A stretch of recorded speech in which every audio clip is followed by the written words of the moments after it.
Good morning and welcome everybody to the Eppalock Gold Cup for 2025, brought to you by GP Hydro live streaming. My name's Dave Bishop, and the conditions this morning, we thought they were going to be a little bit ordinary, but a little bit of a breeze coming through, but so far so good. It's looking very nice out there. We've got our junior boats out on the water for the first race of the day. We've got boats warming up in the pits. Unfortunately, yesterday we lost a couple of boats. Hydroplanes were the one that sustained most of the damage yesterday. Unfortunately, Crusader had an issue with had an issue with a hull delaminating. So did also the S15 Dewey Nichols as well. So unfortunately for that, also the Stampede boat had an issue with a hull delamination or a split in it as well. So lost 3 hydros yesterday, unfortunately, which was a bit of a shame. But junior boats are on the water, Neil, so we'll head out to those guys now and we'll have a look at this race. It's just about to start here on the water. A lot of sun glare there for the poor old commentator. Try and pick them up. Got Chase and Dad out there on the far outside. And a nice clean start, clock start for the kids.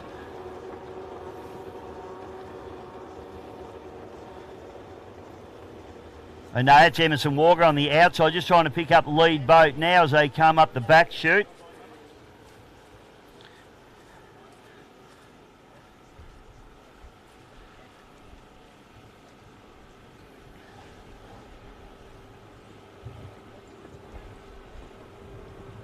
And I think it's Shaw play. Daniel Shaw at the moment leading on the outside. Just a little hard to pick up in the sun glare at the moment. I'll pick them up as they come down the front straight for you.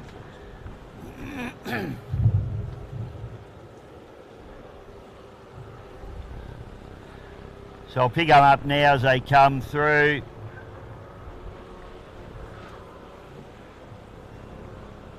Sun glare playing a little bit of havoc with... It's Fat Chance, actually, Riley Bride on the inside there, so Riley doing a good job. Then we've got Candice Rainbow there in the little Fez on the outside, and we've also got the Epic on the inside.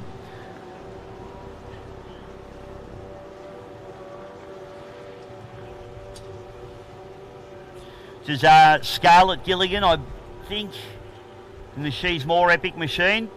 Spitfire rounding out the field there is Jack Williamson.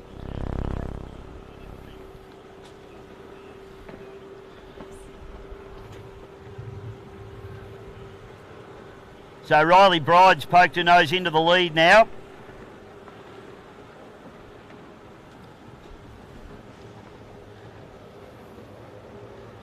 Hard up into the top turn, these kids. A little bit of a hook there. Trying to pick up second place there, Neil, if we can try and focus in on quite pick up who's running in second at the moment. Might actually be Levi Witten, and not 100% sure. Candice Rainbow up into third place. Scarlett Gilligan in the She's More Epic. And then it's back to the Chase and Dad, Emerson Walker. And Spitfire running out into last place at the moment with Jack Williamson.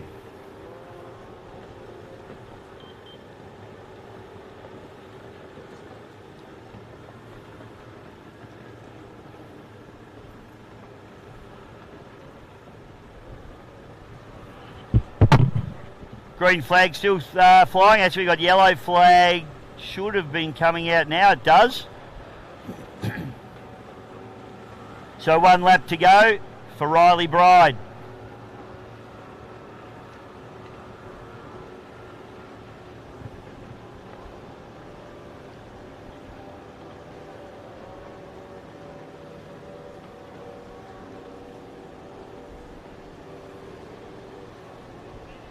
Candice Rainbow just still running in a nice solid third spot there. Scarlett Gilligan running into fourth spot.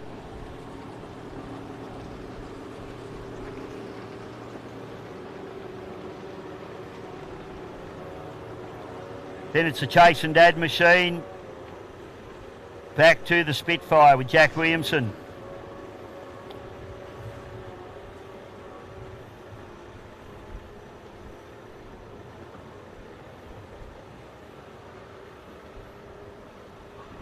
And it is the little untidy. So coming through to take the win is Riley Bright in the Fat Chance. It's my man Levi Whitten. I couldn't quite pick the hull up there earlier on, but apologies for that one, Levi, my pit crew. He comes through in second place. Then it's Candice Rainbow picking up third place. A good run there for young Candice.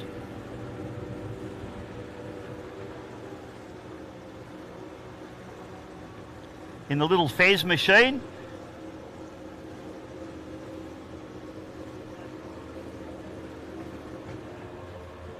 Scarlett Gilligan coming through, pick up fourth spot.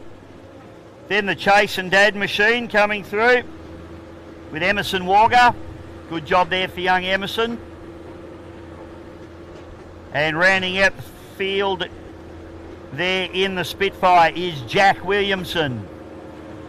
So nice little race to get us underway for a Sunday morning. Good morning and welcome to the commentary box, Mr. Paul Cunningham. PC, how are you, mate? Good morning, Bisho. How are we, mate? Good evening, and it was a good evening last night, and good morning to everybody. We've got really good conditions here. We're a bit concerned with the weather forecast, but I think Jane Bunn and the team down at Channel 7 got it wrong with the forecast. So, no, it's looking really good. Nice little breeze coming across the Lake Eppalock this morning, and good to see the juniors out early on a Sunday morning. Yeah, well, if you ask my dad, mate, Jane Budd never got anything wrong ever. But I don't think that had anything to do with her skills as a weather forecaster, just quietly. But good race to get going. Yeah, you're right, mate. Last night there was a nice balmy night at the clubhouse. We had some pizza and we had a couple of quiet refreshments, and it was nice. I mean, a lot of people here that I haven't caught up with. There's so many people here, and there's you just can't catch up with everyone, can you? When lots of my ski racing buddies here. I think Neil Donald was here yesterday. We had Big Bevis Squire. All my ski racing pals are all out there. Dan Kruzik's still here. I see him wandering through the pitch. Good morning, Dan. He's still smiling, even though he broke his boat yesterday, so that's nice. Only a minor break, but that's the main thing. So easily fixed, but not today, unfortunately. But good to see Dan back in the Crusader GP21. Nice little run for him yesterday, so good to see him back in the boat. I will give everybody a little tip, but if you are looking for some merchandise, those guys are nearly out of stock. It was that busy yesterday with a massive crowd. We just went up and I took the last three stubby holders, so bad luck. There's still a couple of t-shirts, so yeah, if you want to go and get yourself some merchandise, just go and see the team up there, because they've got some great stock, but it's running out. It's lucky, PC. My partner Lou collects stubby holders. We have a big stubby holder collection in the garage on the walls there, and she slid in. She got hers. It's all right. You didn't steal her last one. Otherwise, we'd be coming to you. I'll be selling them to you, Bishop. double price, mate. Fantastic. Great to have Mark Savage here, and his Savage Force merchandise does a great job, and with the state of ski racing at the moment too, mate, that's probably put a little bit of a dent in him, so we need to support him as much as we can at the boat races. No, he's got some excellent stock down there. Looks fantastic with the GP1, last year's winner, and next year it'll be GP101 will be on the front of the T-shirts and on the side of the van, which will look pretty amazing, I imagine, with all the flames and everything going down the road. That will, mate. It looks fantastic. It's a beautiful looking boat, and hey, it's the only GP left running here this weekend, so they've done really well, the boys. Yeah, they've done well. They're really happy. I had a chat to them this morning, and they're going to be out having a run. It looks like Brad Holland's been working on Desperado, and he's got it ready to put back in the water again. So hopefully they've fixed up some of those little gremlins that they had all day yesterday, because it really did sound pretty off until a little bit better in the afternoon. But yeah, with a little bit of attrition in the boats at the moment. If you didn't join us yesterday, we had Dewey Nichols break a boat. GP21 broke a boat. Stampede broke the boat, and of course the last race of the day, Tyler Scott went over, but I think he had a run later in the afternoon, didn't he? They did. They dried it out, they put it back in the water, and it's up and running, so no drama at all. Didn't damage the hull at all, and they got that little engine, they drain the water, pull the spark plugs out and turn it over, spit the water out of it. fire it up, and away they go. So there's a little drain plug in the bottom of the carburetor. You just drop that out. You drop all the water out of the carby and put that back in, fill her up with some fresh fuel, and off they go. Good to see. Well built by Stephen Scott. He's, he's a very good tradesman. Helps out a lot of people with their boats and cells and everything else. So well built. Funny, PC, I said at the time this is a good test for him, this boat going over, because he has been worried about, how he's going to get out of the boat and all that sort of stuff if the boat actually ended up upside down. He did blow it over at Glen Maggie, but actually landed the right way up, and he stayed in it. So that wasn't an issue. But yesterday he said, I spoke to him last night in the clubhouse, and he said it was a really good test. He got out fine, no problems. The back of his collar got just caught a little bit on the top of the hatch as he came out, but said it wasn't really an issue. He just popped straight out. Took him about 9 seconds to get out of that boat. So all in all, a couple of things that they learnt yesterday, but a really good test for how he can get out of that boat if it's inverted. What do you reckon he learnt, Bisho? Maybe just back off a half a second before you charge into the corner? I think Steve learned stuff about the boat, and Tyler learned something about driving the boat. He's having a go, mate. It was a fine move. It just didn't quite happen. But he gave the term "coming in hot" a new meaning, didn't he? He was having a crack, mate. He did. He was. No, you can't. It's fantastic. It's good stuff. But he probably won't try that one again anytime soon, I don't reckon. You got to find the limits, don't you, PC? That's the way to find them, mate. That's it, as you know. Absolutely. Now, we're lucky today, mate. We've actually set up we haven't. Scott has set up a camera on our screen so we can see the clock today. Look at that. That's good news. Yeah. Scotty thinks of everything, doesn't he? Well, I actually think it actually got suggested to him by, I think Stephen Scott might have come up with that idea. So, although our screen just dropped out, so might get Neil to radio Scott and tell him that our screen just dropped out. So it was a good plan while the screen was working. For folks at home, Aussie Connection just firing up in the background, so good to see that the Aussie Connection will be back on the water again today. Completed both its heats beautifully yesterday. This course is really, really short, however. It's probably only 600 metre long straightaway, so it really doesn't suit the big boat itself, but great to see it running around and making the final of the Cup and running, I think, third place yesterday, so a good outcome for him. It was, mate. Kids have had a fantastic weekend. Thanks, Scotty. The screen's working again. We're good. The power went out in the tower. That was our problem. We're good now. We're back. Morning to Owen Lambert. Hello, Owen. You look at that hat suits you, mate. You look like a cone head.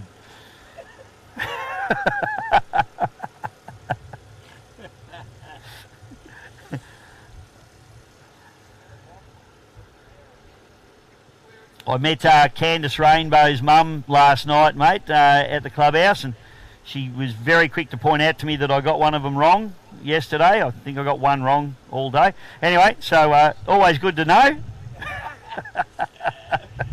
We love the junior parents. We love them, yeah. We try our best. It's funny, they don't know any of the other kids in the race, but, they know if you miss yours. It's all good fun, mate. Especially here, we've got a bit of a glare coming across the track this morning. This morning, my man Levi Whitten, I couldn't pick him up, and he's my pit crew. No chance of you going and pick your own man up. I know him, he's my man. I still couldn't pick him up, so there you go. Gets a bit tricky sometimes, but we're pretty close to perfect, PC. I mean, we're probably about... You are, mate. I'm a long way off.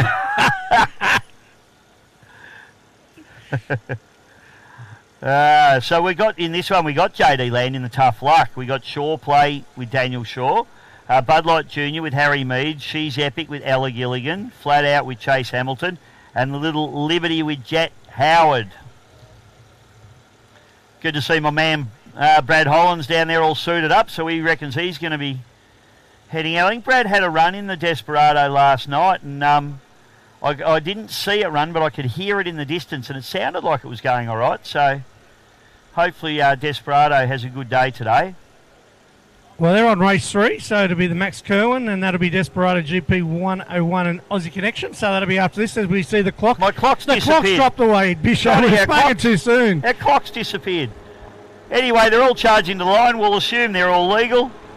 And So who have we got? JD Land gets the best of the starts there, and then on the outside, that's the Bud Light boat, I think. Yeah, it is. Yeah, it's Harry Meads. Epic is into third, and then up the inside there, mate. I'm just trying to pick it up. Yeah, that's Shaw Play. Daniel Shaw on the inside there, the green and black machine.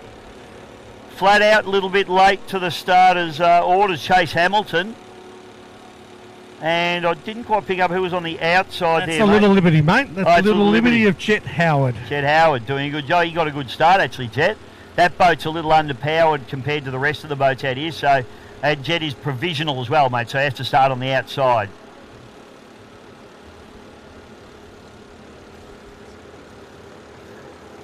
Good race up the back chute, mate. It's throw a blanket over, I think it's the four of them out there at the moment. It is, mate. You got JD Land doing the business in the Tough Luck out in the front, but Shaw Play running into seal. Shaw Play has is that a hook or was that just a really tight turn? I'm not sure. Tight turn, mate, tight turn. Yeah, good stuff. Ella Gilligan to the outside and Harry Meads running into fourth spot at the moment as they come up through.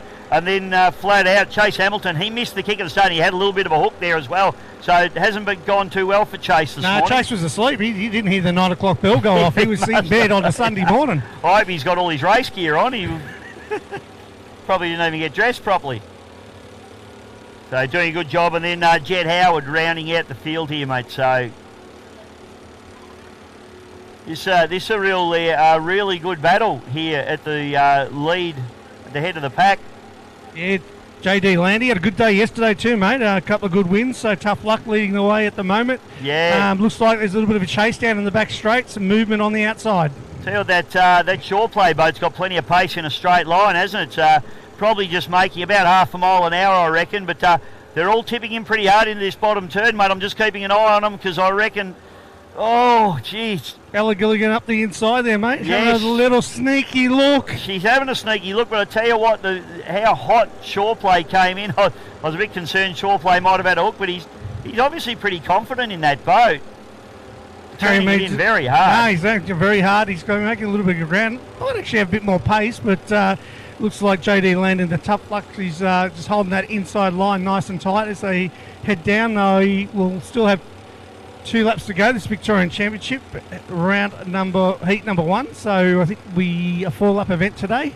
Yeah, mate, and JD is being very consistent, I'd have to say, mate, running on that pole line. And you can see he doesn't quite have the top end of the Shaw Play boat. As you see the Shaw Play boat just making that little bit of ground down the back straight. But JD's using that pole position to his advantage. And there's really nothing in this. So this is really intriguing racing. A bit of cat and mouse stuff, PC. Oh, he's gone round. Put the Ella's done a great job. Ella's done a great job there to just turn to the right to get around. So that's opened the door up for Daniel Shaw and the Shaw Play, mate. He's smiling there. He says, thank you very much. But a pretty good recovery from JD Land in the Tough Luck. He holds on to second, but pushing hard now. She's epic. If Ella Gilligan's trying to chase him down into third position. Bud Light is running in fourth with Harry Meads behind the wheel.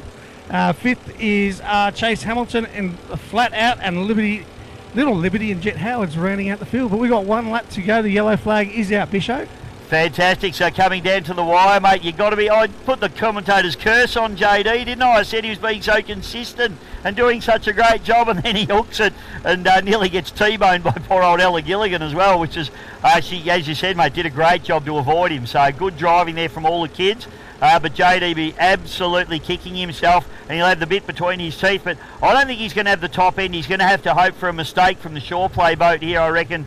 Although he's running, making some go. I'll tell you what, PC, this guy... Oh, no! We've had another hook! Oh, it's absolutely on here, PC! I need a lie down! It's a drag race, It's going to be a drag race to the line. Who's got the acceleration? And Shaw Play comes through for the win over JD Land in the Tough Luck. Ella Gilligan, she was there the whole time. She's the only one that didn't make a mistake. She picks up third. Little Liberty Jet Howard comes through, but fourth place is going to be the Bud Light Junior with Harry Meads. And final boat home will be the Flat Out after a bad start there for Chase Hamilton. Oh, action galore, mate. This top corner here, it's actually a little bit rough. It looks smooth from here, and it is, but there's a little bit of a breeze coming through with the chop. So They got caught out 2 corners in a row, both leaders. Mate, once the nose of those little boats bite in, you're a passenger, you know. They just bite in and they just rip around. The back's trying to pass the front, and that's what happens. So, hey, good job from the, Ella Gilligan, who actually had to... These two might still be racing. It'd be interesting to see. Yeah, it looks like they haven't seen the... You do an extra lap. No, they're coming back in. They're just coming back in at a reasonable pace. They're just seeing the black flag, which is great from them. So race winner there, Daniel Shaw, ladies and gentlemen. Put your hands together for him as he brings it back in. Jody Land, I think the driver of that race actually for me was Ella Gilligan, because she had to avoid 2 spinning out boats and she still snuck in there for 3rd place. So well done, Ella. She was actually impeded a little bit there too, I think, by having to take a bit of evasive action. Yeah, 100%. Lost a bit of pace, so... Be an interesting, that's one for the judges, not for us. Oh, nothing wrong with what was going on out there. It was just a little bit of an impede, unfortunately. Just an accidental one. That's just racing incident, mate. There's nothing in that. It's just didn't quite get the smooth line out. So she could have probably hit the front. So I tell you what, Terry Jones, he's jumped ship straight away. They break their boat. Look at the shirt he's wearing. Oh, no, it is a Stampede one. Oh, I thought it was a 101 with all the flames and stuff. I thought you jumped ship. I thought he'd pulled on a 101 shirt, mate, with all the flames. They do actually look a bit similar, the two boats, don't they? They've got the black with the orange flames. They do, mate, they do. We've got race number 3, which will be the Max Kerwin Unlimited Hydroplane.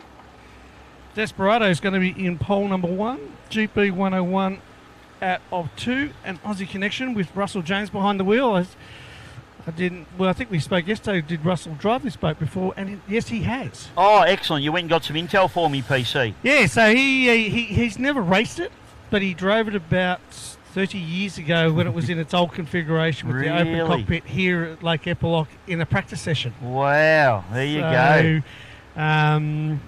He's had to wait 30 years for his opportunity. Another opportunity, yes. So, yes, he has had a pedal of it before, and he was pretty happy with it too from yesterday, from given such a short track and everything else. Yeah, I think he was having trouble accelerating at his bottom turn. I don't know whether it's just because it can't keep the momentum up, but it seemed to bog down and then have to get going again. The track's definitely too short for the connection, but hey, it is what it is, and we just love it being out there. Around, mate, making good noise, making the crowd stand up. It's been good to watch it. Everyone I spoke to was loving that it was out there and loving feeling the ground shake as it went past. So I think that's what it's all about, to be honest, with the big Thunderboat.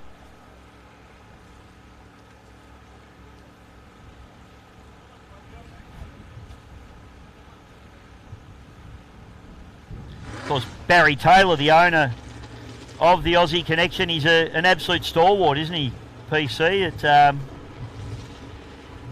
Loves his Merlins. Really into them. So it's really good to see, and been around a really long time in the sport and still actively, constantly working on it. How he goes up and down those stairs every day. It's a big walk up. Good Bendigo boy too, mate, my hometown. So he's lives out there in Maiden Gully and does an awesome job with this boat. Absolutely. And shout out to his daughter Carly in New Zealand and family. Hope they're all doing well. The boys are all go-karting over there. Oh, really? Okay, that's interesting. Yeah. So all living in NZ in north or south? Don't know. So that's probably asking for too much information. That's too much information, mate. North, I think. Sorry, please. Waverley. Well, yeah, yep. I think. I grew up in Waverley, but Melbourne.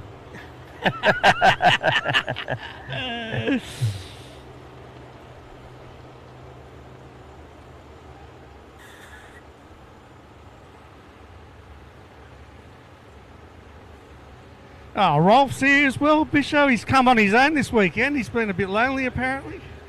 Is that Jay Rolf? Yeah, I know.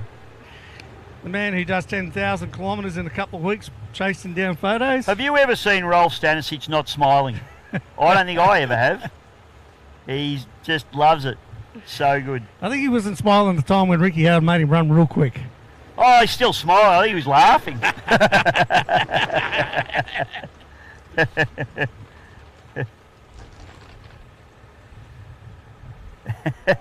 That was a big day. We get a lot of value out of that one, didn't we? We're still getting value out of it now. Plenty of value comes out.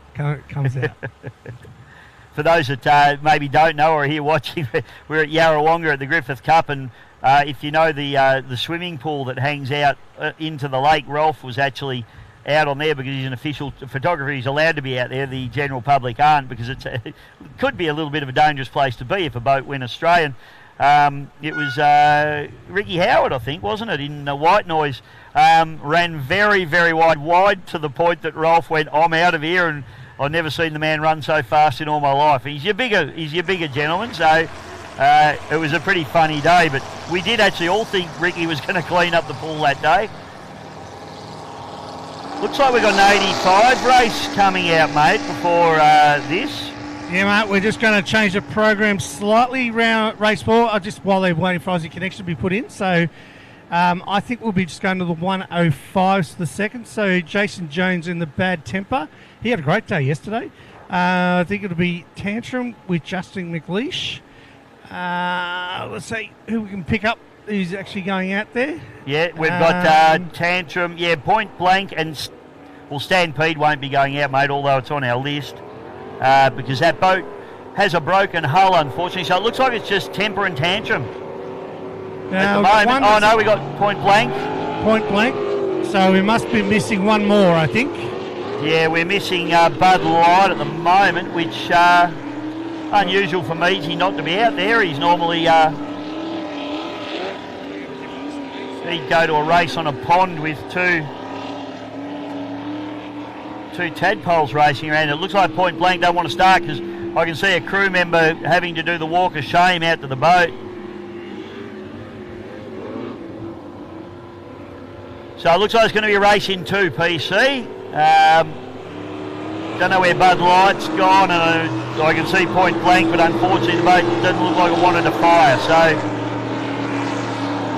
having a chat to Jason Jones this morning, mate, the driver of Bad Temper, and he's a ripper bloke. I've known him a long time through ski racing. He's a very, very good water ski racer, and he's doing a beautiful job in the boat. I guess it's water's water, isn't it? Once you've got that understanding of how things go through the surface of water, you whether you're skiing or driving a boat, it's same.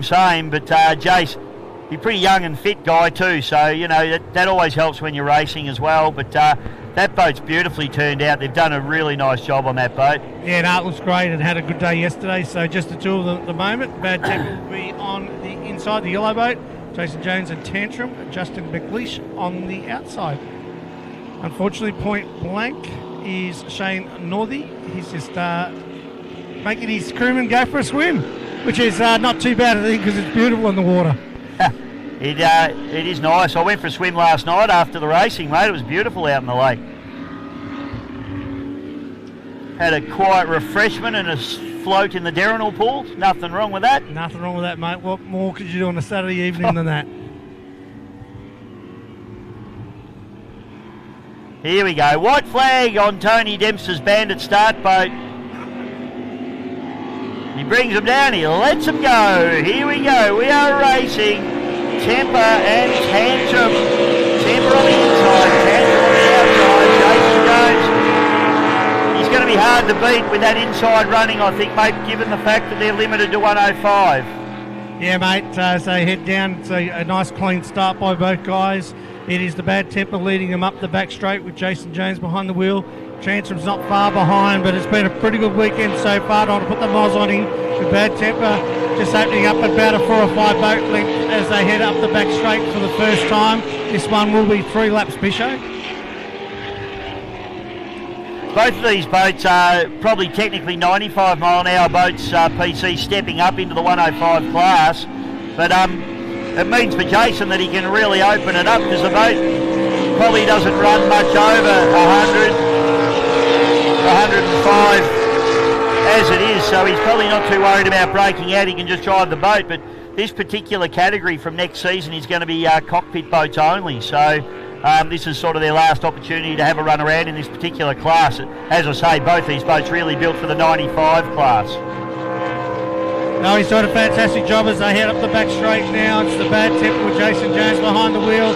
coming off the form that he showed yesterday, showing the way once again today here on Sunday at the 2025 Lake Eppalock Gold Cup meeting.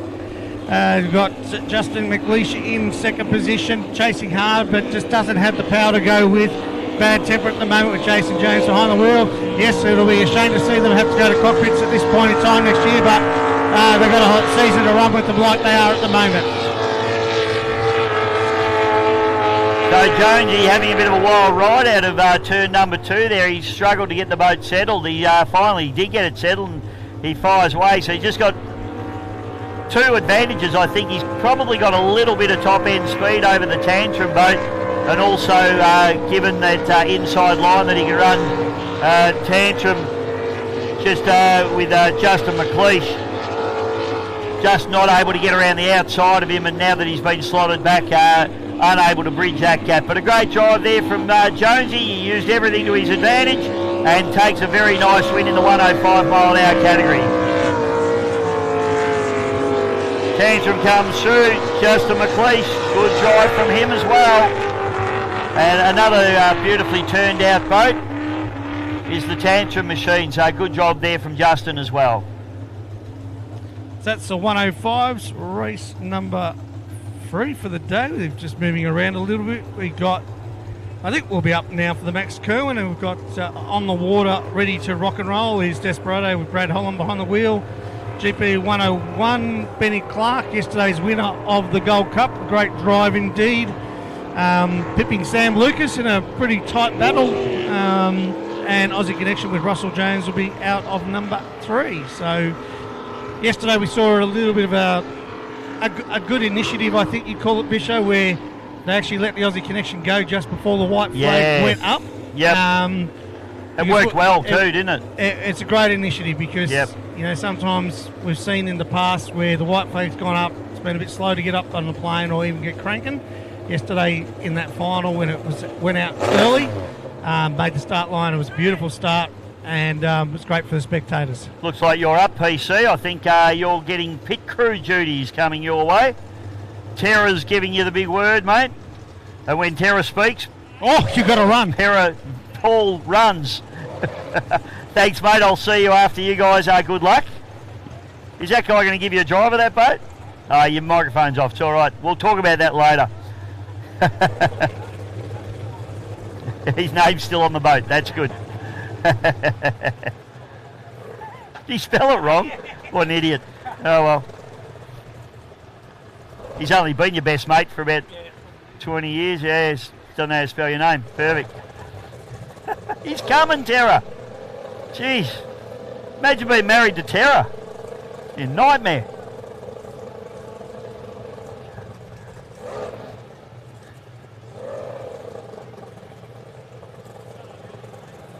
Max Kerwin was a great man. He's a Mazda dealer from Preston in Melbourne, and water skiing and powerboating were his absolute passions. So it's great that we have this Max Kerwin race named in his honour.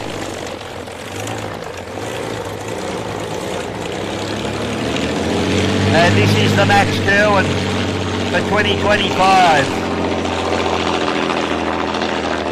The aeroplane fires up a 27-litre supercharged Rolls-Royce Merlin V12.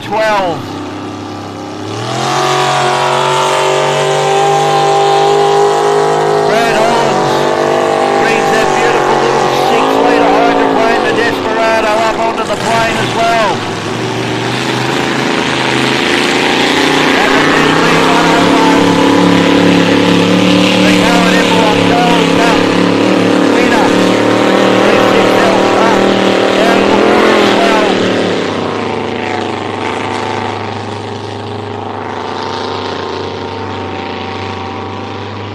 Russell Jones brings the Aussie Connection down into the bottom end of the course. These boys, Brad Hollands and Benny Clark.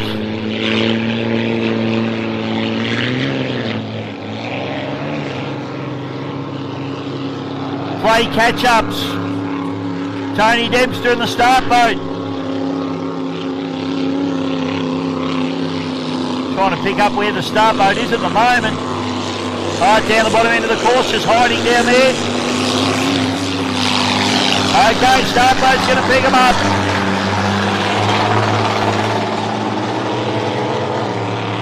Russell Jones in Barry Taylor's Aussie Connection. The unlimited hydroplane. The aeroplane, as we like to call it. Rolls-Royce Merlin from a Spitfire fighter aircraft. The little 6-litre hydroplane, the Desperado, is going to be on pole with young Brad Hollins. Liam Hollins, normally the driver of the Desperado boat, his brother Brad in the boat today. And the brand new, freshly rebuilt GP 101 with Benny Clark. Yesterday's winner of the Eppalock Gold Cup. Should be the one to get the job done here, but you never know in these races. We've got a 6-litre hydroplane, a Grand Prix hydroplane and an unlimited hydroplane. So start boat brings them around. The big Merlin winds up.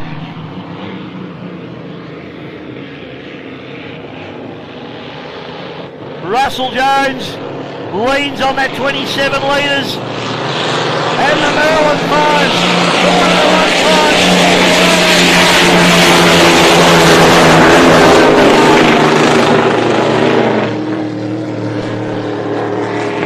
Russell Jones turns in the big dog, but it's Ben Clark in the 101. Should be the quickest boat on the course. The modern technology. Supercharged Big Lock Chevrolet. Fires down the back chute. Have a listen to the big Merlin.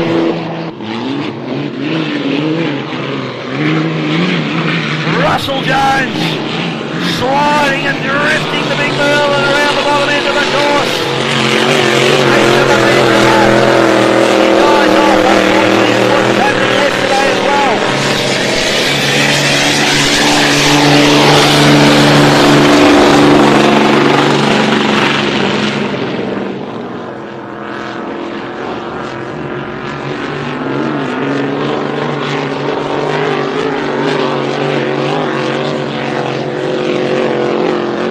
Unfortunately, Desperado, Brad Hollins has come to a stop. They've had drama with that boat all weekend, and unfortunately their drama continues. So Brad sits in the centre of the course. Ben Clark just fires down the front to the 101. Some very, very handy seat time in this beautiful GP Hydro.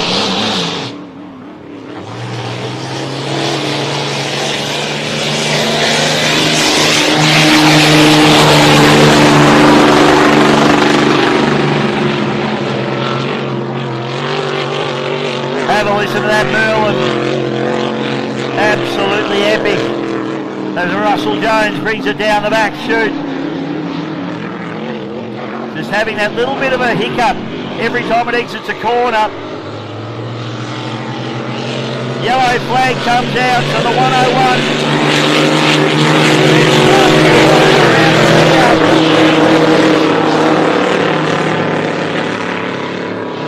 So this is great seat time for Benny Clark as he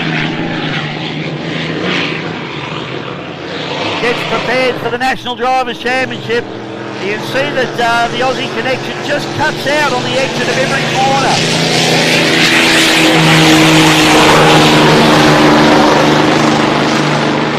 It's almost like it's a fuel surge issue as it just dies on the exit of each corner. Other than that, it seems to be running beautifully. Kept going that time. Jagged flag comes out. And GP 101 leads on it across the line. Ben Clark takes the win of the match girl for 2025.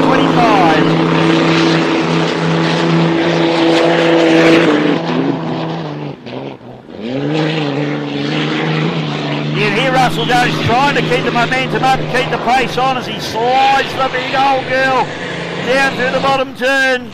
But you can see it just dies on the exit again.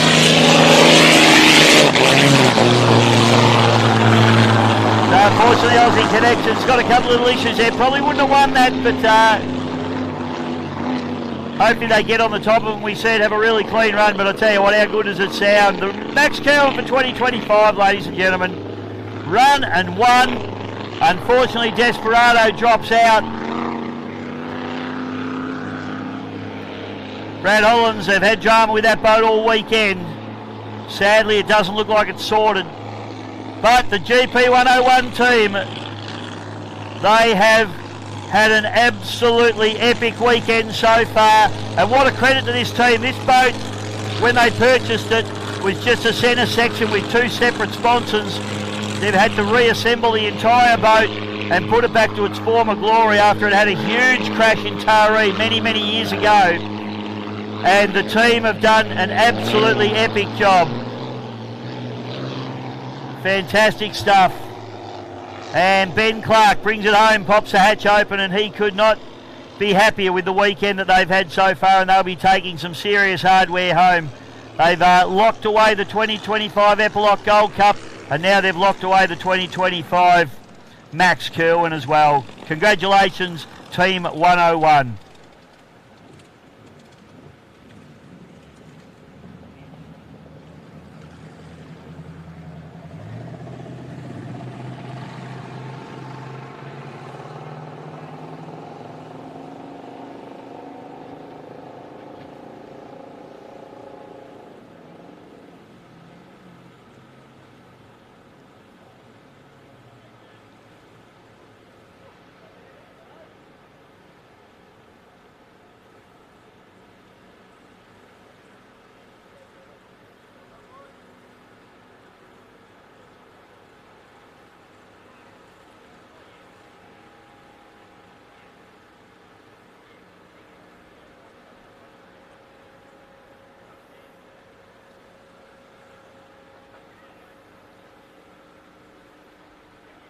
Well, conditions looking very nice. I don't know, like PC said, I don't know. Jane Barton, she probably needs to go back to weather school because it was meant to be storms and wind and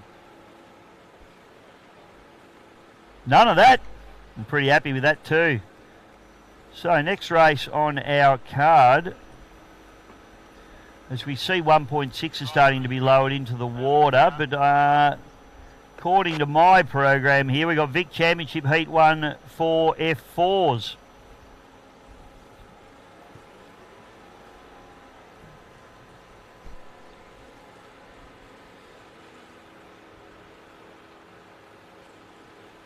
We'll just get that confirmed for you.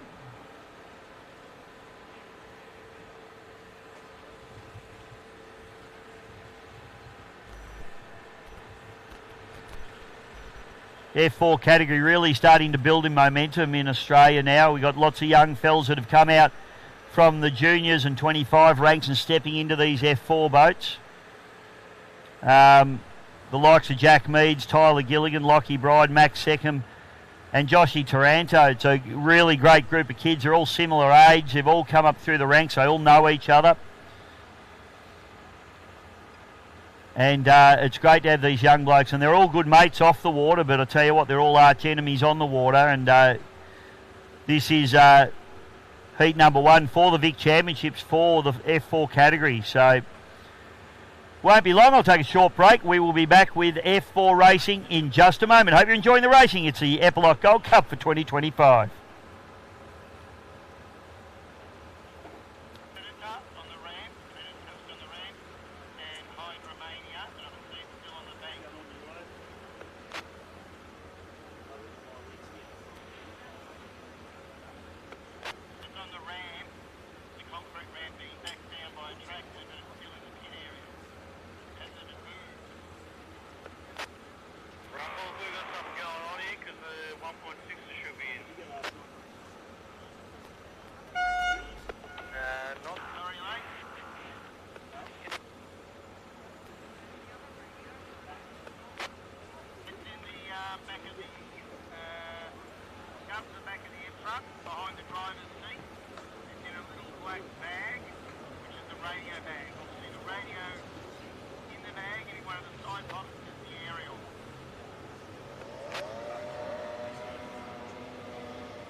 got 1.6 at that race. 10 humbles.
Okay, welcome back, ladies and gentlemen. 2025 Eppalock Gold Cup, and we are just about to see heat number 1 of the Victorian Championships for our Formula 4 boats, and we're just watching them do their warm-up now. The green and white boat just gone down the front straight away is Lockie Bride. Then we got Tyler Gilligan in the all-white machine, the Epic F4. Coming past there is Jack Meads in the Bud Light F4 machine. Just keeping my eye out. We're just putting TMR, Josh Turano. What's happening down there? They look like they're putting that boat back on the trailer. They are. That's disappointing for that crew. Brand new boat for that team. So it looks like Josh is going to be a non-starter in this one. Maxi Seckham is out there in the 550 boat, the addicted machine, just getting some lap time out there. Yeah, unfortunately, Joshy Turano just climbing out of the cockpit there. Steering wheel comes off, so some sort of issue with that boat. Doesn't look like there's a lot of action happening, so it doesn't look like they're going to be getting her back into the drink. Unfortunately, that's a real shame. New boat for that team. And looks like Josh is going to be watching from the sidelines. Not a place he wanted to be.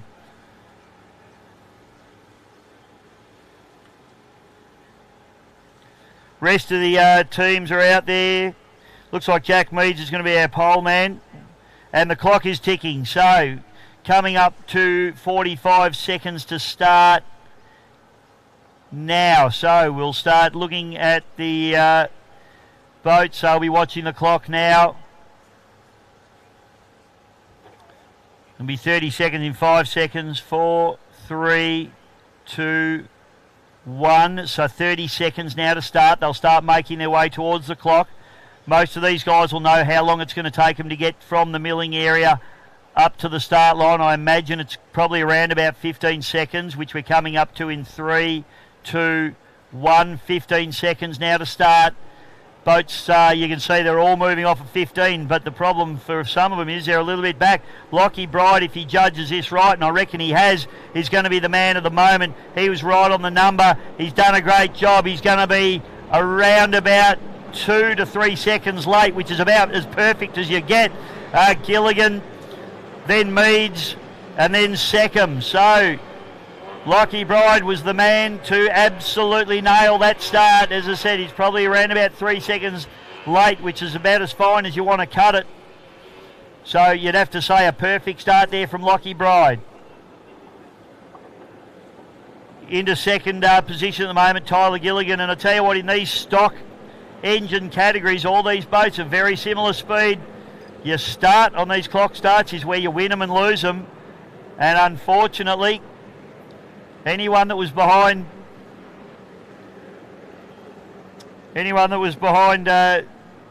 Lockie is going to have a really hard job to try and make up ground. So Lockie Bride now leads as he comes down the front straight away. Tyler Gilligan has got plenty of, in fact, they've all got plenty of trim into these boats, just trying to wring every last ounce of speed out of them down the straightaways here. Very, very calm conditions, very nice for these boats. Jack Meads, he was too far back, and look at the gap now. You just haven't got the power. You can't even use anything to try and bridge that gap. It's basically a done deal. If you miss the start like that, you may as well park it up.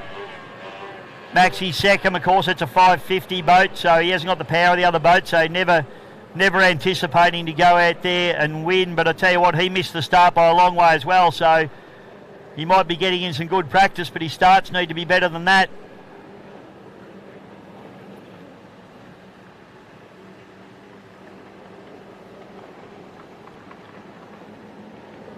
So Lockie Bride now charges down the front straight away, and he needs to just not do anything silly here, just needs to keep it tidy. He's definitely got some trim. I would suggest that the Gilligan boat may have just a half a mile an hour or a mile an hour on Lockie, but I'd be surprised if he's going to have enough track time to actually gather that back. You just can't afford to miss those starts, can you? Tyler Gilligan's boat is very, very quick indeed, very speedy.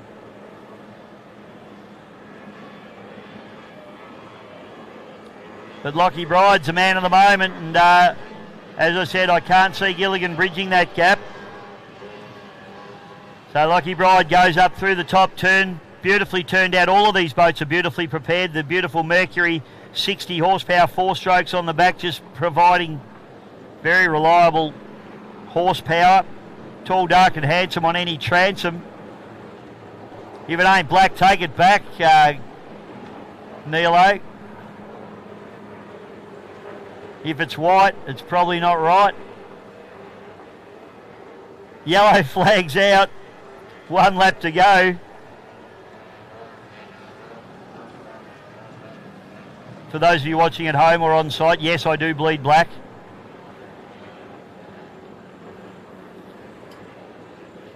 And it's Lockie Bride down the back chute. He can taste victory. He just needs to be careful. Don't make a mistake here. Keep it nice and clean. He's going to come up on Maxi second, but Max is probably going to get across the finish line before Lockie does. So Lockie just brings it around beautifully. No mistakes. Perfect drive from Lockie Bride. Ladies and gentlemen, put your hands together. Lockie Bride takes the win in the Phantom and does a beautiful job. And that is heat number 1 of Vic Championship under his belt. Second place, Tyler Gilligan in the Epic F4.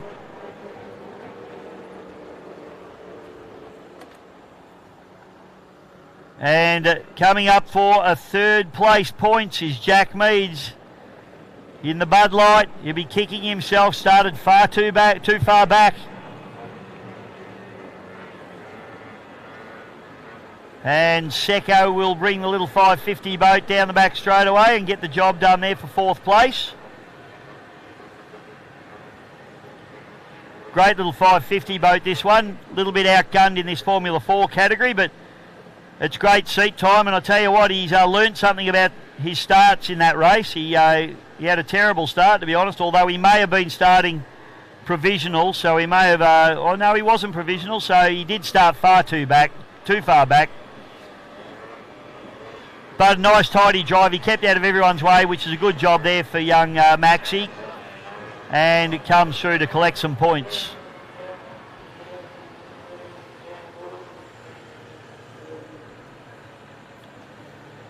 Next race to be run will be our Vic Championships for unlimited outboards. Boats we're looking for: Bud Light Racing, Marine Jacksons and Gravy. Paul Whitten in the Gravy machine, Sam Lucas. Brings that beautiful little 6-litre hydroplane, the Desperado, up onto the plane as well. And the GP101, the current Eppalock Gold Cup winner, lifts himself up out of the water as well.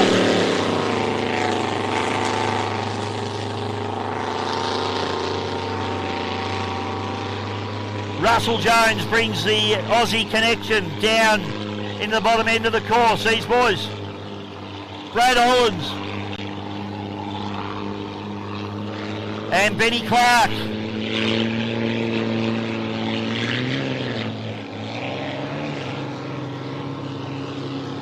Play catch-ups. Tony Dempster in the start boat. Trying to pick up where the start boat is at the moment. Right down the bottom end of the course, just hiding down there. Okay, start boat's going to pick him up.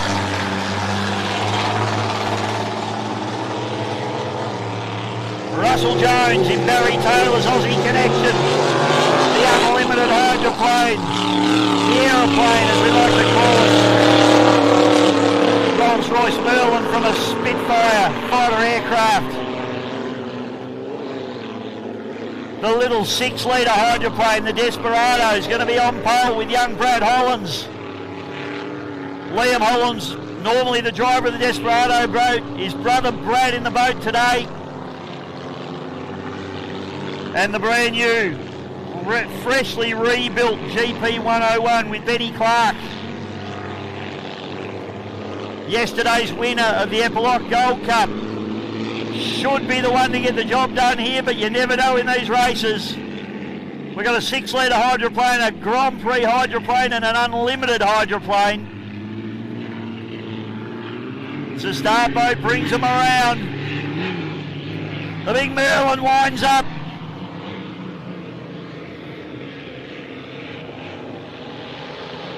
Russell Jones leans on that 27 litres. And the Merlin fires. The 101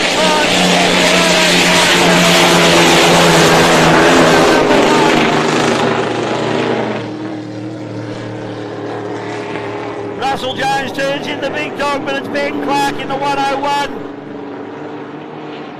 Should be the quickest boat on the course. The modern technology, supercharged, big block Chevrolet. Fires down the back chute. Have a listen to the big Merlin.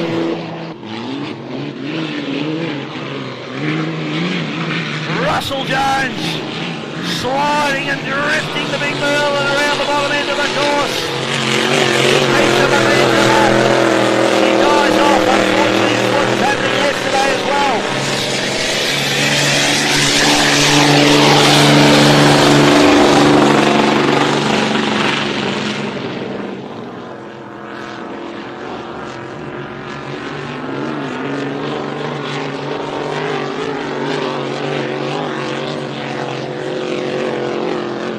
Unfortunately, Desperado, Brad Hollands has come to a stop. They've had drama with that boat all weekend, and unfortunately their drama continues. So Brad sits in the centre of the course. Ben Clark just fires down the front chute of the 101. Getting some very, very handy seat time in this beautiful GP Hydro.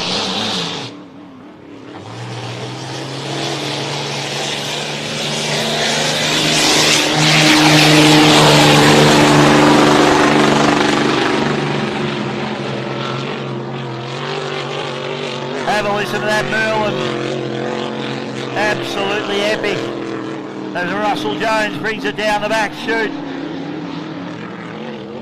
Just having that little bit of a hiccup every time it exits a corner. Yellow flag comes out, so the 101.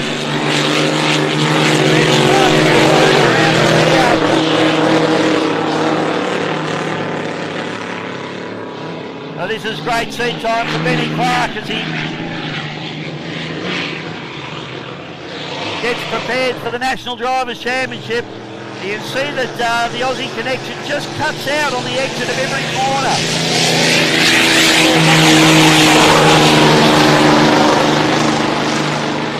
It's almost like it's a fuel surge issue as it just dies on the exit of each corner. Other than that, it seems to be running beautifully. Kept going that time. Jagged flag comes out. And GP 101, he leads on it across the line. Ben Clark takes the win of the match girl for 2025.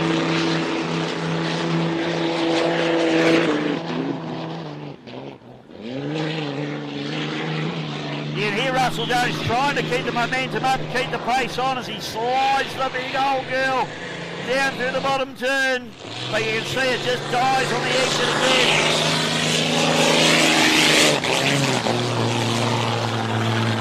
So unfortunately, Aussie Connection's got a couple of little issues there. Probably wouldn't have won that, but hopefully they get on the top of them. We said have a really clean run, but I tell you what, how good does it sound? The Max Cowan for 2025, ladies and gentlemen. Run and won.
Welcome back to GP Hydro live streaming, ladies and gentlemen, and welcome to everybody here on site of the 2025 Eppalock Gold Cup as we send boats out for the Victorian Championship for unlimited outboard. We've got 3 quality unlimited outboard boats heading out onto the water, 3 quality drivers. Sam Lucas in the Armarine Jacksons, Paul Whitten in the Gravy boat, and of course the great man David Meads in the Bud Light Racing as we send them out onto the water.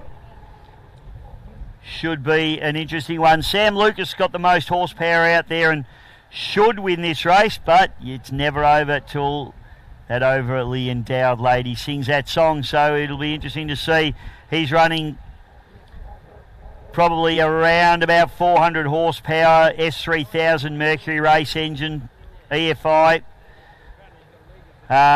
Whereas the other 2 boats are Paul Whitten running a carburetted 2.5 litre Mercury FF block, which is built for the AFGP Formula Grand Prix Championship.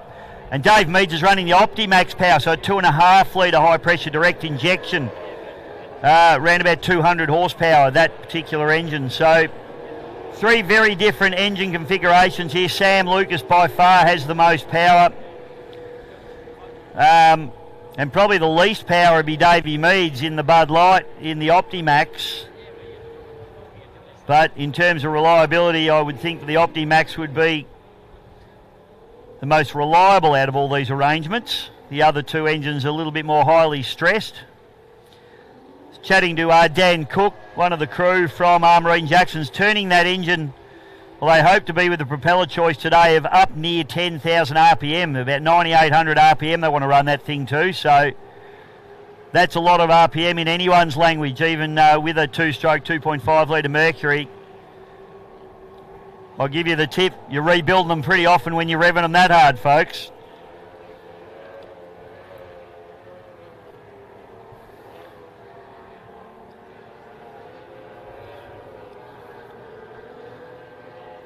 Davey Meads, he'll be running up in around the 7,000, 7,200 RPM, and Paul Whitten, I'm not 100% sure, but I'd expect that they run that engine up into the 72 to 7,500 RPM range.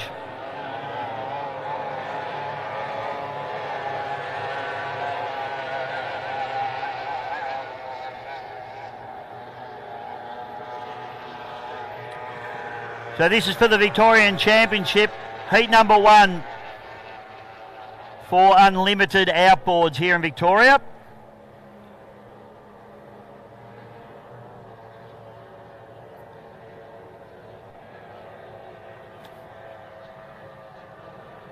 They will be running the clock start, I believe. Normally do.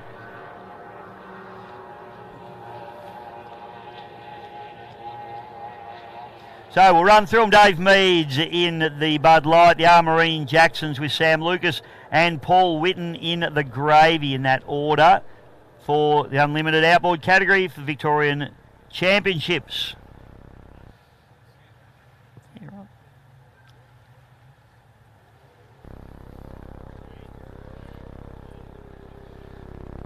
So I haven't got my clock camera at the moment, sorry folks. I don't know if Scotty can make my clock work.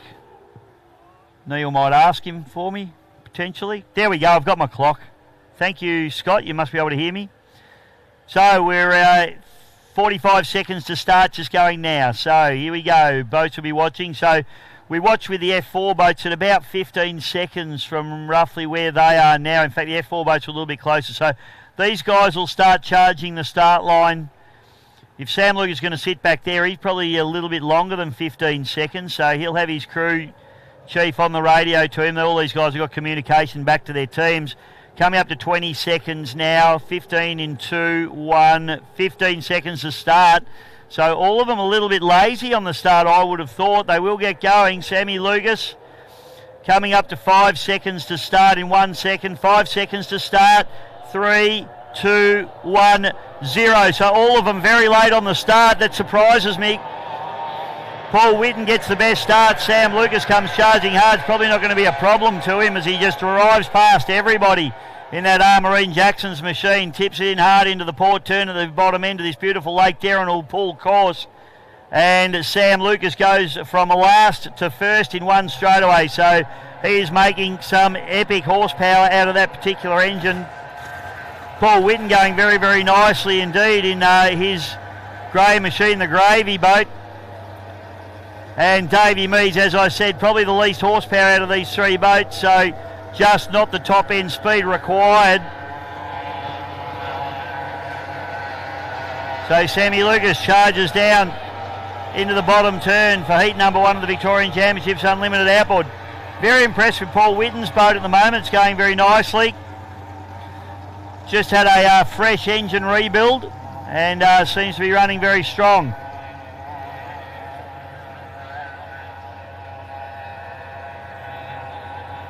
Back straight away now. Up through the top turn. Sammy Lucas getting the job done nicely. And all things being equal, it'll be how this one pans out. Paul Whitten's boat got a bit of a porpoise up there. It's just not setting for him down this front straight. Finally settles and then he tips it in. Dave Meads' boat sitting beautifully, running the Optimax engine, the Bud Light. Up through the top turn and Sammy Lucas. This engine built for some Gold Cup work, so they're very keen to get this engine dialed in. And at the moment it looks very, very strong indeed.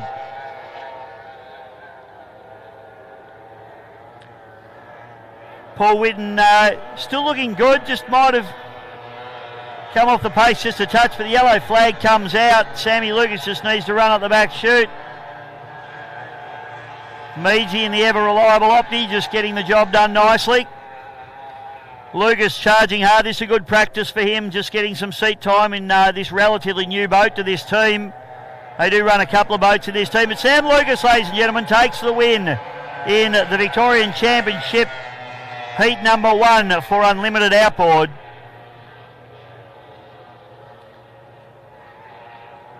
Gets the job done nicely. Paul Whitten, very nice run from him. This boat's been very solid.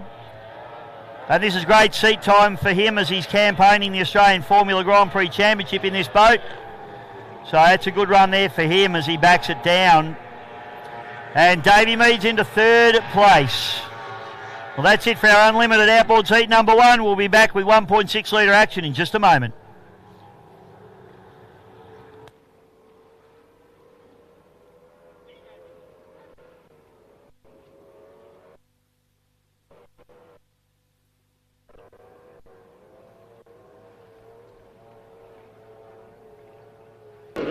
Very quick.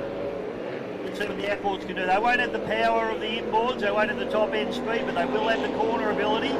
Having said that, the hydros are very good in the corners too, so here we go, the plan comes, we're racing.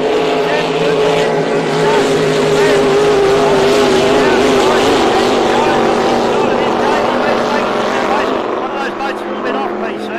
It's just hitting the rev limiter, that's all it is, Bisho. So it's Desperado, I think, on the outside who's on the limiter, so they might have the gearing or their bigger propeller on it at the moment. But out in front, it's Sammy Lucas showing the way.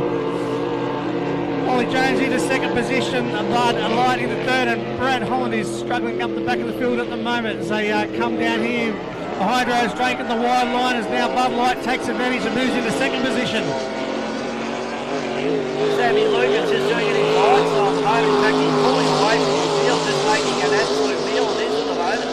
Jones on the outside of Meads there as they have a good little battle for second place at the moment. The two different... May not have been the rev limiter, mate. He's, Brad's just pulling it in, so he's, yeah, as you said, it did sound a bit odd. I thought it was rev limiter, but obviously not.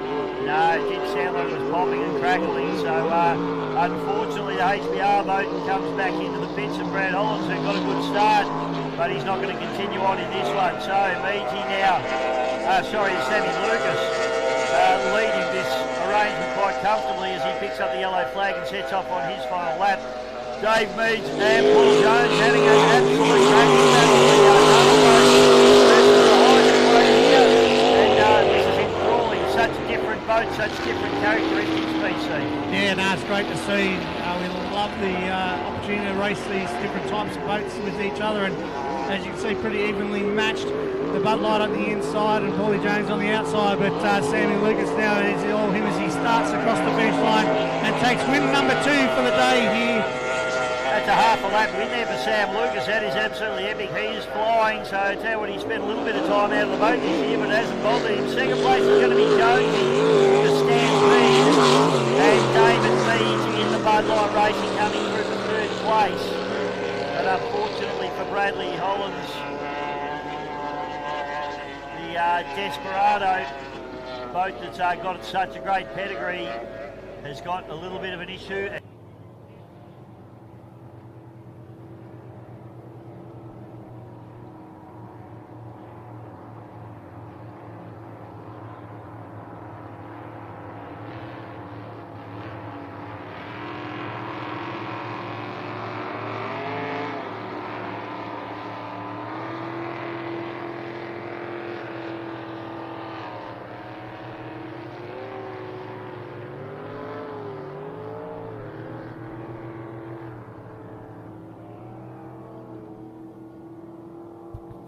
Alrighty, here we go.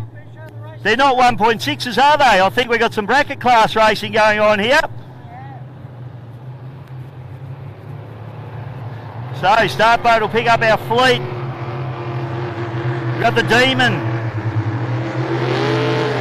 Ricochet, the Ranger and the Temper on the inside, Jason Jones.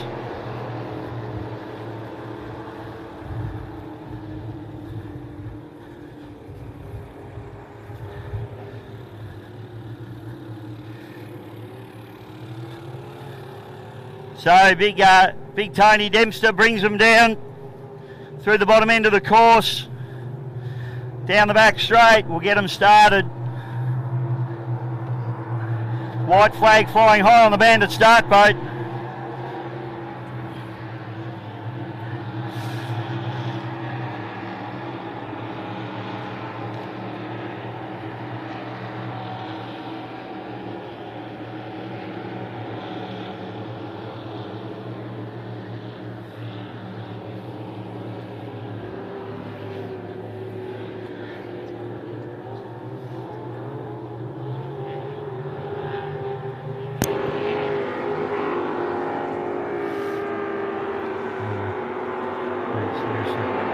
Okay, here we go. White flag flying high. And the flag drops and you know what stops. Even gets an absolute cracker, so too is Jason Jones. Then it's back to Ranger and Ricochet. Down in the bottom turn we go. It's going to be all about who can be nice and clean through the corners here. So Jonesy having a good battle there with Chris Burns. Troy Cameron in the Ranger running up into third spot. And Jake Wilson rounding out the field in the tantrum as they go down through the bottom turn. Up the front chute we go. This is a good battle between the Temper on the inside and the Demon on the outside. Great to see Chris Burns back in a boat and having a good run. Jonesy just using that inside line, that pole position to his advantage at the moment. Burns looks like he's got plenty of momentum on the exits of the corners, but then Jones pulls away. Real cat and mouse stuff between these two.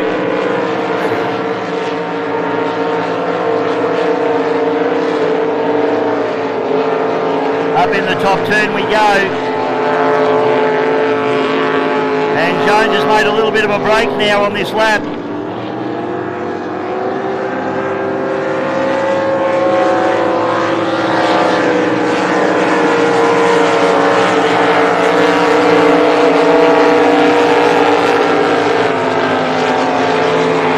Top turn we go, and it's still Jason Jones managing to hold out Chris Burns. Chris Burns has got very good entry speed. He's got very good exit speed as well out of the corners. But Jonesy just looks as smooth as silk as he goes down the back chute. Getting the job done beautifully.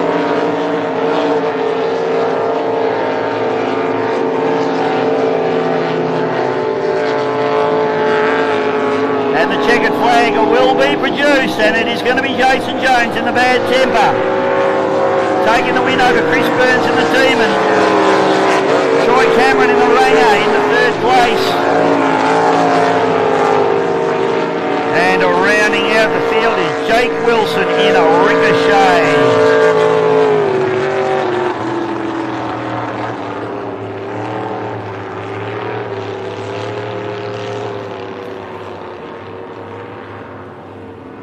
And I don't want to be the bearer of bad news, folks, but Neil, if you have a look behind you, out the back window, it's looking pretty black here at Lake Eppalock.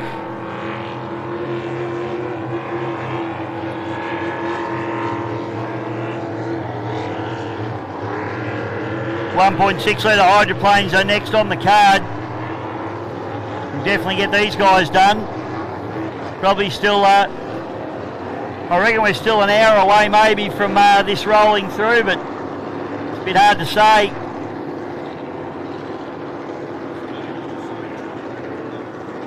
Yeah, well, Scotty reckons 20 minutes. He could be right. It's rolled in fairly quickly from what I'm seeing. No. We will keep racing, folks, till we can race no more. The weather forecast, or looking at the what's that called, a radar, looks like some fairly heavy rain headed our way. There's a couple of red patches in there. They might miss us though. We're up in the lighter stuff, so it might not be as bad as what they're certainly going to cop plenty in Melbourne by the looks of it. There's lots of red in the radar there.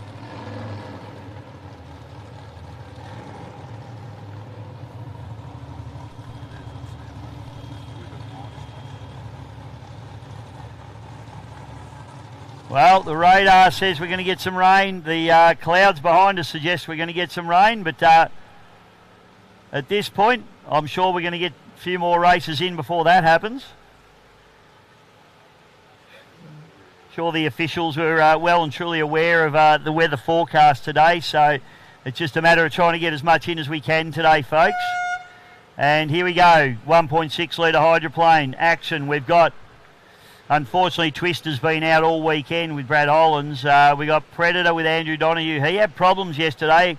Hopefully they're sorted out. I wasn't privy to what the issue was with the boat this morning. Unfortunately, Dewey Nichols in the S15 split his hull open yesterday, so he's out. Biohazard Oscar Stevenson, he has been absolutely on fire this weekend.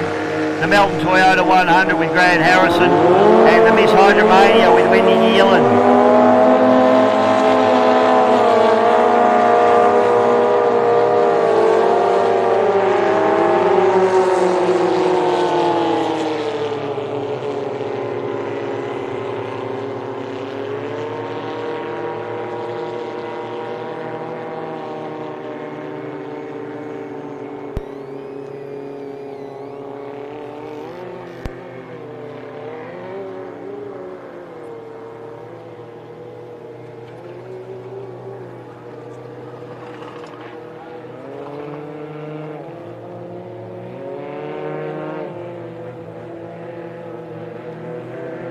So Oslot Hydroplanes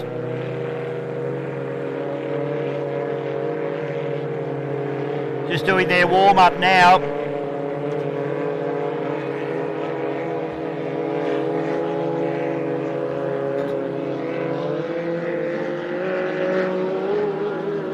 So I'll run you through the boats as they come down the front straight away here. We got Oscar Stevenson in the Biohazard.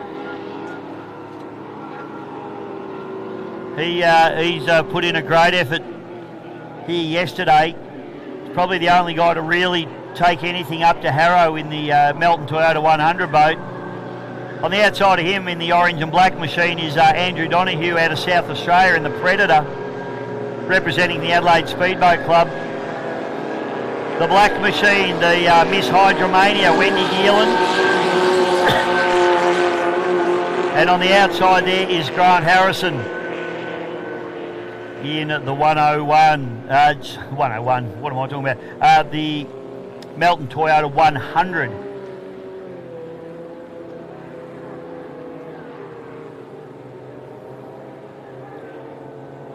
Just met Ben Casey up in the pit.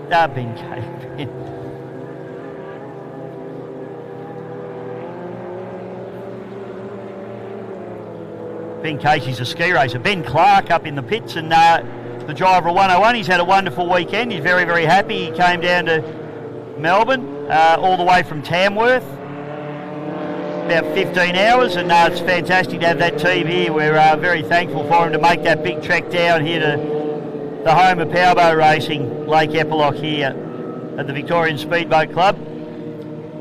And he's a lovely bloke too. Can steer a GP hydroplane as well, just quietly.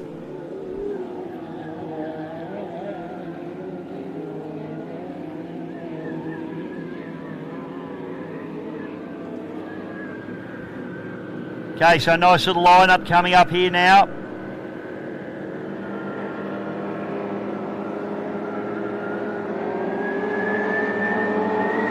And the flag drops and we are racing. Harrow gets a good start, so too does Oscar Stevenson. Looks like the Predator machine is sorted, but it just hasn't quite got the top end of the other two boats. And they go into turn number one. Harrow has to run the wide line. He'll maintain a lot of momentum out of there and keep the boat speed up. Oscar runs on the pins. He'll come out in front, but Harrow will probably gobble him up fairly quickly after that, I would suggest. So Harrison now, hard down the back chute. Donoghue into third place. And Wendy Geelan into fourth at the moment.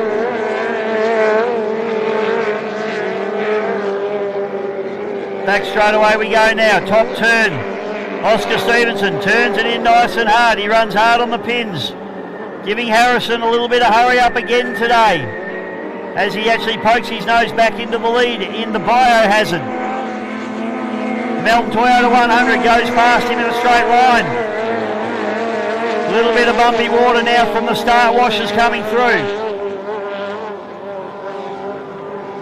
Oscar tips it in hard. He's doing a beautiful job, the young fella. I love to watch him race. Grant Harrison, of course, world champion and 9-time Griffith Cup winner.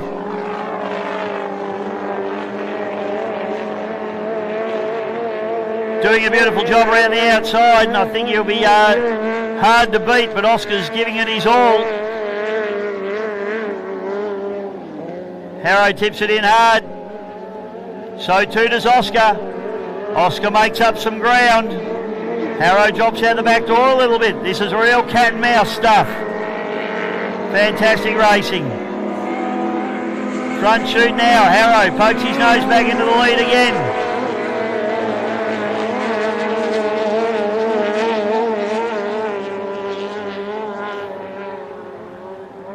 Top turn we go. Oscar Stevenson doing an epic job on the inside there, just making ground on Harrow every lap, although Harrow managed to hang on to a little bit of a lead there.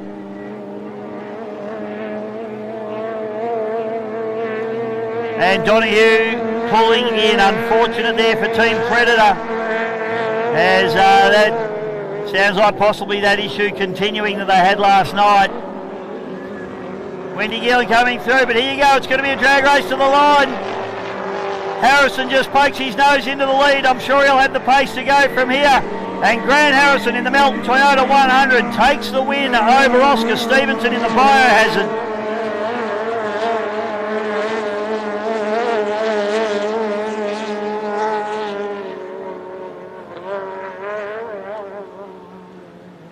And another win for Grant Harrison. That's win number 8,465,263.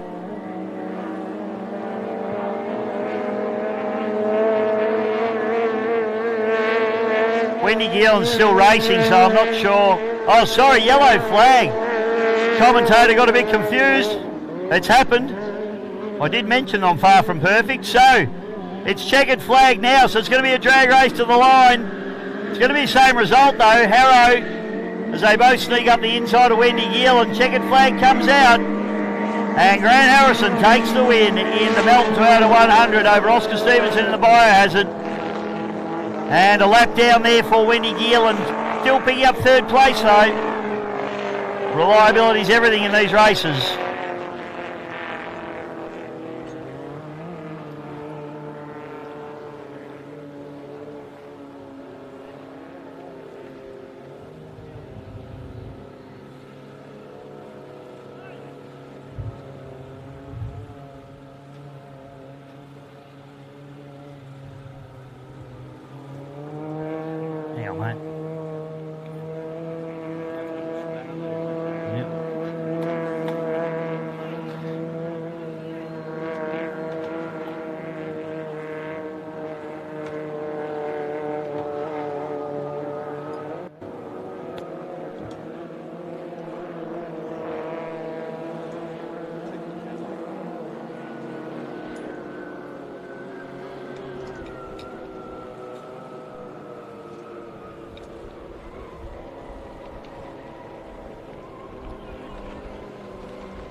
Very happy with what Kelsey's up to there at the moment. She's got Red Waterfall on her inside. She's giving a little bit of a hose off there to Meadsy as he cops a bit of a hose down on her outside. But Kelsey Dempster doing a beautiful job in the rebound VO69, running in third spot for the first mono PC. Yes, but up in front now it's the epic F4 with Tyler behind the wheel, beautifully driving it. The Phantom into second position with Lockie Bride there. It is pretty tight now for third, fourth and fifth as they all round down the bottom corner now. It looks like it could be the red line has just snuck up the inside now of the rebound of Kelsey Dempster. So Tyler Gilligan leading this show, but all the action's going on back for third and fourth here at the moment between the two monos. Retro Waterfall on the inside in his Tennessee hull. Both of these boats running Yamaha power. Kelsey Dempster in the 15-foot Dancraft, the rebound. And they go gunnel to gunnel. This is great racing between these two boats here at the moment. And you've also got Jack Meads on the outside of them, just showing his 2 bobs worth in as well. Fantastic stuff as they fire up the front straight. Race leader Tyler Gilligan doing it in fine style. Lockie Bride, he's just looking for a way around in PC, but I'm not sure if he's going to find it. No, he's making up a little bit of ground, Bisho, but not quite enough. Maybe that Tyler Gilligan's just holding him in there and looking at him, but it looks like he's trying to sneak up the inside. Oh, he has. Oh, look at this. Lockie Bride, you cheeky little bugger, up the inside. Can he get the job done, or will Tyler Gilligan, he might almost have to concede here. Lockie's going to run it in pretty deep, I think. Bisho, he can run it right in there. Just push it in there. Keep pushing, push. Tight. Great driving from both these fellas. Bride pokes his nose in. Gilligan kicks himself. You don't let him up the inside, PC. No, mate, you shut the door. That's what you do. That's good racing. Good racing. Battle continues on. I tell you what, very impressed with Kelsey Dempster here in the rebound. Doing a fantastic job. She's really starting to get a handle on this boat. It's her first season in it. And Red Waterfall gave her a pretty solid touch up there at Glen Maggie, but she is returning the favour here at Lake Eppalock at the moment. Here's a head up the back straight. It looks like Lockie Bride's just opened up a little bit of advantage in the Phantom machine over I'll say that again. Of Tyler Gilligan. 25-5-50 is heading out onto the water. But it looks like Kelsey Dempster in the rebound is now cemented into third position. Aquasonic with Tyler Scott. We've got no problemo with Guy Barrow. Supernaut with Cameron Allen. Maxi second in the Addicted 2. Pit Boss Gareth Lee. Bailey Canara in Shiver. Aquaholic with Andy Cameron, and TMR F5 with Lily Taranto. So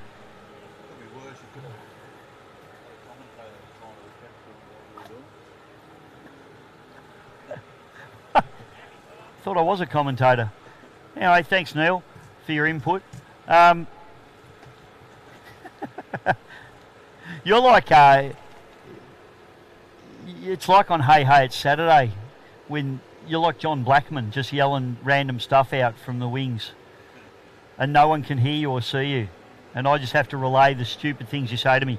Here we go, folks. Guy Barrow. I haven't got the clock on my screen, sorry. I don't know what Scotty's doing down there, but they're all charging at the line, and it looks like Barrow is going to get the best of the start. Looks like Supernaut on the inside, Pit Boss on the outside, then it's the Addicted. On the outside, it's Lily Taranto in the TMR F5, then Bailey Canara and Andrew Cameron, and Tyler Scott. Old Captain Barrel Roll, Blowover, you name it, he's done it.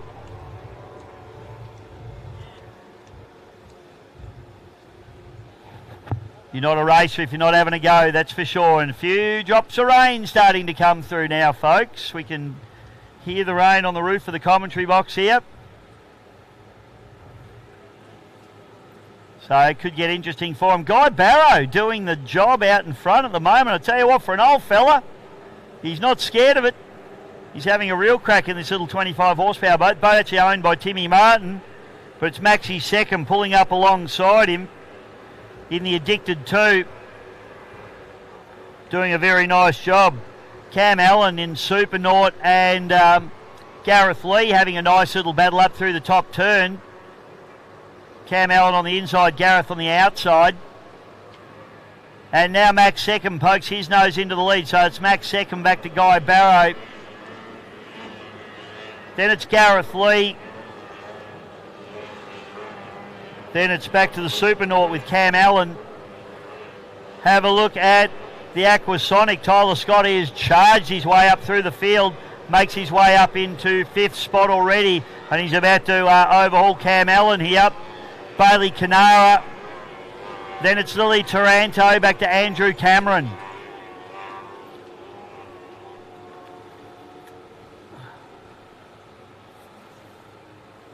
So Max Seckham takes the lead, and as much as Max is the underpowered boat in the Formula 4 category, He's got the most power in this category, and he's out in front as he should be and doing it in fine style.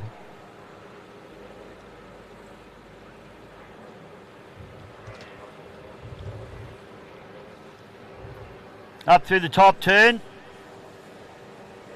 Max has really got a handle on this boat. I love the way he just drifts it through the corners. Doesn't even look like he in-trims. He just drifts it through beautifully.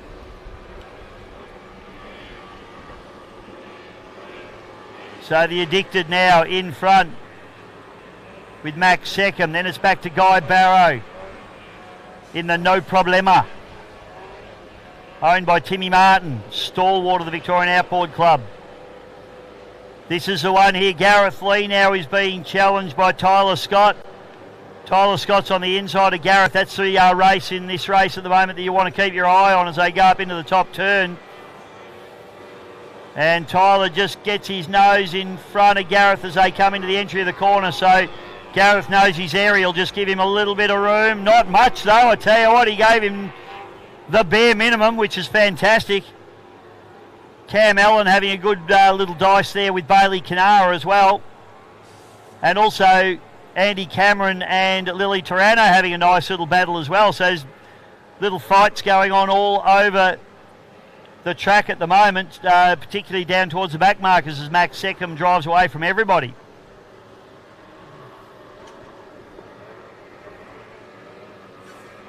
Max will see the yellow flag on this lap and set off in his last lap, and he'd have to make a silly mistake for it not to be a win here for him.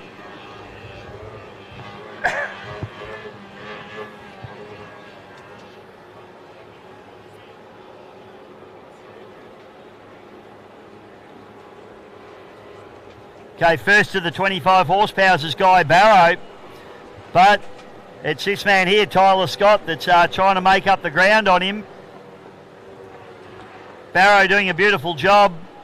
Both of these hulls actually manufactured by people in the club. The Tyler Scott's boat built by his father, Steve, and then the boat that Guy Barrow's in is actually built by Victorian Outboard Club member Timmy Martin. So it's great to have manufacturers involved as well.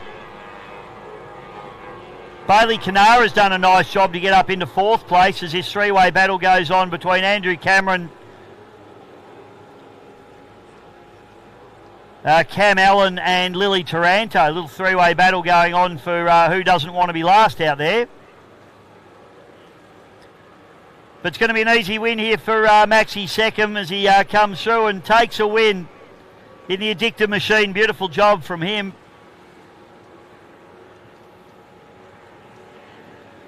Maxie Seckham wins $5.50. Tell you what, Lily Taranto's got plenty of trim on that little 550 tunnel boat as she goes down the back straight. She's trying everything she can to try and go. Here's the battle. I'll tell you what, Guy Barrow's done a beautiful job to hold off the hard charging Tyler Scott. Guy Barrow puts his hand in the air. First 25 boat home. Tyler Scott second 25 boat home. Third outright.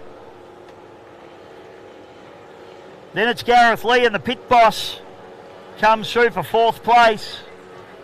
Third of the 25s.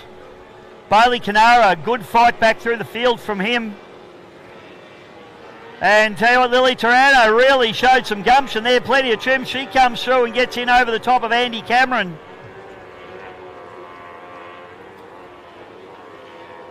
And then Cam Allen in the Supernaut. I like the name Supernaut. Reminds me of the old ski race boat, Supernaut. It was a very cool 1850 bullet back in the day. But Cam Allen had a couple of good races during that one, but unfortunately got shuffled back to last in the end.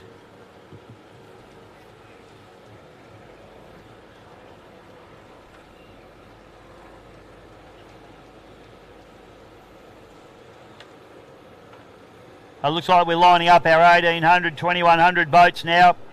I finally caught up with Kelsey Dempster, the driver of our boat, the Rebound, this morning, and she's absolutely ecstatic, and so are we with the way she's been driving that boat.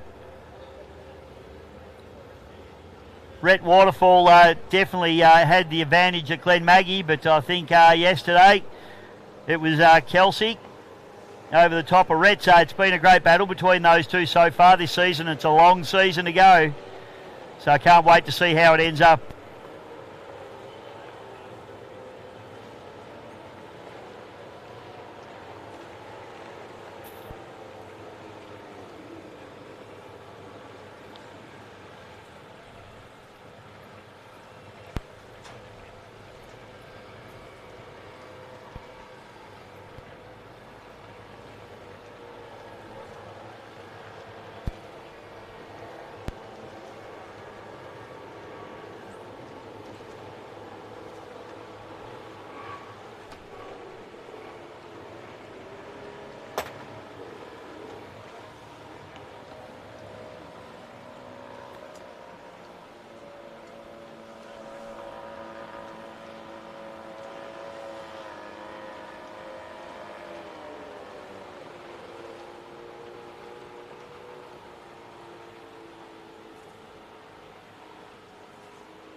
It's not a nice coffee anymore.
Welcome back, ladies and gentlemen, and as the calm before the storm, I think, just settles the lake at the moment. Very nice conditions here at the minute. I'm not sure it's going to stay that way, but at the moment looks very, very nice out there indeed. A bit of a breeze coming through. You can see out the back end of the course now, a little bit of wind chop, but we're sending our 2100 and 1800 cc boats out on the course. Looks like the 42 having a little bit of trouble getting fired. Charlie Kerwood finally gets that boat fired up. So boats we got out there are Lockie Bride and the Phantom. We've got Rhett Waterfall there in the red line. Jack Meads in the Bud Light. Tyler Gilligan in the Epic F4. We've got Kelsey Dempster in the Rebound. And a little bit of rain starting to just come down now, so it'll be interesting for these teams. I think they'll be running on the clock start. Blue flag's up. We haven't seen the white yet. We'll try and get the clock up if we can, please, Scott. Thank you. Waiting for the white flag now. We're just watching Charlie Kerwood. I was going to call him his father there for a moment. Charlie Kerwood in the 42. He had a big day yesterday. Lots of learning for him in this particular Patriot hull. Running the 2-litre Mercury power. And the clock is ticking. We are 20 seconds in. So coming up to 30 seconds to start in 3, 2, 1. 30 seconds to start now. And joining me back in commentary is my man Paul Cunningham. And I'll let him get his microphone turned on. But coming up now to 20 seconds to start. 15 in 3, 2, 1. 15 seconds to start. They'll all start to make the charge to the line now. We'll count the start down. Looks like Rhett Waterfall's got a nice little start at it there. Kelsey Dempster on the inside of him. 5 seconds. 4, 3, 2, 1, 0. That is a perfect start. That's as good a start as you're ever going to see on the clock. And all boats crossing the start line in unison. Fantastic stuff, and probably the best out of all of them was probably Charlie Kerwood, who was bang on the number, but all of them were within 1 second of the 0. So fantastic driving from the entire field there. So race leader is Tyler Gilligan as he heads down the back straightaway in the Epic machine. Then it's back to Kelsey Dempster into second place, first to the 1800cc boats, and then Lockie Bride, I should say, just into third place. Fourth will be Jack Meads. Then it's Rhett Waterfall, and on the outside, Charlie Kerwood as Tyler Gilligan goes up through. Oh my God, I don't know what went on there. Tyler got a little bit confused. He nearly went up the inside of the turn boy there. Kelsey Dempster had to do a double take and say, what's going on here? So she tries to rattle up the inside. Lockie Bride down the outside now. He takes the race lead. There's a bit going on there, PC. There is, mate. Welcome back, everybody. Thank you. And it's got really good racing here now in the 1800, 2100 cc's. As it's pretty close racing. Bisho is, I think it is on the inside there. It is Epic, and he's just been Tyler Gilligan. Then we've got, I've just lost track there. We've got Lockie Bride out in front. Lockie Bride out in front, sorry. Doing it beautifully. He's come actually from about fourth spot. And poor Bud old Light's just made a move on Kelsey in the corner there to take into third position from the Rebound, mate. One of yours? Yeah, I was just about to mention that. Kelsey had a great start. I think these little F4 boats have probably just got that better cornering ability than the mono hulls have. So it comes down the 3 tunnel boats now. The F4 boys absolutely going at it, hammer and tong. Been battling out all weekend long. There's been some fantastic racing, especially between Tyler Gilligan in the Epic and also the Phantom with Lockie Bride. He's just showing the way now by a couple of boat lengths through to the Bud Light into third position. Kelsey, as you said, is doing a fantastic job in the Rebound. Kelsey did have a little hook down in the bottom turn there, mate, lost a bit of ground. And it looks like Rhett Waterfall and Charlie Kerwood doing a nice job on the outside there. Yesterday, he was as loose as a goose, but he looks pretty good at the moment. No, he had to hit the start line right on the money today, so perfect. That's good. Yeah. It's all seat time in the seat, PC, as you know. Just the more laps you can do, the better you get. And that's definitely shown with Kelsey Dempster. You know, she started driving this Rebound boat at the start of the year, and she never driven a boat that had that was trimmable before, so, you know, boat that you can actually trim the boat from inside the cockpit. She'd always driven fixed trim boats like 25s and juniors, so it's taken her probably 3 or 4 race meetings to get her head around using the trim, but have a look at her now. She's holding off her main competitors there at the moment in the monohulls as the tunnels do battle out the front. Yeah, 1 lap to go. Yellow flag is now out, but Lockie Bride looking very, very good in the Phantom out in front. A little bit of a challenge there through the corner with the Bud Light trying to get up the inside of the Epic of Tyler Gilligan, but still pounding away with 1 lap to go, as we said. Rebound with Chelsea Dempster in behind the wheel. Our number 42, Charlie Kerwood, just dropped back a little bit on that lap, but got some good straight line speed, Bisho. Just doesn't seem to have the corner pace. Yeah, mate, that's a 2100cc boat, so it's got the 2-litre Mercury V6 on it. So in theory, should have a fair bit more power than the Red Line and the Rebound, as both of them are little 1800 boats. And just as I say, that Retro Waterfall has a wild ride coming up into turn number 1 there and has to just gather it all back together. But he does a good job. So he's having a good battle there with Charlie Kerwood. Neither of them want to be last place. Kelsey Dempster will only be interested in keeping those other monos behind her. She won't be too interested in trying to catch these tunnels. But at the moment, the man of the moment pulls out the checkered flag, and it is Lockie Bride, ladies and gentlemen, takes an epic win over the Epic F4, which is Tyler Gilligan. And into third place, Jack Meads. Very tight racing between the 3 tunnel boats there. Tight racing all weekend, Bisho. They've been putting on a great show for everybody here at Lake Eppalock and also at home on live stream. So good racing. Here comes Kelsey Dempster now across the line. A good run from her indeed. As you said, first of the monos, that's all she needed to do. And a good drag race here into the final positions with Charlie Kerwood and the 42 just getting up now above the Red Line of Rare Waterfall. So good racing in there. 2 classes there. Good job there from Charlie. He's learning that boat, and he looked a lot tidier today. So a bit more seat time, and I think you'll be very good in that boat. What's the report from the pits, please, Paul?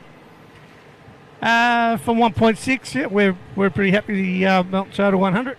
Good racing with Oscar. Great racing. Oscar's got a massive big smile on his face, and so does Harrow. So there was definitely no holding back there. That was genuine. That was genuine, good flat out racing. So good stuff there. Good. The guys at 101 are pretty happy at the moment, having a chat to them. They're just about to head out with Aussie Connection. I think we're going to see Bud Light. Marine Jackson's in there and Gravy as well, so good.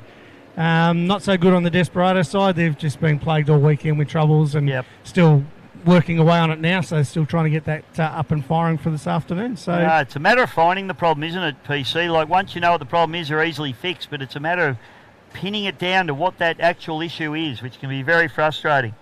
A little bit of rain around now. Though looks good if you're on the TV screen and we're looking out over the water, as you would be seeing from your TV. Still nice and bright, but behind us is another story. So the officials are actually trying to race through now the event to just speed it all up. And get as many races on the water as one of the reasons why we just sat in the water for a little while, because they wanted to make sure that there's no delay with the cranes. So just trying to pump through some of the events now to make sure we beat what is forecast to be a bit of a gloomy afternoon. Yes, it's going to turn pear-shaped at some point, but we'll get as many races done as we can before it does, and the officials are doing a great job pumping these races through. And that was a great 1800 and 2100cc race. And so the next race on the card, mate, I think is... well, you're mentioning GP, but I'm just looking down on the course. I see some of the bracket boats are in the water as well there. Yeah, I think they're just shifting the program around a little bit on us as to who's on the water and ready. So we'll just make it up as we go, as we do. As I've always done, PC.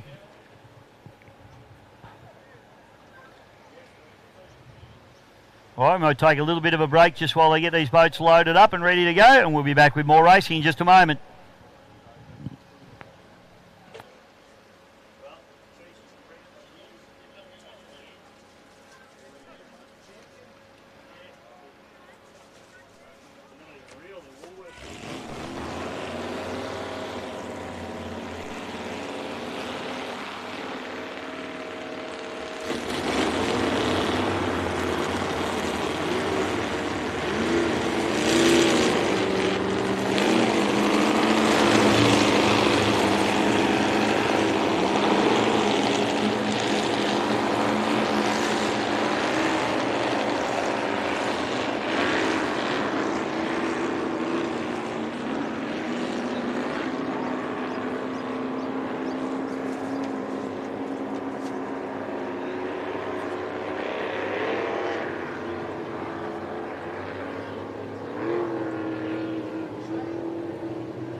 Yeah. If you're at home and you think, geez, I wouldn't mind trying boat racing, get in contact with your local club or APBA and give them a call and see how you can get into it. Mate, there's got to be a heap of V-Drive ski race boats out there that are doing nothing in sheds. You know, the temper boat that we've been watching Jason Jones go around in all weekend, that's an ex-ski race boat. Perfect for this style of racing.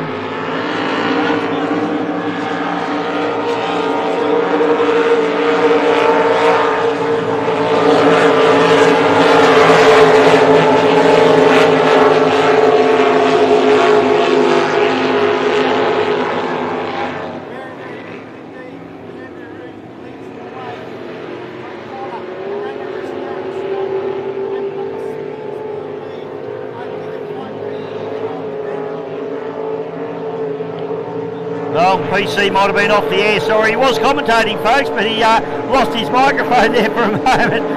So it's Ranger out in front, and then it's back to Ricochet with Jake Wilson up into the top turn. On the inside there is Tickled Pink, which is Andrew Reid. And then on the far outside, the Demon with Chris Byrne. So good racing going on here, PC. Yeah, apologies, fans. The motor plane just dropped away. The Ranger's gone. He's out. He's broken down, Bichet. So disappointment there for Troy Cameron in the Ranger. That leaves it wide open now for the Demon on the outside with Chris Burns. And on the inside, it's Ricochet with Jake Wilson. Tickle Pink with Andrew Reid is into third position now, Bichet. So it's down to the last two. Big disappointment there for Troy Cameron, who's had a fantastic weekend, all weekend indeed. But the Demon, Chris Burns, he's on provisional driver's licence, is just leading his way at the moment from the Ricochet with Jake Wilson behind the wheel. Very close as they head up into the top corner. Andrew Reid into third position, but close racing now as they will see the yellow flag. 1 lap to go, Bisho. 1 to go, and this is an absolute ding-dong going on here between the Ricochet with Jake Wilson and the Demon with Chris Burns as they fire down the front straight away. Burns, he's had a fantastic weekend.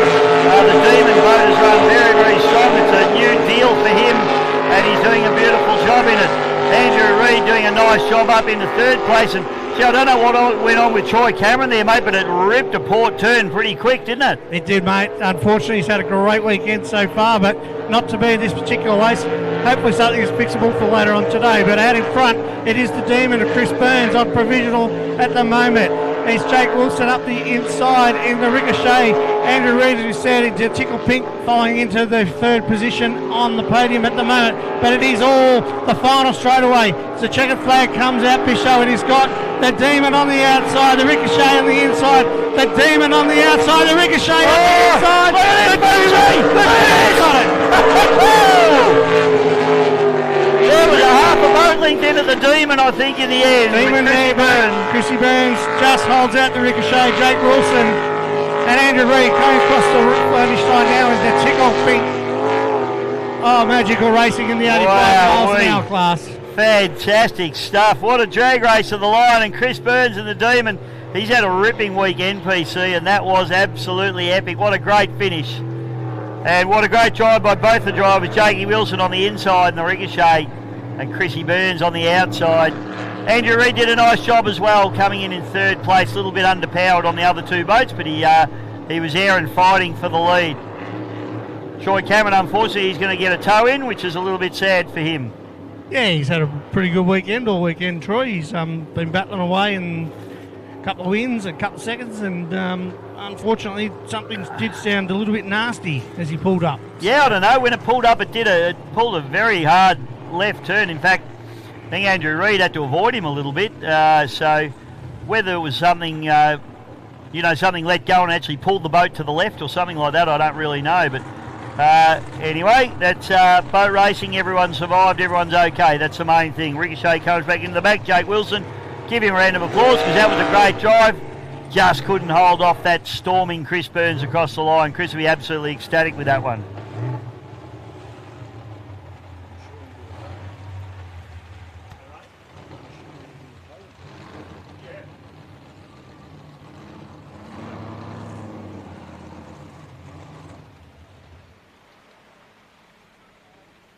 Well, race 13 now should be the Unlimited Open. rain's a little bit heavier now as it's coming down our rooftop. We can hear it, but hopefully it'll keep away for another good hour or two. Max Kerwin up next. That's what they're saying on the screen, but that's not what our little program says on our phone. So,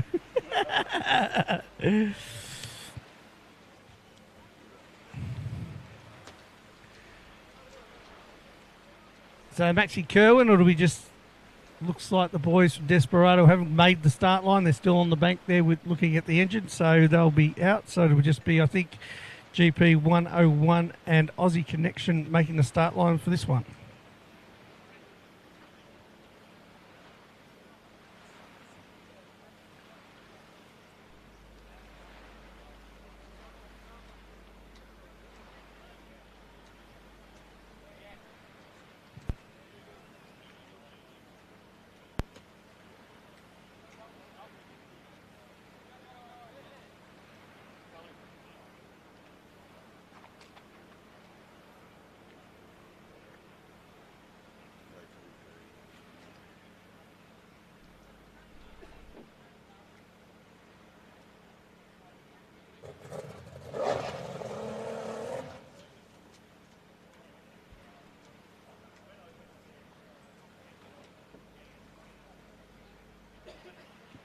Of course, Bisho will be off to, well, you definitely will be, and I'll be spectating. I'll be helping out with a couple of events, but National Drivers' Championship, the Battery World, across a couple of great events coming up this year, extended series, also including the hydroplanes later in the year as part of the Lucas Oil's National Drivers' Championship. So 5 particular rounds coming up in that particular series. Yeah, it's going to be, I'm pumped for that PC, and the first round is at your home track, so you will be commentating with me because it's going to be at Melton Gold Cup.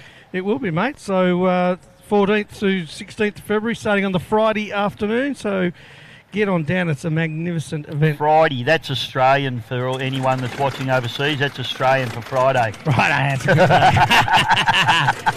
Half day Friday, that's what I call it. Saturday and Sunday. Then we'll be heading off to Yarrawonga for the second round on the 25th through to 27th of April. Adelaide into the 22nd, 23rd of May. Laidley in Queensland through to the 27th and 29th of June. And finalising our big event at Windsor on the 12th through the 14th of September. So massive 5 rounds coming up in a couple of weeks' time, starting at Melton in 6 weeks' time. Oh, I'm absolutely pumped for it, PC. I can't wait.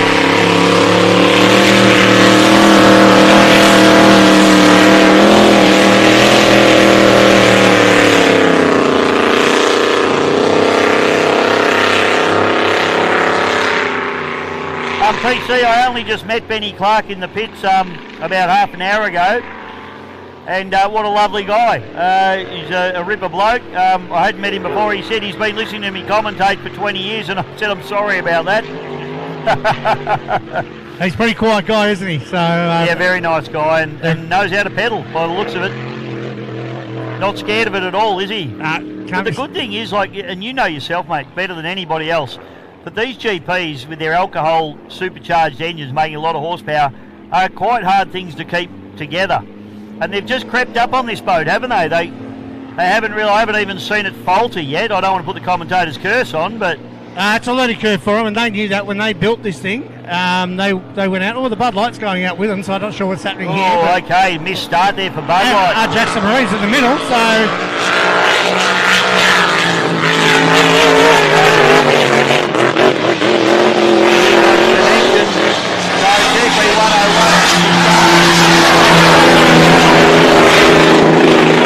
So Sam Lucas there, mate, yeah, he's had a problem.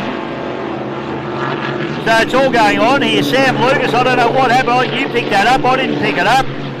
Dave Mead's very slow to the start, and he's going to get lapped. In fact, he's going to run very wide here and just let him go because he understands where he is on the racetrack. He's a very good racer, David. In fact, he's going to pull out. So 101 charges on its way through.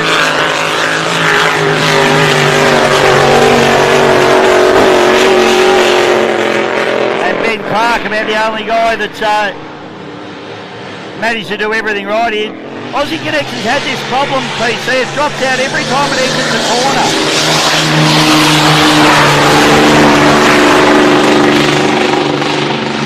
just love it when it goes past and you can feel the ground moving. Feel It's like just so good.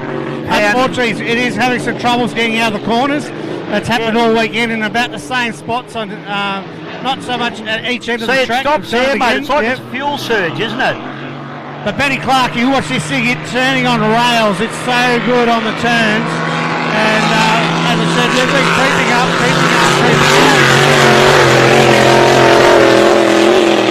They're going to be a massive force come time with the Griffith Cup and a few of the bigger events coming on through the season. And there it happens again. Yeah. Gets on the gas and it runs out of fuel by the sound of it.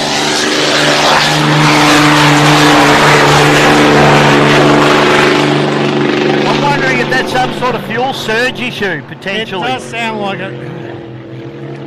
Very hard to test these things, isn't it, PC? And the corners here are so tight too, Bisho. These things aren't really designed for these real tight courses. So here goes Benny Clark. He's going to see the yellow flag. 1 lap to go. Of course, the Australian Championship, so four laps this one.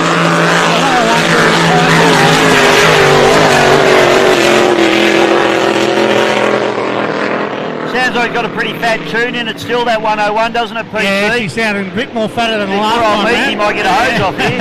He's whoop.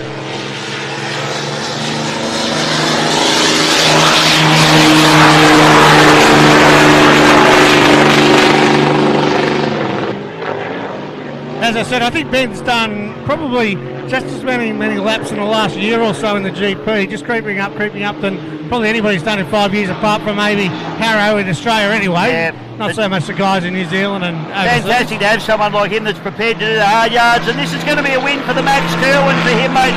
Heat number 2, he won heat number 1, he missed heat number 2.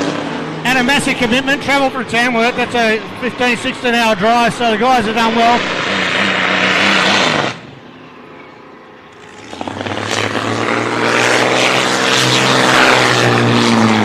Russell Jones brings the Aussie connection home. A good effort from the team there. There's definitely some sort of fuel surge issue with that boat, but I just love having it go around. I hope it just keeps going around, PC. Nah, it's fantastic. One day they'll have to bring back the triangle, I reckon. Absolutely. You'd love to see it, wouldn't you?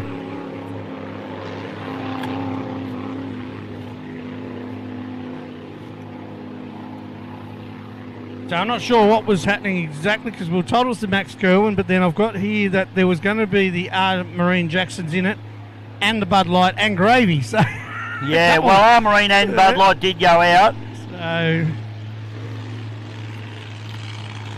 anyways, good run from both boats.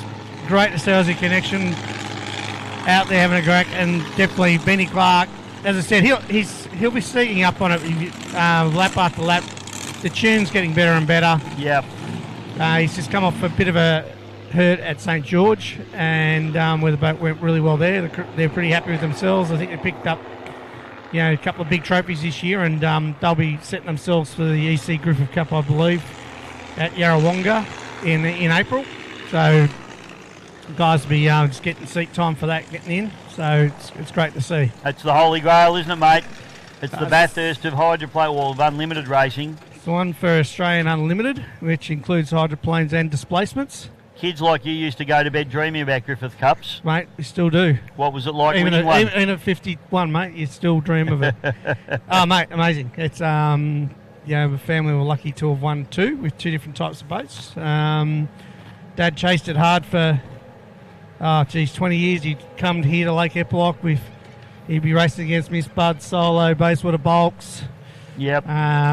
All big names, and, he'd go home with a couple of seconds and thirds, and finally at Lake Burrumbeet was able to take the cup off Keithy Harrison and the Rat. Yep. And then I was lucky enough to get a win in 2006. So it's a really great event, and yep. Every racer probably, the juniors out here today would be dreaming of, whether or not they've got aspirations to go into Formula One worldwide, be a Craig Bailey, for example, yep. or a Troy Marlin, win a UIM World Championship, and outright speed, and also be a GP driver like a Grant Harrison, or yep. the Lupins, for example. Just that's what it's about. It's the Yeah. passion, isn't it? And Yeah. you know, you even saw Dan Cruzy come back. He's been gone Yeah. for 20 years and Yep. still got the passion. Absolutely. I think once it's in the blood, it's a little bit hard to get out. Benny Clark can probably hear you now, folks. Please put your hands together for the winner of the Max Kerwin and also the winner of the Eppalock Gold Cup for 2025. Ben Clark in the GP 101. Congratulations, Ben. As he steps onto the dock, we've got a nice little new blow-up dock down here at It's actually the really good. SPC. It's a Yeah. little bit wobbly, but it's good. You just It's, need your sea legs when you're on it, that's all. No, it's actually really good. Nice little initiative. Yeah.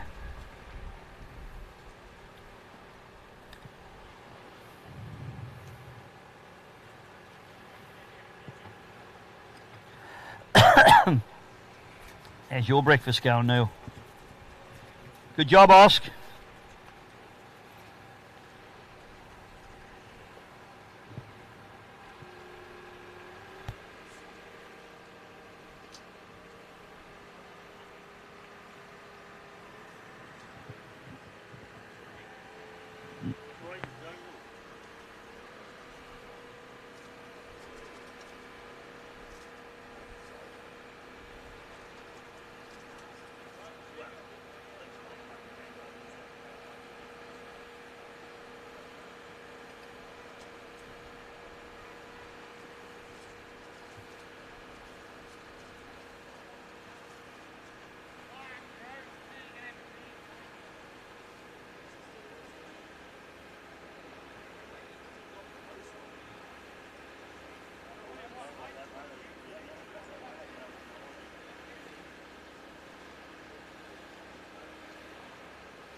Through the bottom turn, and I'm going to guess here that young Levi Whitten is going to come through and take the win. Levi Whitten takes the win. Back to JD Land into second place. Riley Bright will pick up third.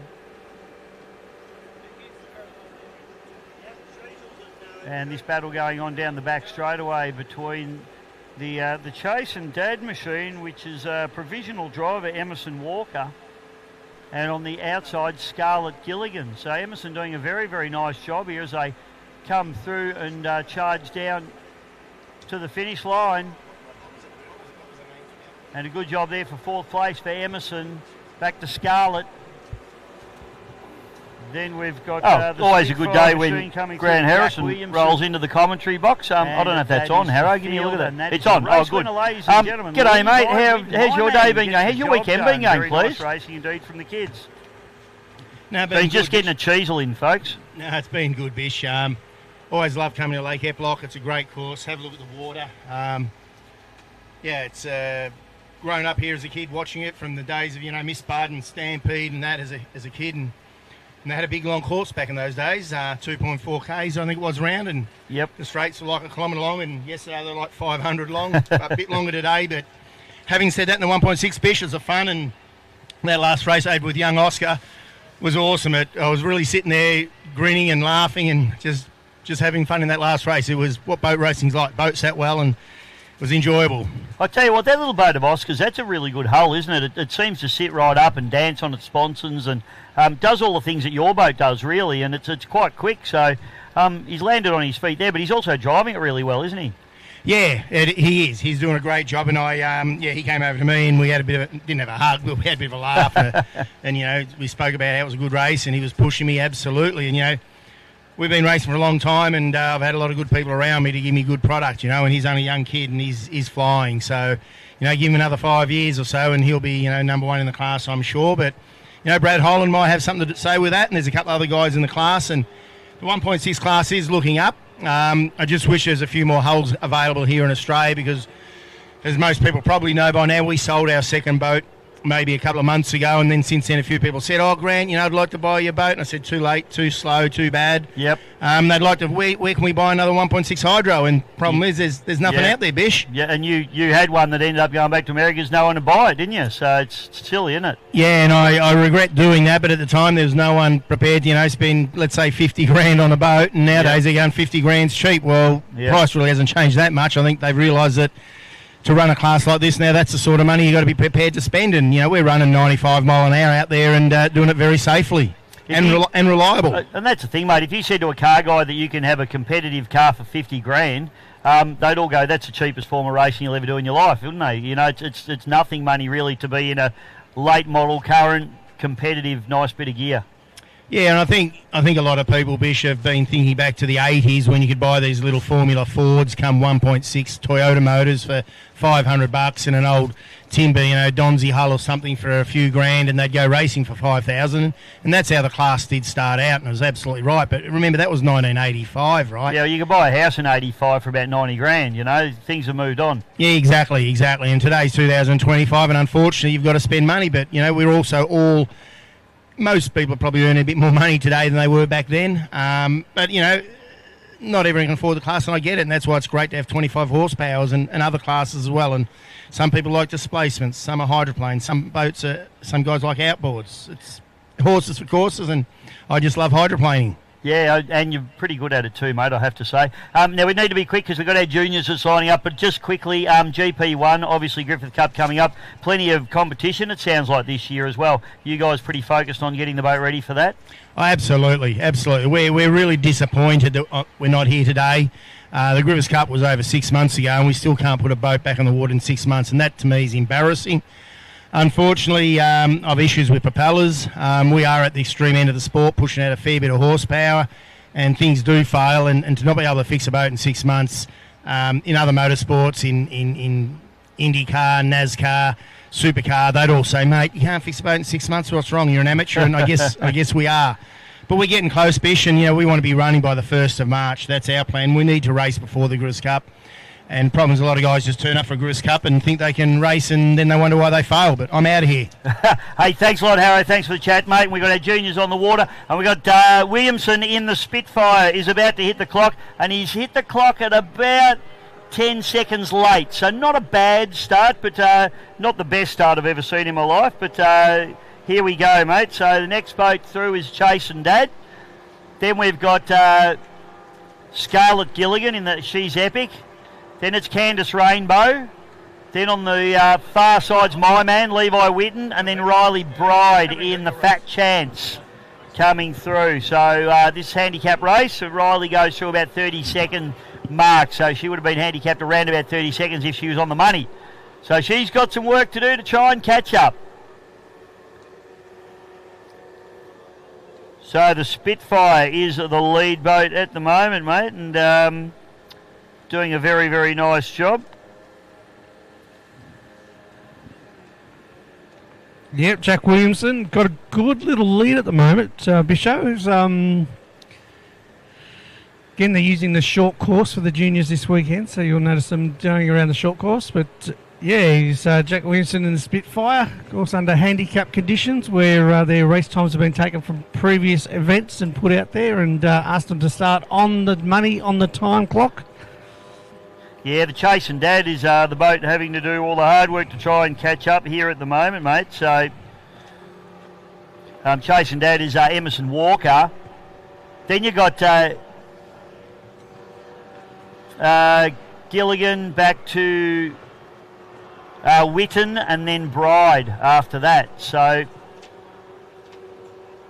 there's a fair bit going on there with Scarlett Gilligan just being overhauled there by Levi Witten as he goes up the inside, and then Riley Bride, she's sort of starting to close the field up as well. So Riley's probably the class of this field as she pushes along, and there's also Candice Rainbow as well running in third spot too, mate. So they're starting to bunch up, so it's going to be interesting to see where this one ends up at the very end. 2 laps to go. The green flag's still out, so still a little bit of bunching up still sure to come through. But so it's Jack Williams. Still the Spitfire out in front. Yeah, mate, still holding a pretty good little lead at the moment. Yeah, Jack Williams has got a fair gap there. Then it's back to Chase and Dad with Emerson Walker. Candice Rainbow is doing a nice job in third and making a little bit of ground, but making ground on her is Levi Witten. Then you got the hard-charging Riley Bride. She's shuffled Scarlett Gilligan back to the back of the field, but looks like Candice is looking up the inside here in the little fairs. Oh, nice little push in there. So, nice overtake up the inside. Wow, had just enough boat width to get through. A lovely manoeuvre there by Candice Rainbow in the little fairs. That was a great move, wasn't it? And in fact, it's a double overtake, Bisho. It was, mate. She got 2 of them done. So Candice Rainbow goes from third up to second and gets the job done nicely. Williamson's got 1 lap to go now as he picks up the yellow flag. So it's Candice now, Rainbow, who's the hard charger. I thought Riley Bride. Riley Bride starts to make a little bit of a move on Emerson Walker there as they come up into the top turn. She tries to poke her nose up the inside, but probably just has to back out a little bit. She gets it done now as Emerson runs the wide line. Probably a wise move. Now we got Levi Witten trying to make a move here on Candice Rainbow. So this is the last lap for these two. This is probably the battle of the race at the moment because I think Williamson's going to be very hard to catch from where he is at the moment. He's got a very, very good lead indeed, but it's Scarlett Gilligan, Candice there. She's on the inside. Pretty close indeed. Bisho might be a move up the back straight, I think, for second and third positions. Levi Witten is menacing and really looking to try and get past Candice here, so it's going to be a good battle between these two, a good fight. As they go up the back straight away, Candice isn't having any of this, and Levi doesn't make any ground. He made a little bit in the corner, but he's not making any in the straights. Jack Williamson now in the Spitfire comes down. Beautifully turned out boat too, this one, PC. I don't know if you've had a look at it. Yeah, job on it. Absolutely. It's fantastic, isn't it? Beautiful. And it is going to be Jack Williamson takes the win on handicap, so great job there from him. Levi Witten charging hard at Candice Rainbow. It's a drag race line. Can Candice hold him off? He's coming at her. Candice, it's Levi. I'm not going to call it. Photo finish. Photo finish. The second. Rolling right into fourth place. Nothing in it. I'll just see you at control tower and I'll be looking at the timing monitors. Well, couldn't separate them. It's hard to tell because, and we've got Chase and Dad coming through, Emerson Walker, and then Scarlett Gilligan getting the job done. But I think young Levi had the momentum. I think he might have just poked his nose, but hey, I'm leaving that to the judges. I'm not calling that at all. Give it to them both, I reckon. Absolutely. Deserve it. Good Great race by both. Hey, good handicapping too. Yeah, not too bad. Not sure who our handicapper is today, but whoever it is, well done. Great job. It was well run by Jack Williamson in the Spitfire, who took out the win. And we'll go to the photo finish for Candice Rainbow in the Little Fez. And he could have won by more, actually, PC, because he missed his start time a little bit. 10 seconds, I think you said. 10 seconds, yes. Yeah.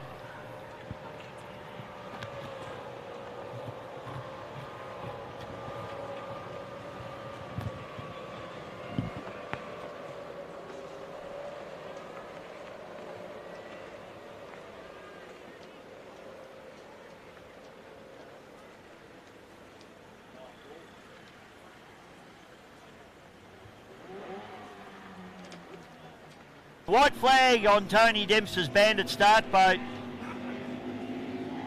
He brings them down, he lets them go. Here we go, we are racing Temper and Tantrum.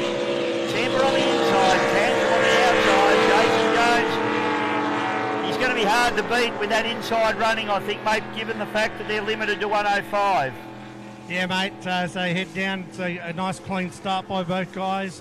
It is the Bad Temper leading them up the back straight with Jason Jones behind the wheel. Transfom's not far behind, but it's been a pretty good weekend so far. Don't want to put the miles on him. The Bad Temper just opening up about a 4 or 5 boat length as they head up the back straight for the first time. This one will be 3 laps, Bisho.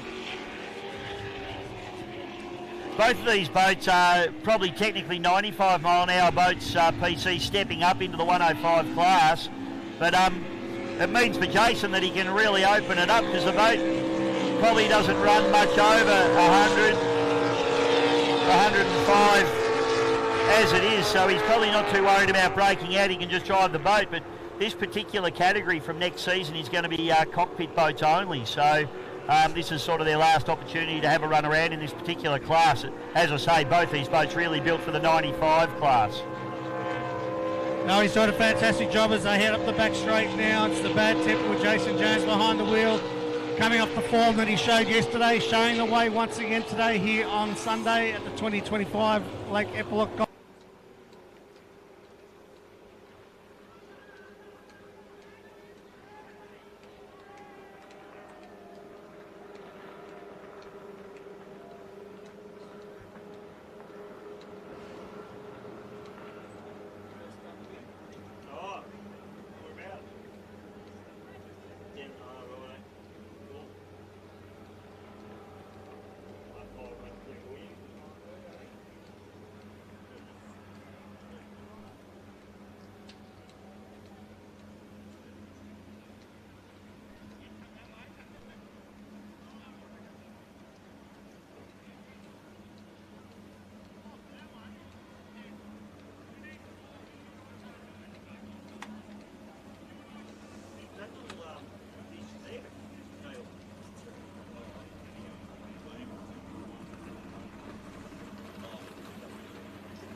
Righto, clock's ticking, Bisho, on this one. So this will be JD Land in the Tough Luck, Daniel Shaw in the Shore Play, Harry Meads in the Bud Light Junior, Ella Gilligan in She's Epic, Chase Hamilton in Flat Out, and Jet Howard in the Little Liberty. So it's just ticking around to almost 40 seconds to go.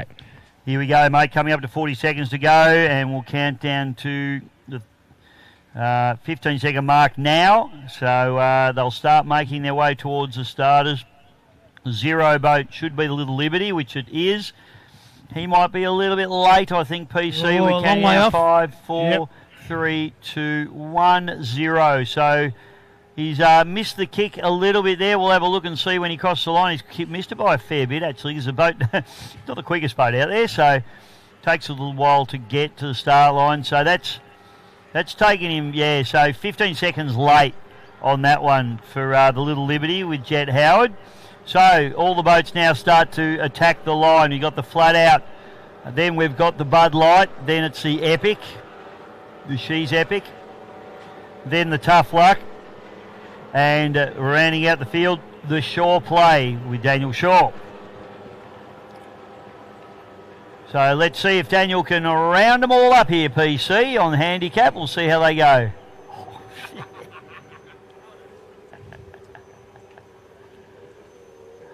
Thanks, mate. Yeah, mate, already starting to round up the Little Liberty at the moment up the backstroke. That's what happens when you start 15 seconds behind, but that's okay. No, everybody's learning their trade, mate. It's a long way to the start line, so Little Liberty. Well, he started about 15 seconds, so it took him actually 30 seconds from where he started. So, so next time he needs to think, okay, well, if I'm going to start there, I need to allow go at the 30-second mark and he'll be spot on. That's it, mate. It's all about working it out, isn't it? That's it. So we see Bud Light now starting to put a little bit of pressure on out the front as the handicapping system starting to come into play. They're all starting to bunch up after lap number 1 here in the second heat of the juniors. Yeah, we've got Ella Gilligan making some ground on Harry Meads. Ella's pulled back about 3 boat lengths on the Meads Machine, the Bud Light Junior, as they head down into the bottom turn for the second time round. Chase Hamilton trying to hold them all off there in the flat out. He's got the charge of the Light Brigade coming for him, mate. It looks like Ella's now just about to move up on the outside of Harry Meads and the Bud Light Junior, just moving nicely into second position, Bisho, as they head up the back straight away now.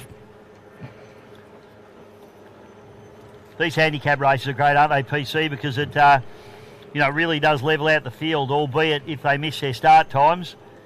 Sometimes it doesn't work out as it should, but the handicappers are doing a great job. Have a look at this up the inside there. So you got Meads trying to have a look up the inside of Ella Gilligan there, and she's carrying a nice bit of pace here. She could be just starting to take the lead, I believe. They might hit the lead as they hit the end of the course. Just overhauling Chase Hamilton there. You got JD there back in what's he in fourth spot at the minute? Fourth at the moment, yeah, in the tough luck. And I think it's Daniel Shaw. He's looking to make some moves as well.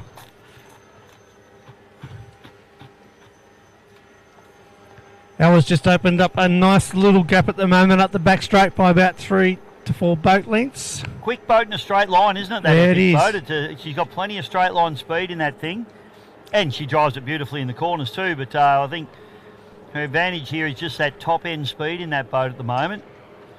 As Ella comes down through, so then it's Chase Hamilton in the flat out. Love the colours of that boat. It's painted up in the Lotus colours with the green and the yellow stripe up the middle PCs. Very cool. Nice indeed. Very cool. And then the Bud Light with Harry Meads. And then it's JD Land in the Tough Luck Machine, and then Daniel Shaw in the Shaw play trying to catch them all.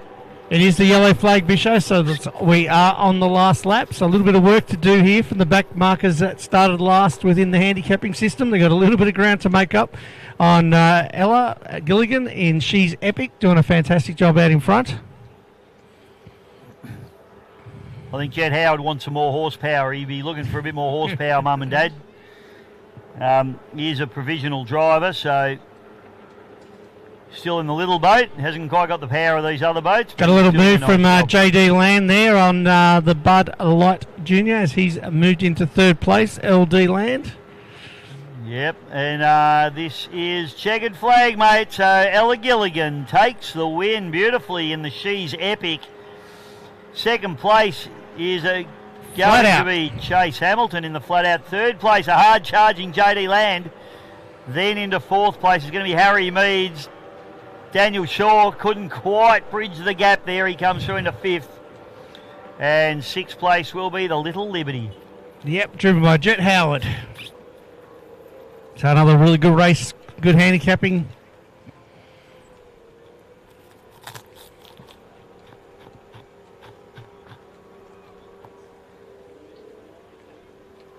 Don't forget, ladies and gentlemen, we've got plenty of food stalls on the go here. We've also got Mark Savage with Savage Force. You can get what's left of the merchandise now this late in the day. Or this late in the weekend, I should say. It's not late in the day. But plenty of food still on the go. No point going hungry or thirsty here at the VSBC. And coming up to lunchtime PC, everyone's going to be thinking about getting a burger or something. So, oh yeah, mate. Got some good selections actually up the back there, I must say. Slovaki, that might be my guy, I reckon. A Slovaki, you reckon, mate? Sounds pretty good.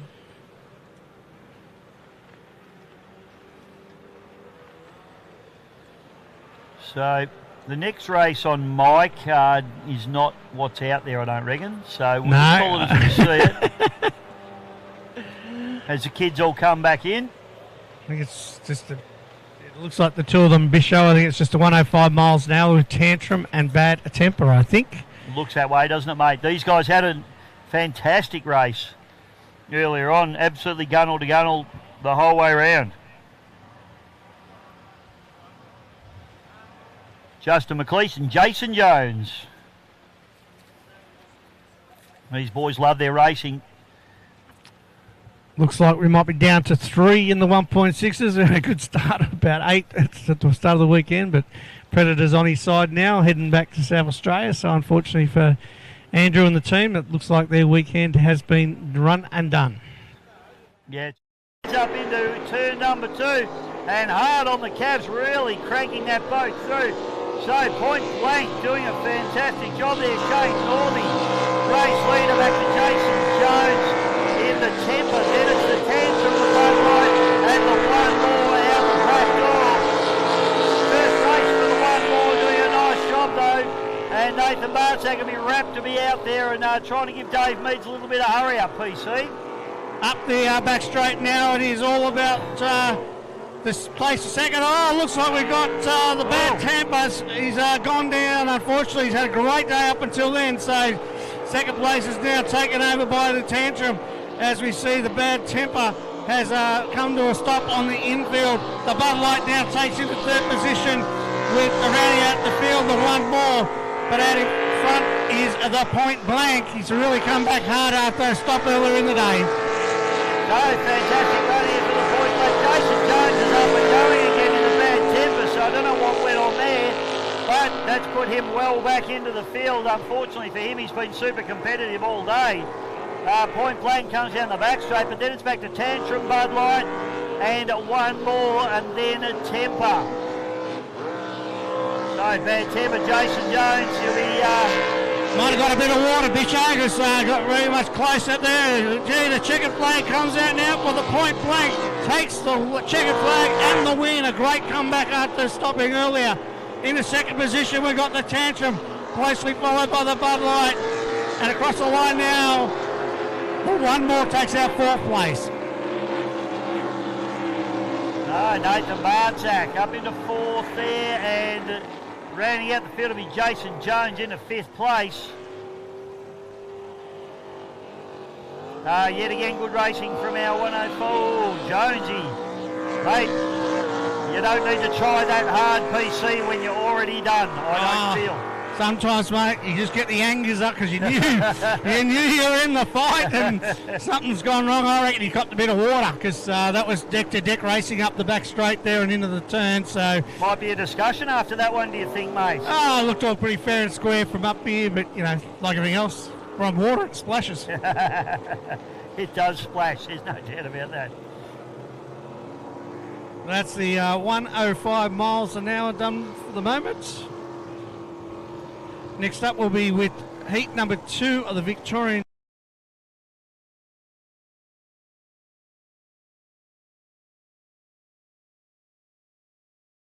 The Bad Temper was on the inside last time and the Tantrum was on the outside, so they've swapped their positions. So Tantrum, Justin Tell you what, McLeish. PC, I reckon that's probably the only thing between them, so it'll be interesting to see if Tantrum can pull this one off. Yep, indeed. That's why I thought I'd just make a mention that it is a swap around because, yeah, super close last time. It was just the inside running was probably the advantage. Yeah.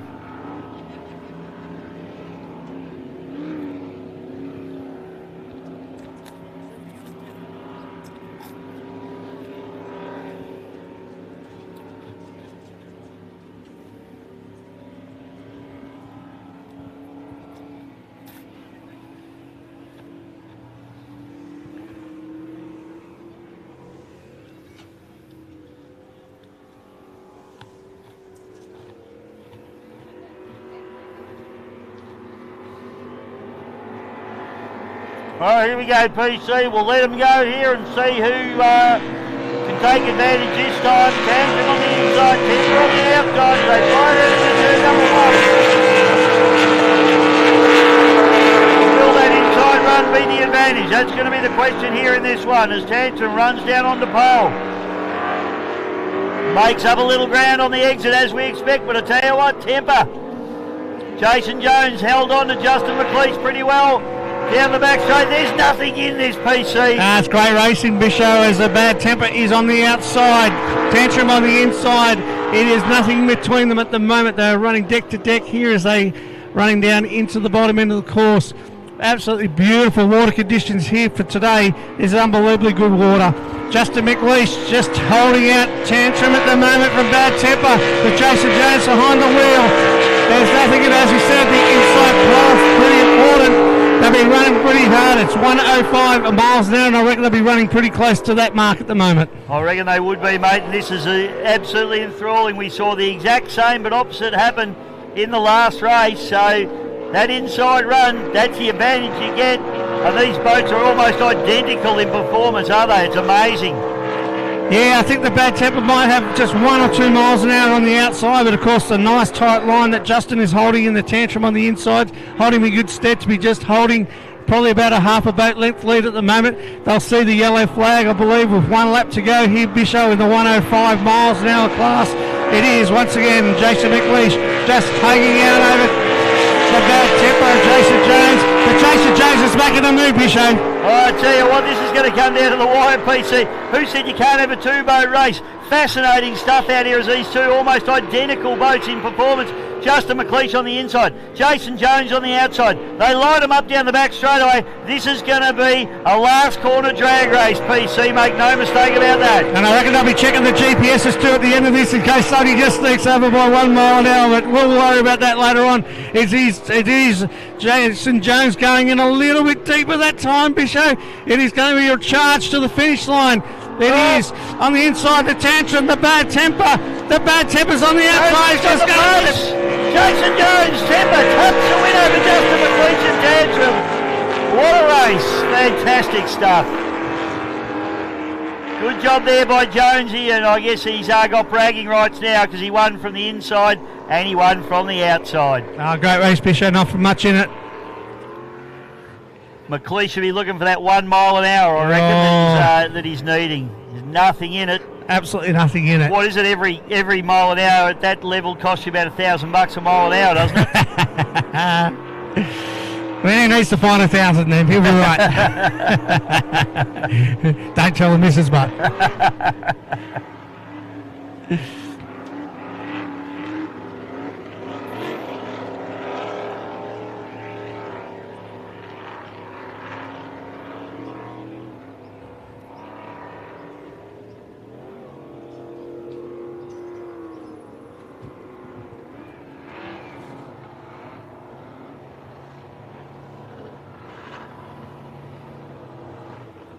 I think it might be Victorian Heat Championship Heat number 2 up next, which would be in the F4s, Addicted 2, the Bud Light, the Epic, the Phantom, and the TMR. So that looks like that is next on our program. You can see a couple of them in the water already, ready to crack on. Yeah, they are, mate. So this should be a good little event, actually. The first round was good. I think Lockie Bride taking the win in that one.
Been around a really long time in the sport and still actively, constantly working on it. Now he goes up and down those stairs every day. It's a big walk up. Good Bendigo boy too, mate, my hometown. So he's lives out there in Maiden Gully and does an awesome job with this boat. Absolutely. And shout out to his daughter Carly in New Zealand and family. Hope you're all doing well. The boys are all go-karting over there. Oh, really? Okay, that's interesting. Yeah. So all living in NZ in north or south? Don't know. So that's probably asking for too much information. Too much information, mate. North, I think. Sorry, please. Waverley. Well, yeah, yep. I think. I grew up in Waverley, but Melbourne.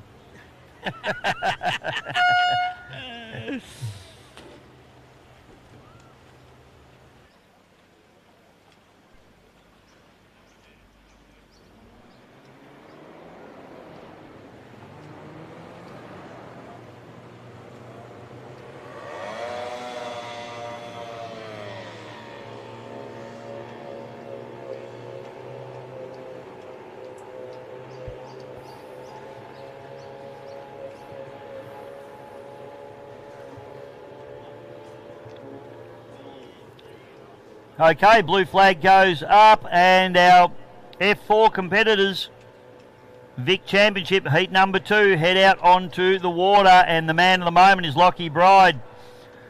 He's the man they need to beat. He's in the green and white machine, the Phantom. But he's got some hard charges in the field. He's got the Bud Light F4 with Jack Meads, Tyler Gilligan in the Epic F4, the Phantom. Of course, Lockie Bride. Maxie's second in the little 550 boat. And Josh Taranto, who is out there, which is good news because he failed to start heat number 1, unfortunately. So that dashed Josh's chances, unfortunately, of the championship win. But hopefully he can get something done here in the heat. Tyler Gilligan just heading up into the milling area there. He's right behind Lockie Bride out to his outside. So some very quick competitors in this category now. And all these kids, and they still are kids, driving them very, very well.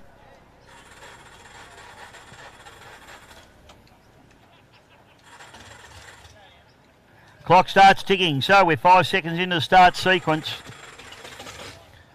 Boats will probably at a roundabout, as we've been seeing most of them attacking at the 15-second mark, right or wrong.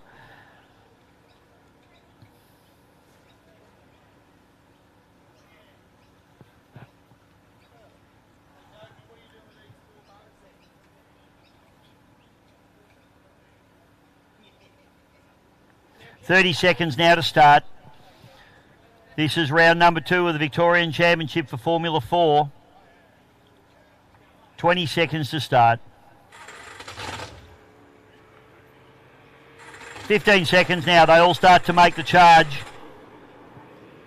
Second looks like he's the man that's maybe on the money here for the start with 5, 4, 3, 2, 1, 0. Absolutely perfect start again from these kids.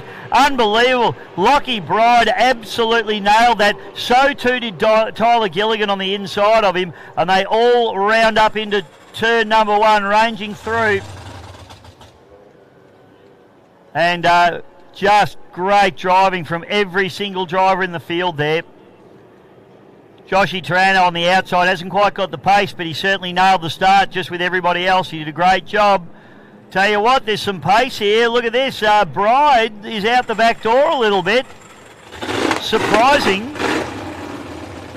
As it is Jack Meads and Tyler Gilligan heading up into turn number 1. Meads, he's been a little off the pace. Hasn't had a lot of luck here today, but the boat looks like it's very speedy. And he's also managed to get his way up into pole position there.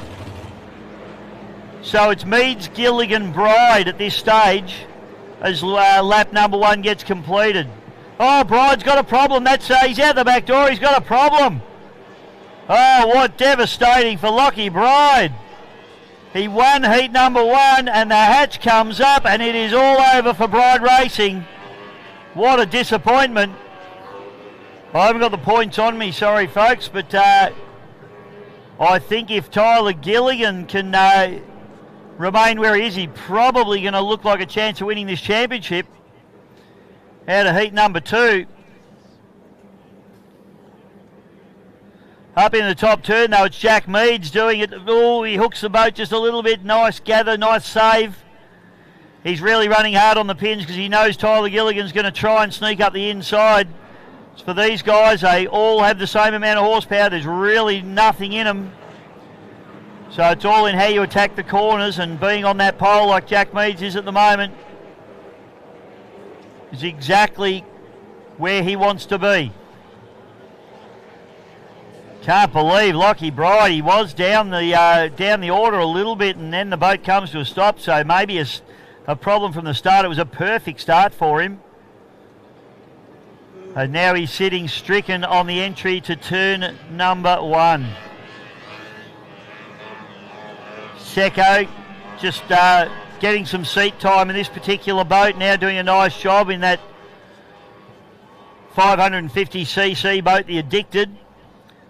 But it's all about this battle at the head of the pack at the moment is Jack Meads in the Bud Light Junior. Doing it beautifully. Yellow flag comes out. He needs to hang on for one more lap. He's got a hard charging Tyler Gilligan all over his transom.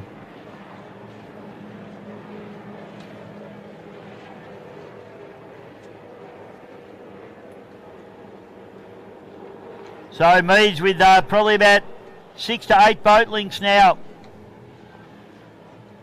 on Tyler Gilligan. Josh Taranto as they all go past a stricken Lockie Bride. He'll be absolutely biting the steering wheel in the cockpit of that boat. He won't be happy, the Prey Mantis.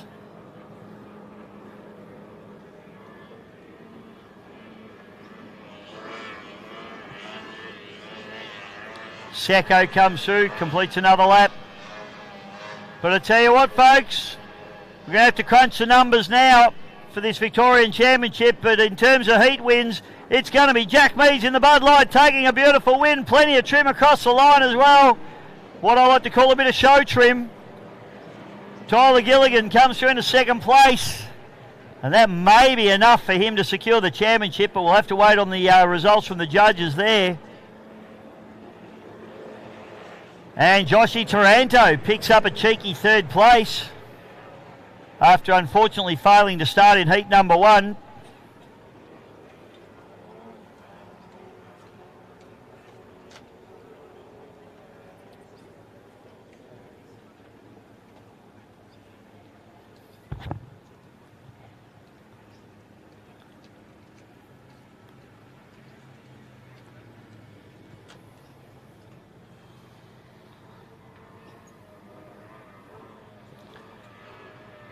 And coming through into 4th place in the 550cc boat, it's Max Seckham. More seat time for him. He won the 550 race earlier today, his category, so that's just more fantastic seat time for him.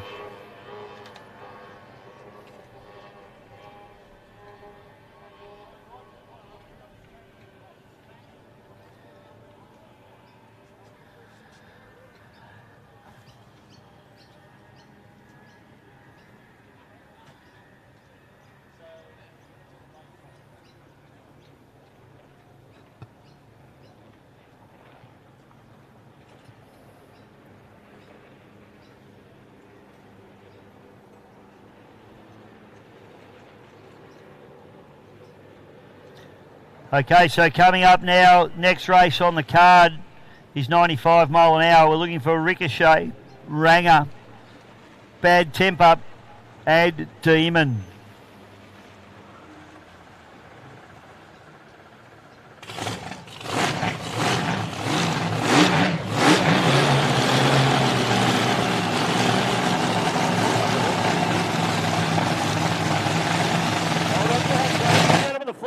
So the you know what stops, we're racing it unlimited.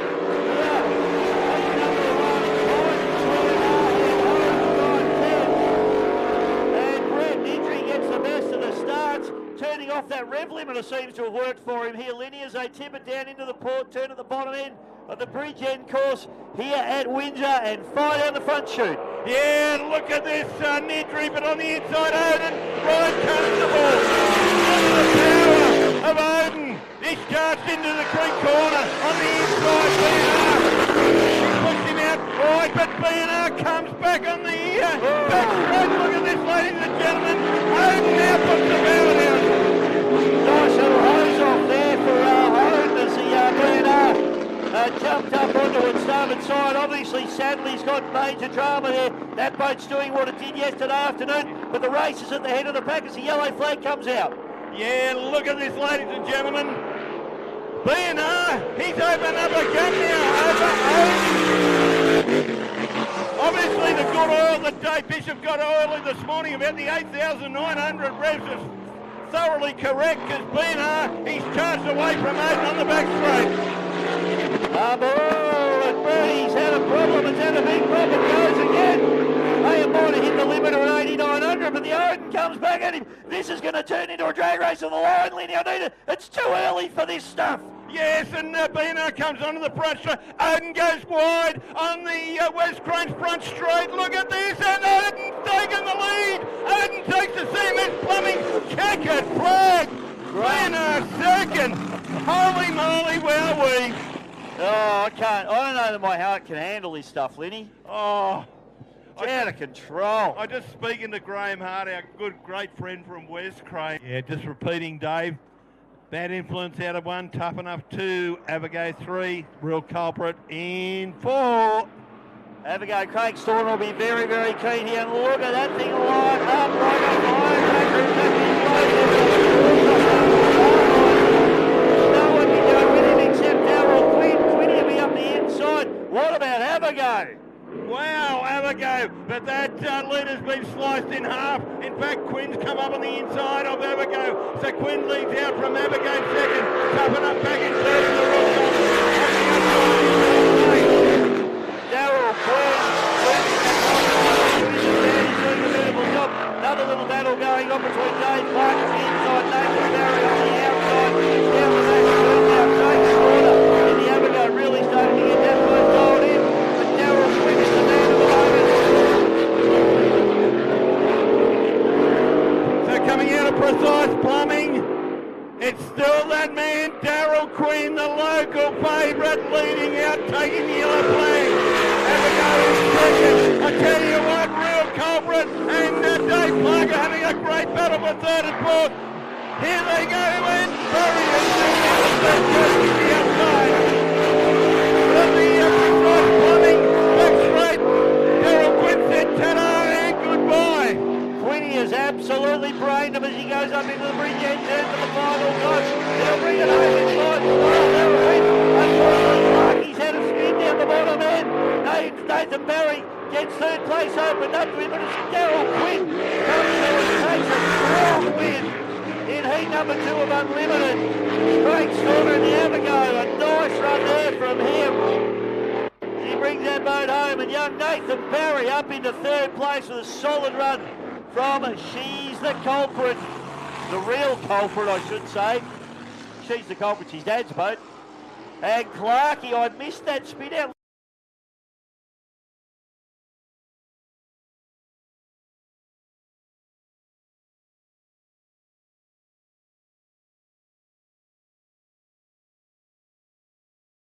I don't know whether you picked up on it.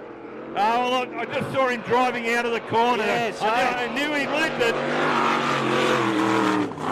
So big Davey Clark out of the Adelaide Speedboat Club, the proud South Australian.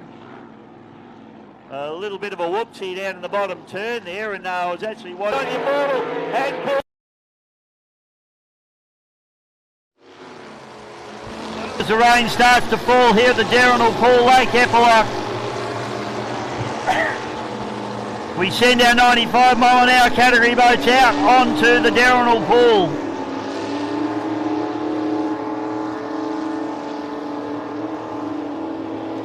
We've got the Demon, the Tantrum and the Temper.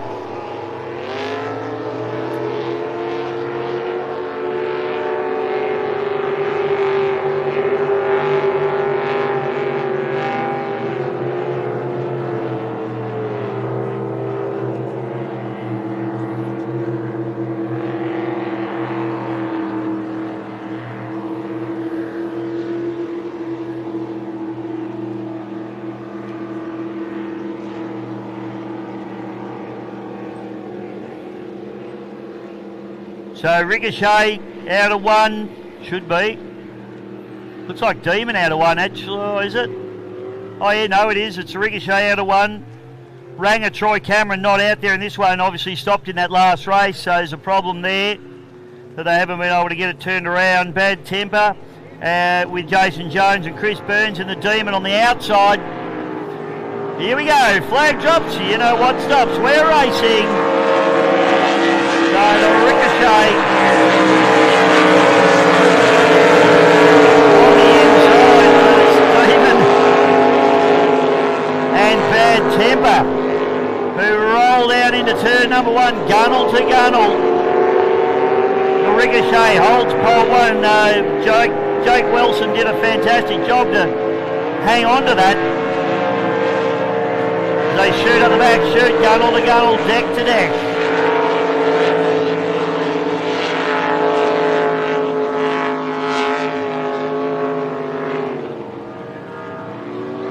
Up to the top turn, JC Jones. Trying to get the power down. Chris Burns gets the power down a little bit more smoothly. And as a result, gets a little bit of a slingshot. But probably not enough to cause Jason Jones any problems as he runs on that pole line down through the bottom turn. Burns is fast though. Have a look at the momentum he maintained. Now Jones trying to put the power down. The boat jumps and leaps. Jones is off the calves. Burns still just holding that boat very, very level. Doing a nice job as they tip it up into the port turn at the top end of this beautiful Darrell pull course. And the Demon comes out with the advantage now and accelerates away. Jones again struggles to put the power down. Yellow flag out now. Chris Burns in Demon doing it nicely.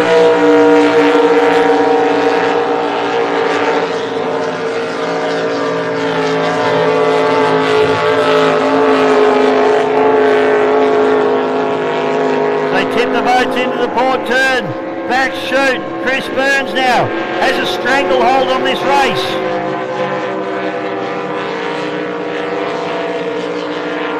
And the Demon, he could go to pole now if he wanted to. He runs in tight, but he doesn't go to pole. He leaves Jones alone. He doesn't need to worry about it though, as Chris Burns takes a win in fine style of the Demon. And he's happy. He fist pumps the air. Jonesy disappointed.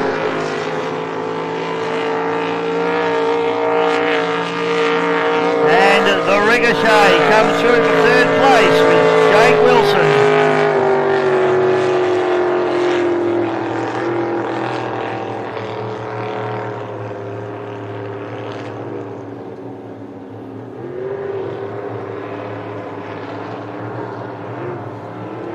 Jane in the back. They go back.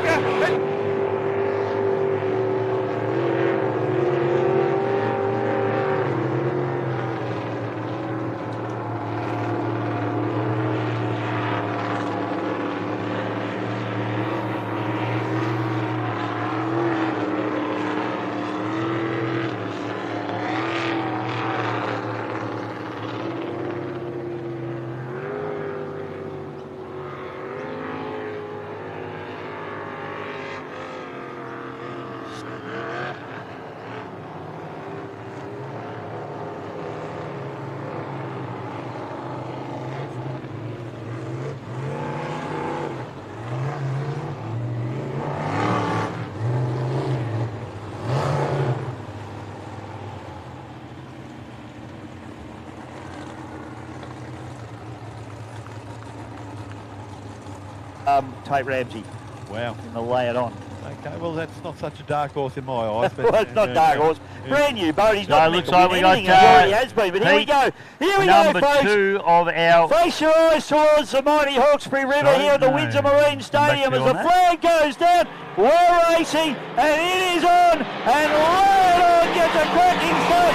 Don't do this madness. Don't do this bad influence. We go down into turn number 1. And all we're going to see is spray for a moment here. Have a look at Ramsey. What a beautiful runner on the outside. He gets pushed a little bit. He has to dive out. Marlins does a beautiful job. They come down the front shoot. Lenny, it is on. Oh, Marlins. Marlins, stop. So Quinn's gone to the lead. Marlins broken down, unfortunately. Lay it on. He's coming round the outside. The red taxi explicit in third. And in fourth place is Bad Influence. Unfortunately, Troy Marlin. He's right on the racing line. Right on the racing line. Stewards are going to have a really good look at this one. Troy Marlin's come to a stop, but the race is on in earnest. I'm not sure. He's pretty close to the entry of the corner. They're going to let it run here. Oh, look at Quinny. He throws it home. They Ramsey down the outside of him. They all split the wedge here now. Chris Hearn has to drop into the wash of the bad influence now as he goes through. Ramsey trying to get the power down on the outside, but it's all Daryl Quinn at the moment on the back straight away. And look at Landon right down the outside, coming into Precise Plumbing, up to the bridge end of the corner. Bad Influence goes very, very wide indeed, but Landon's gone even excellent wider. Look at this, one to go for our leader, Bad Influence. One left to go now. Daryl Quinn, he is being hunted down by Tate Ramsey. In fact, Ramsey, Quinn, he must have a problem. Ramsey's done so. What's going on? No. I'm not sure what's happening here. I'm not sure what's going on.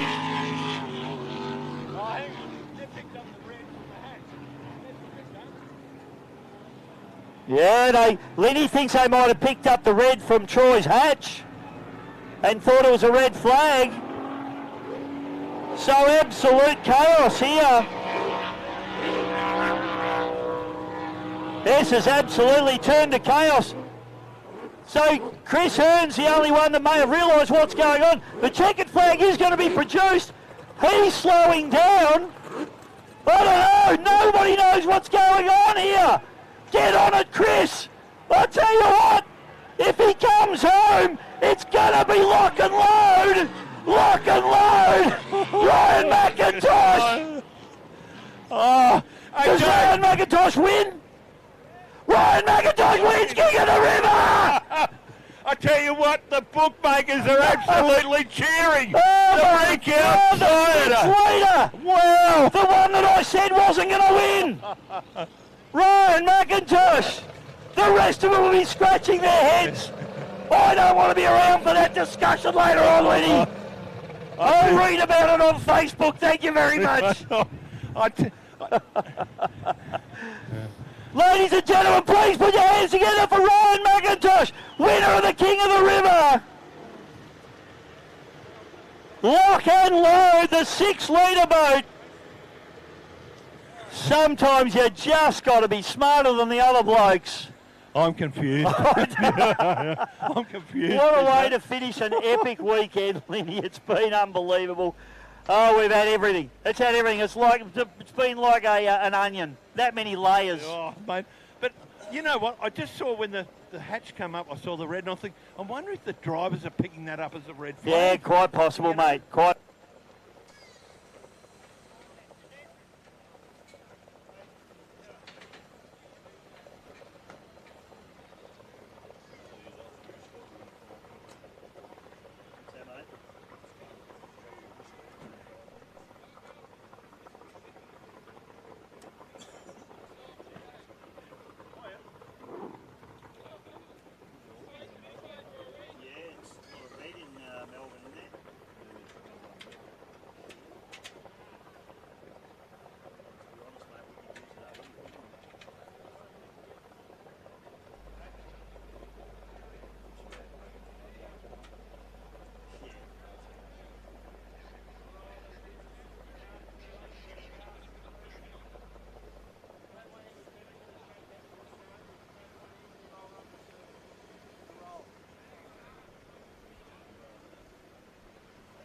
Driver of bad temper, and he's a ripper bloke. I've known him a long time through ski racing. He's very, very good water ski racer, and he's doing a beautiful job in the boat. I guess it's water's water, isn't it? Once you've got that understanding of how things go through the surface of water, you whether you're skiing or driving a boat, it's same. But Jace, he's a pretty young and fit guy too, so you know that always helps when you're racing as well. But that boat's beautifully turned out. They've done a really nice job on that boat. Yeah, no, it looks great and had a good day yesterday. So just the two of them at the moment. Bad Temper will be on the inside, the yellow boat. Jason Jones and Tantrum. Justin McLeish on the outside. Unfortunately, point blank is Shane Northey. He's just making his crewman go for a swim, which is not too bad, I think, because it's beautiful. it is nice. I went for a swim last night after the racing, mate. It was beautiful out in the lake. Had a quiet refreshment and a...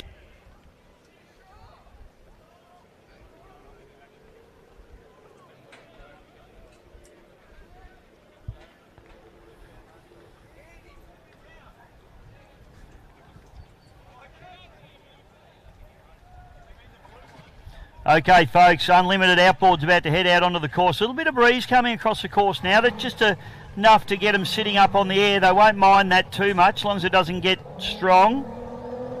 Sammy Lucas fires up the Marines. That boat came to a stop earlier. I'm not sure what the problem was there. They're up and going again now, though.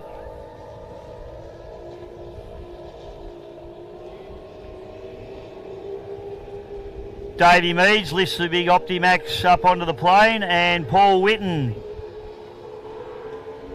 hits the starter button on the Grey Ghost as they get that boat up onto the plane as well.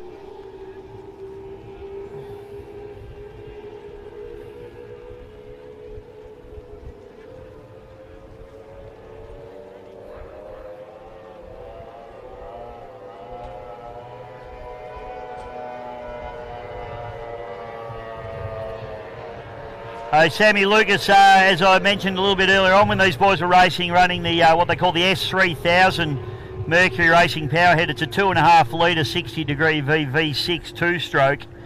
Run them anywhere in the vicinity of 8,500 up to 10,000 RPM in these engines. Probably making somewhere in the vicinity of between 350 and 400 horsepower. Dave Meads, on the other hand, running the basically stock Optimax 2.5 litre, based on the same block actually. It's 2.5 litre 60 degree V, the traditional Mercury block that served them so well for many years in racing.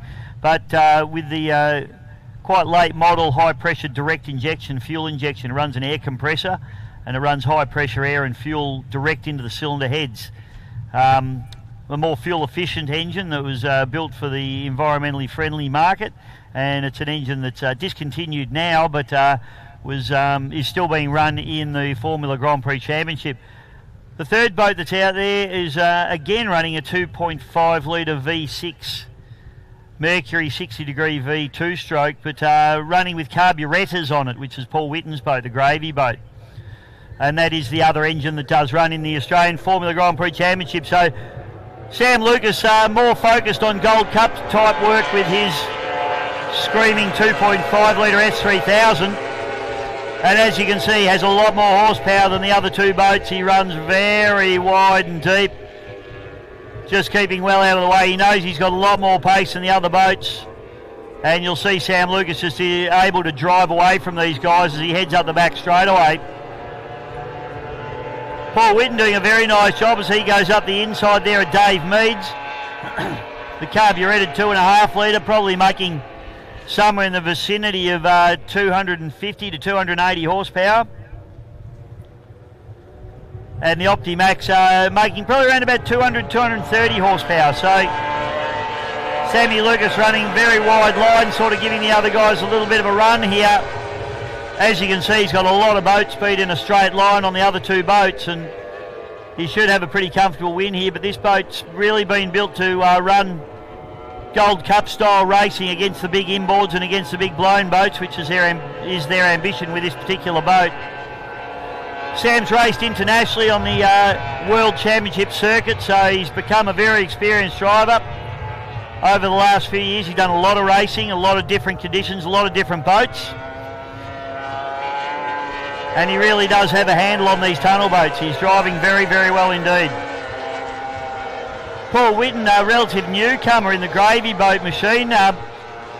He's been running the Australian Formula Grand Prix Championship the last 2 years and has done a great job in that particular boat. He's a mid-pack runner generally at the AFGP, and he's looking to move up through the order.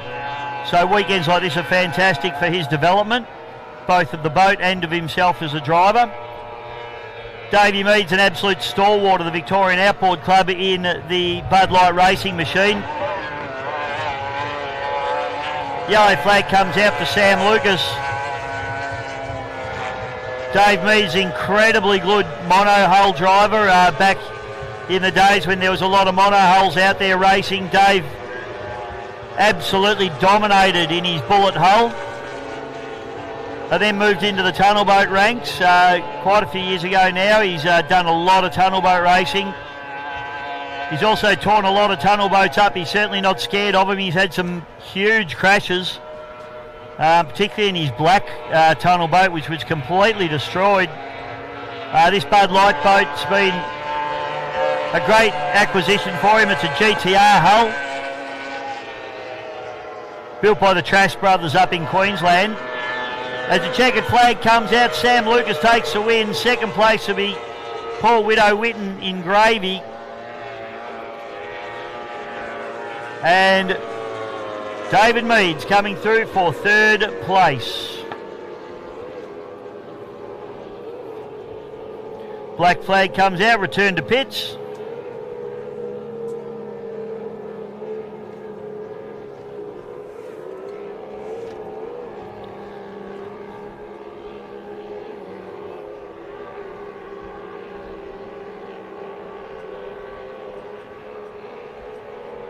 Just having a look at our card here. I'm not too sure what races we've got to come. Just looking that up now for you folks, so bear with us for a moment. Got PC back in the commentary box with us. I've seen far more of Terror than I've needed to see this weekend, to be honest, mate. Should be privileged, mate. That's all right. I know you can't unsee it. That's for certain. It'll stay with you for years. I know. It's etched in my brain. I do. Here we go. White flag on Tony Dempster's Bandit start boat. He brings them down. He lets them go. Here we go. We are racing Temper and Tantrum. Temper on the inside. Tantrum on the outside. Jason Jones. He's going to be hard to beat with that inside running, I think, mate, given the fact that they're limited to 105. Yeah, mate, as they head down, it's a nice clean start by both guys. It is the Bad Temper leading them up the back straight with Jason Jones behind the wheel. Tantrum's not far behind, but it's been a pretty good weekend so far. Don't want to put the moz on him with Bad Temper. Just opening up about a 4 or 5 boat length as they head up the back straight for the first time. This one will be 3 laps, Bisho. Both of these boats are probably technically 95 mile an hour boats, PC, stepping up into the 105 class. But it means for Jason that he can really open it up because the boat probably doesn't run much over 100, 105 as it is. So he's probably not too worried about breaking out. He can just drive the boat. But this particular category from next season is going to be cockpit boats only. So this is sort of their last opportunity to have a run around in this particular class. As I say, both these boats really built for the 95 class. No, he's doing a fantastic job as they head up the back straight now. It's the Bad Temper with Jason Jones behind the wheel. Coming off the form that he showed yesterday, showing the way once again today here on Sunday at the 2025 Lake Eppalock Gold Cup meeting. We've got Justin McLeish in second position, chasing hard, but just doesn't have the power to go with Bad Temper at the moment with Jason Jones behind the wheel. Yes, it'll be a shame to see them have to go to cockpits at this point in time next year, but they've got a hot season to run with them like they are at the moment. So Jonesy having a bit of a wild ride out of turn number 2 there. He struggled to get the boat settled. He finally did get it settled and he fires away. So he's just got 2 advantages. I think he's probably got a little bit of top end speed over the Tantrum boat, and also given that inside line that he can run Tantrum just with Justin McLeish just not able to get around the outside of him, and now that he's been slotted back, unable to bridge that gap. But a great drive there from Jonesy. He used everything to his advantage and takes a very nice win in the 105 mile an hour category. Tantrum comes through. Justin McLeish, good drive from him as well. And another beautifully turned out boat is the Tantrum machine. So good job there from Justin as well. We have got all 8 boats out there, which is great.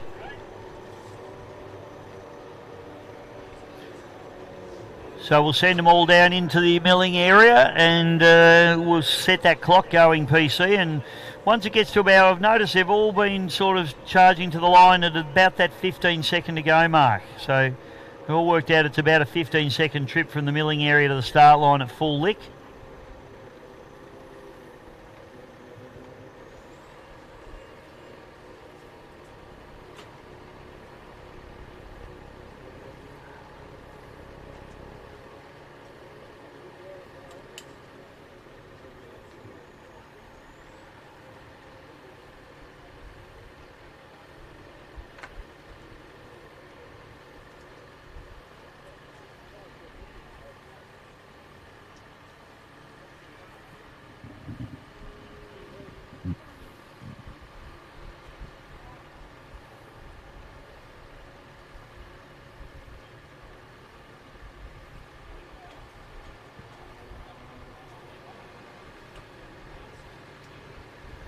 All right, clock is almost at 20 seconds, so a bit of movement down here as a couple of them now starting to charge on through. Here we go. So I got Supernaut there, which is probably going to get overhauled by everybody. As we see Guy Barrow, we got 5, 4, 3, 2, 1. Oh, I tell you what, Gareth Lee on the cusp. I think he'll be all right. So Pit Boss, Guy Barrow there in the no problema. And we've got a boat stopped on the course, judging by, we've got a caution flag out. We've got a red flag. Oh no, they pulled. No, just cautions, Caution, mate. Yeah, you've got a boat stopped down the bottom there, which is the other blue machine, which is Shiver, Bailey Canaro, I reckon. Well off the course, there won't be any problems at all to the competitors out there, as we see the Addicted 2 now making some ground up on the outside.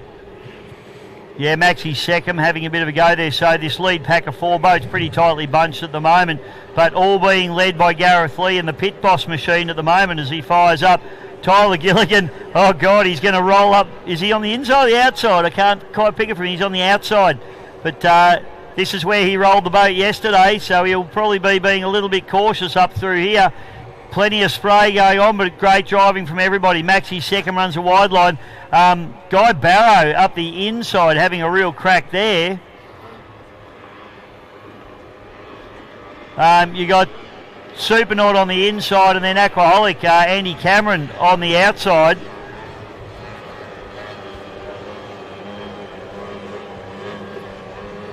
Tyler Scott's now making a bit of a charge here as we see them head up into finish lap number 1, heading into lap number 2. The Addicted 2 with Max Seacombe. He's on the very, very outside line. May need to come in and bring it in a bit tighter.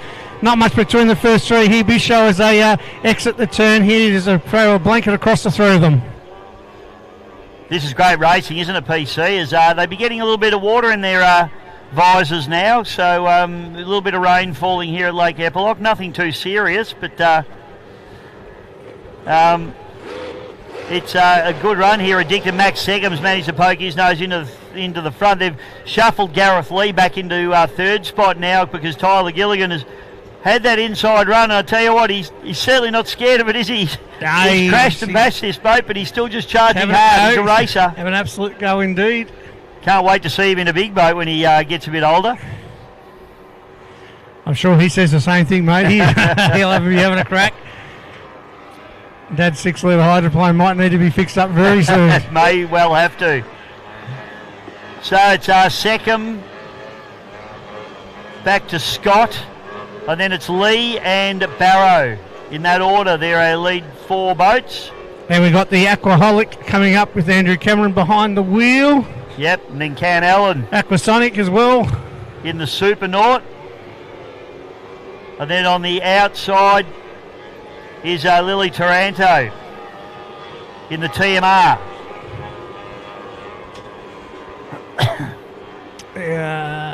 Still 2 laps to go. Sorry, PC, she's cowless today. She's cowless? No engine cow? No, I think they got lost yesterday. So did you forget to pack it, or they just lost it in the river? I think it might be in the lake, yes. Poor old Bailey Canaro, he won't be too happy sitting down there. A bit of insult to injury getting rained on and your boat won't go.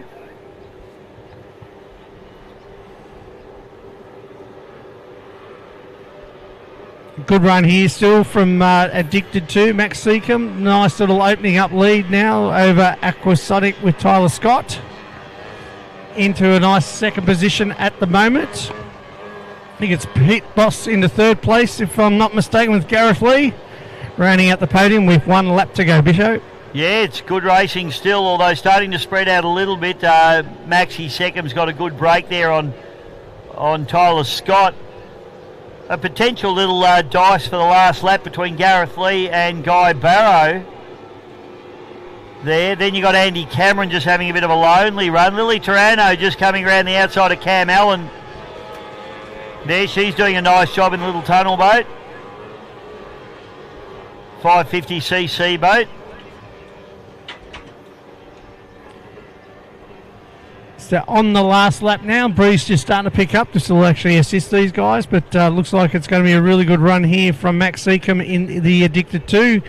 Going to be pretty comfortable in the end. So good start from them and came through the field. Tyler Scott's going well into second position. Pit Boss into third. Max Seccombe takes the win in the Addicted. Great drive from him for the 550, first 550 boat home. Knocked off all the 25s, as he should. First of the 25 boats home, though, is Tyler Scott. A great effort from him after a big barrel roll yesterday, back in the saddle and still running hard and fast. Third place, second of the 25 is going to be Gareth Lee and the Pit Boss. Great drive from him. On the outside of him, Guy Barrow. He's done a great job as well. He was closing, but he couldn't quite get there. Andy Cameron, who's new to this Aquaholic boat. Aquaholic and Aquasonic, they kill me, PC. And a drag race to the line between Lily Taranto and Cam Allen. And I think Lily's going to just pip him out. She does. So it's Lily Taranto back to Cameron Allen.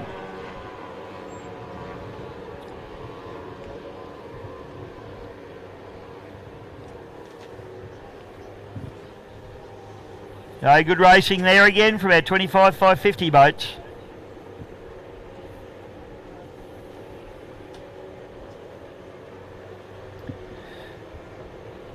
Next race on the card, mate, should be our 85 mile an hour category.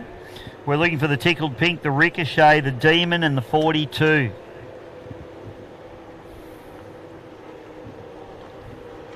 And here comes Bailey Canara, so he did get the boat going. But unfortunately for Team Shiver Racing, they missed the kick and didn't get to the start line.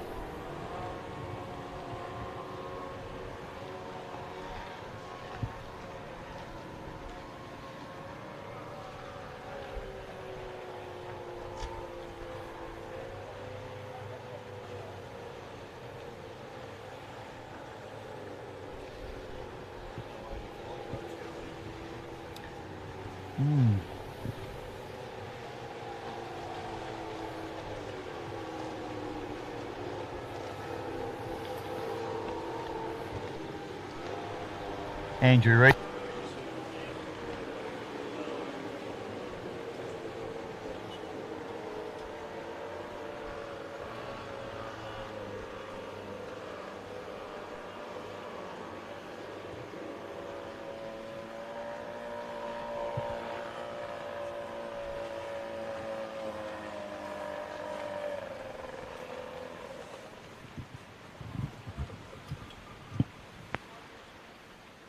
Race named in his honour.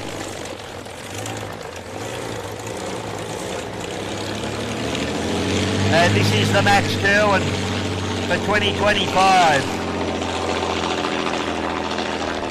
The aeroplane fires up the 27 litre supercharged Rolls-Royce Merlin V12.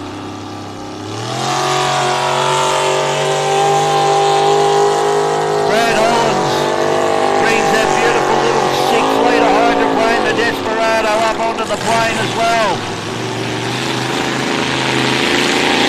And the DB101, the current Eppalock Gold Cup winner, lifts himself up out of the water as well.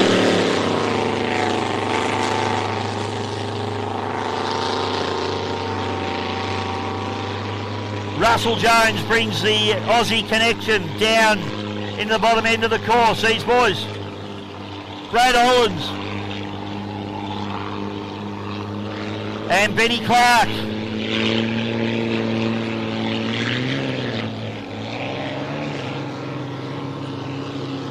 Play catch-ups.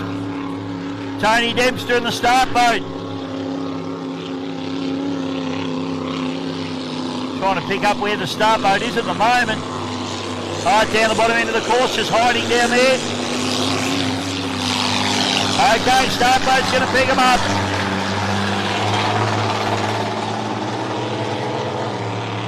Russell Jones in Barry Taylor's Aussie connection. The unlimited hydroplane. The aeroplane, as we like to call it. Rolls-Royce Merlin from a Spitfire fighter aircraft. The little 6-litre hydroplane, the Desperado, is going to be on pole with young Brad Hollands. Liam Hollands, normally the driver of the Desperado boat, his brother Brad in the boat today. And the brand new, freshly rebuilt GP 101 with Benny Clark. Yesterday's winner of the Eppalock Gold Cup. Should be the one to get the job done here, but you never know in these races. We've got a 6-litre hydroplane, a Grand Prix hydroplane and an unlimited hydroplane. So start boat brings them around. The big Merlin winds up.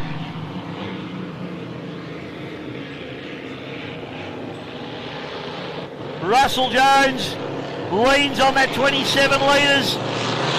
And the Merlin fires. The 101 fires.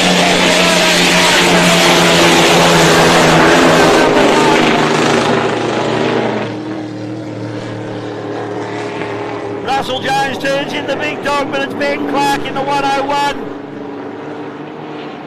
Should be the quickest boat on the course. The modern technology, supercharged, big lock Chevrolet. Fires down the back chute. Have a listen to the big Merlin.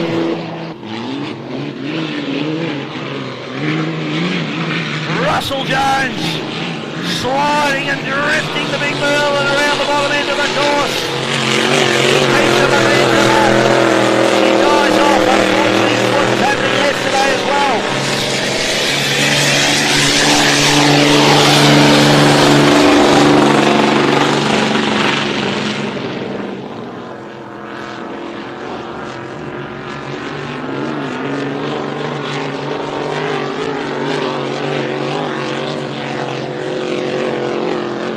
Unfortunately, Desperado, Brad Hollands has come to a stop. They've had drama with that boat all weekend, and unfortunately their drama continues.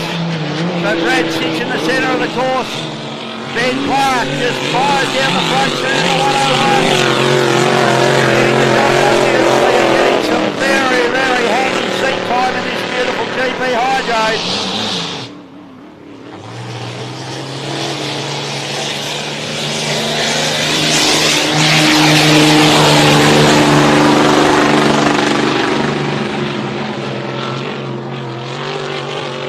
Have a listen to that Merlin.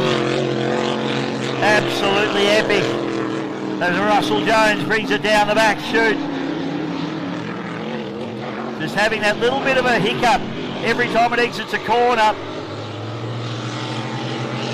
Yellow flag comes out to the 101.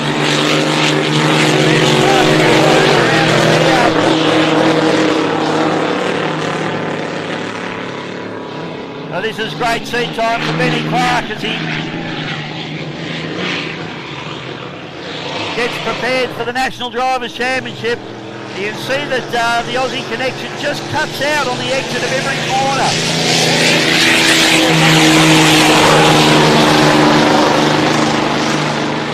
It's almost like it's a fuel surge issue as it just dies on the exit of each corner. Other than that, it seems to be running beautifully. Kept going that time. Checkered flag comes out. And GP 101 leads on it across the line. Ben Clark takes the win of the match girl at the 2025.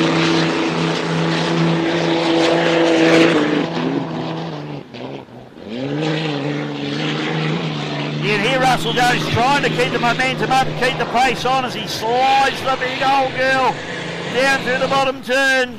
But you can see it just dies on the exit again.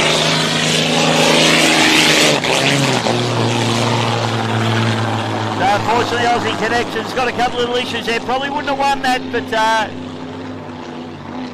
hopefully they get on the top of them. We said have a really clean run, but I tell you what, how good does it sound? The Max Cowan for 2025, ladies and gentlemen. Run and won. Unfortunately, Desperado drops out. Brad Hollands have had drama with that boat all weekend. Sadly, it doesn't look like it's sorted. But the GP 101 team, they have had an absolutely epic weekend so far. And what a credit to this team. This boat, when they purchased it, was just a centre section with two separate sponsors. They've had to reassemble the entire boat and put it back to its former glory after it had a huge crash in Taree many, many years ago. And the team have done an absolutely epic job. Fantastic stuff. And Ben Clark brings it home, pops the hatch open, and he could not be happier with the weekend. Mr. Cunningham, we have boats on the water in bracket class racing. We've got the Tickled Pink out there, this is the 85 mile an hour category.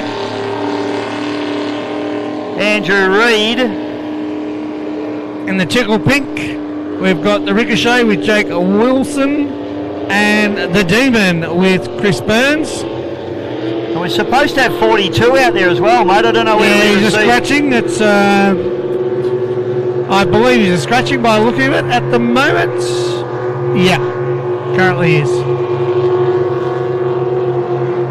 So just the three boats at the 85 miles an hour. So Andrew Reid, Ricochet, Jake Wilson, and a Demon with Chris Burns behind the wheel. Andrew Reid's been lucky. I don't know if he's drawn pole one all weekend or the boys have just let him have it. But he's got pole one again. He's living the dream, isn't he, Drew Reid? He's having a ball out there. His dad crewing for him, of course, the Silver Fox. Oh, Bobby Reid, who they need a crew. They need someone to help them because they've got two boats, and the only reason they're not running both boats is they just can't run two boats with just two drivers, PC. So sure, just time here, mate. We'll find some crew for him. Yeah, well, that's right. Flags down, Bisho, as they head down the front straight away. So Tickled Pink on the inside, Andrew Reid. The Ricochet in the middle with Jake Wilson. And a Demon, Chris Burns doing a wonderful job this weekend. In the Demon just lagging back a little bit as they head down to the front straight. Nothing at the moment between the Tickled Pink with Andrew Reid and the Ricochet with Jake Wilson on the outside. Andrew Reid now, Tickled Pink just comes out ahead, but then looks like Jake Wilson and the Ricochet just powers ahead a little bit out of the corner with a bit more horsepower. Demon's now making up a charge and is hunting down Andrew Reid in the Tickled Pink. So Ricochet out in front, doing it very, very nicely indeed at the moment. And we're just commenting how the Ricochet looks like the Tantrum. It's a bit of a commentator's nightmare, PC. The boats are painted up both the same, but this particular boat, Ricochet, has the black scoop and the Tantrum has the white scoop. So that's how I've been telling them apart out there. So down the front chute we go, and it is the Ricochet at the moment doing it in fine style, just bumping Andrew Reid back into third place, and Chrissy Burns in the Demon doing it very nicely as well. Head up the back straight now. Looks like the Demon of Chrissy Burns has made up a little bit of ground in that particular lap. Just closing it down boat length by boat length. And in fact, he's making a real move. He's up to the back of the transom of the Ricochet of Ricky, of Jake Wilson. So it's Chris. Oh, looks like the Demon now's going on the outside. It could be a change of lead as they head down to the bottom corner now. They'll be coming around the corner. They'll be seeing the yellow flag with one lap to go here. Deck to deck racing now as the Demon made up great ground in that particular back chute. Bruce Matthews is the owner there of the Ricochet boat. Jake Wilson doing the driving duties in it. And Jake doing a very nice job indeed as we see Chris Burns. This is only a new boat really to Chris as well. He's first proper race meeting, I'd say, in this particular boat. He's been out of the driver's seat for quite some time. He certainly wouldn't know it though, would you? No, it's a good battle now at the back straight away. Looks like the Demon. He's come from a fair way back, so I'd love to see the GPS just make sure he hasn't gone over at any point in time. But we'll let the officials worry about that. We'll just call it as we see it on the racetrack at the moment. the Demon with Chris Burns behind the wheel. Been provisional driver. He's done a fantastic job all weekend. It is the Ricochet pushing still hard into the corner on the inside, trying to make up ground. But it is now the checkered flag will come out. It looks like it is Chris Burns in the Demon, has done it very, very nicely from lane number 3 to take the victory. Gives the crowd away. The Ricochet in the second place. Oh, Demon's got a problem, please. Oh no, sorry, checkered flag.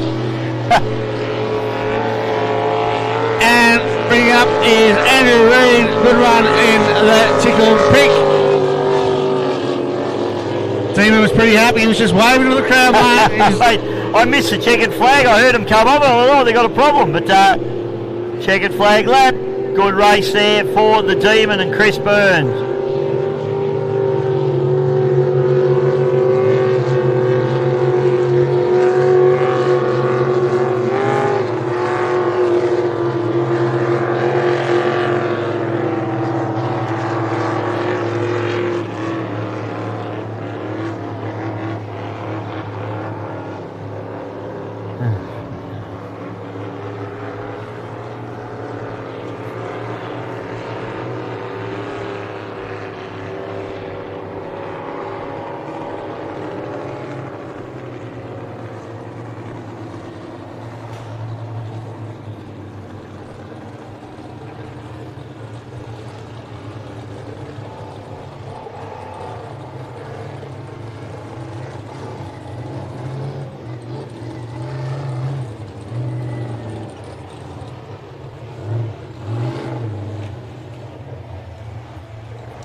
Actually still one of the best holes in the world, and hopefully they've added to it throughout the new design that they've got going on. So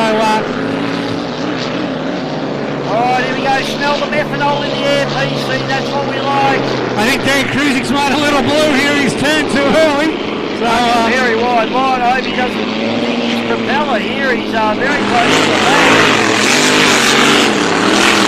He's down the bottom, just played on the floor.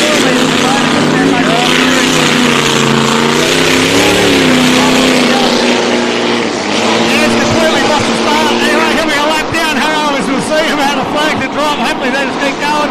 I think connections up the back.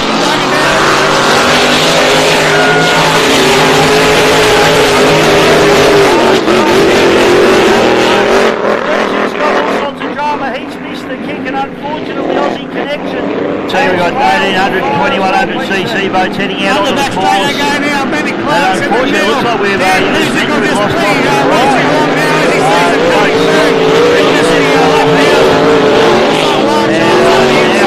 not out there, so hopefully not losing the drama for Ride Racing.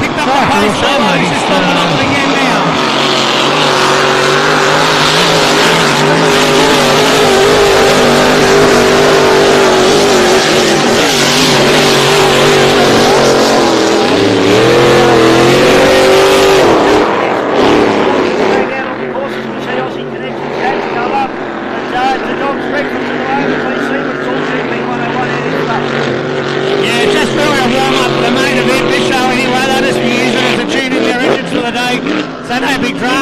like Dan Cruising's got a little bit of speed. Darren Robertson's struggling already with the rough water, and there's only 2 GBs out there.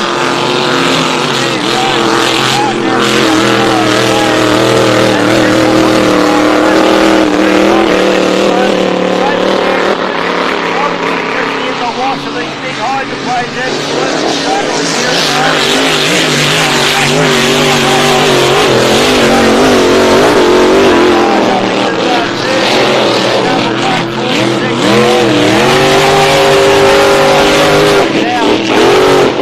Still trying to get the power to the ground, but it's going to be 101 PC.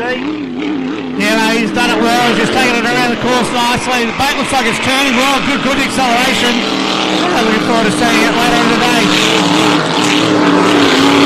Cruising up the match straight away. Giving it a little bit of spirit. Australia gets the one-up. Mate, we're just watching. Welcome back, everyone. Just watching a replay of the cup there, and now we have our 25 550. 25 550s, 1800 and 2100 cc PC. It's there's our clock, and we are ticking already. In fact, we're well over 30 seconds to start. In fact, coming up to 15 seconds to start. So these guys will start making their move, guys and girls, I should say. Coming up to 10 seconds to start. Yeah, it looks like Tyler Gilligan in the Epic is going to be the first one through and just 5, behind time. So 4, 3, 2, 1, 0. Beautiful. Yeah, it looked pretty good. Close on the line, very close. Jack Meads behind Tyler Gilligan. Then you got Kelsey Dempster and Rhett Waterfall, and then out the back of the pack there is Charlie Kerwood in the 42. I think Tyler might have been pretty confident. There was absolutely no foot lifting off for the start line, so bang on the line, we'll say, for this particular one. But Tyler, hey, the good news is not our job to adjudicate that, mate. We'll just have a look at it. But looks like Jack Meads in the Bud Light settling into second position. From, I think it is Redline into third position at the moment, is it? Or is it? It is, Kelsey? mate. That's Yes, Redline. Yeah, Redline doing a good job. Rhett Waterfall and Kelsey Dempster out the back door at the moment in the rebound. So it is absolutely on in this particular category, both between the F4 boats, which are running as 1800cc boats, and then, of course, the two 1800cc monos, and then the 2100cc boat, which is the 42 of Simon Kerwood. Charlie. What? I got Charlie. Charlie, sorry. Charlie's going to drive it today. Simon's his dad, who normally drives it. Charlie having a couple of big chine walks. There's something going on with Charlie, isn't it? He's still coming to grips with that little boat.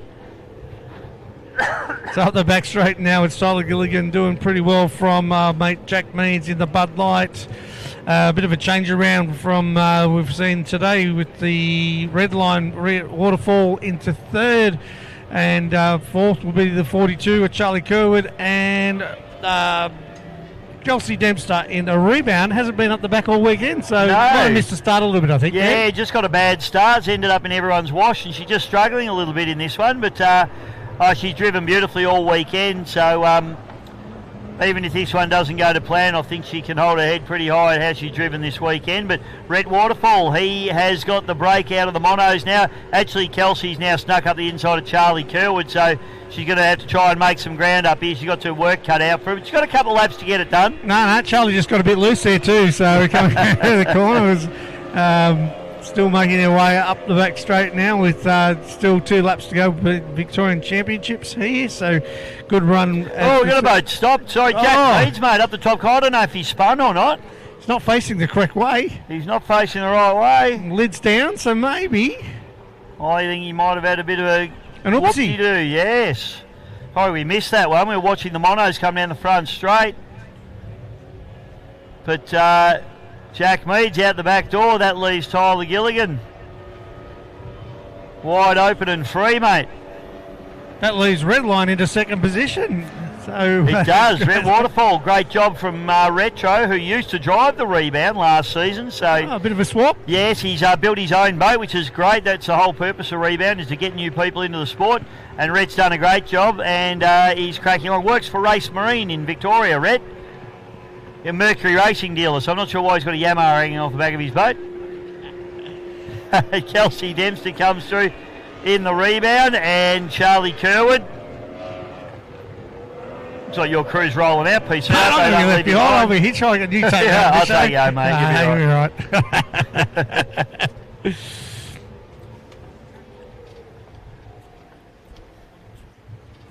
So yellow flag's out. Meadsy's got his hatch up and going slow, so I don't know what's going on there. I don't know if Neil grabbed that one on camera. I'm not sure. I didn't see on the screen, but anyway, checkered flag comes out for Tyler Gilligan. Solid win for him in 1800cc. Jack Meads, he'll come in.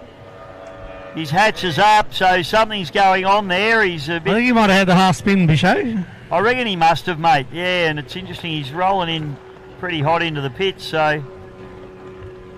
Red line across the line into second position. We'll call it as it is. I think, Jack, the way he's operating now, I think he might have a hole in it. Kelsey Dempster in the third position, coming across the line, and the 42, Charlie finishes out the field. So plenty of action going on in this particular one, Bisho. So great racing, and sorry, mate, I was just watching Jack roll into the pits there. I'm not sure what the issue is. It's as if he's taking on water the way he came in. A little bit of urgency about the whole arrangement. Maybe just a precaution. Quite possible, mate. Great racing there from our 2100 and 1800 boats. All right, mate. Well, I'm going to love you and leave you. I'm going to...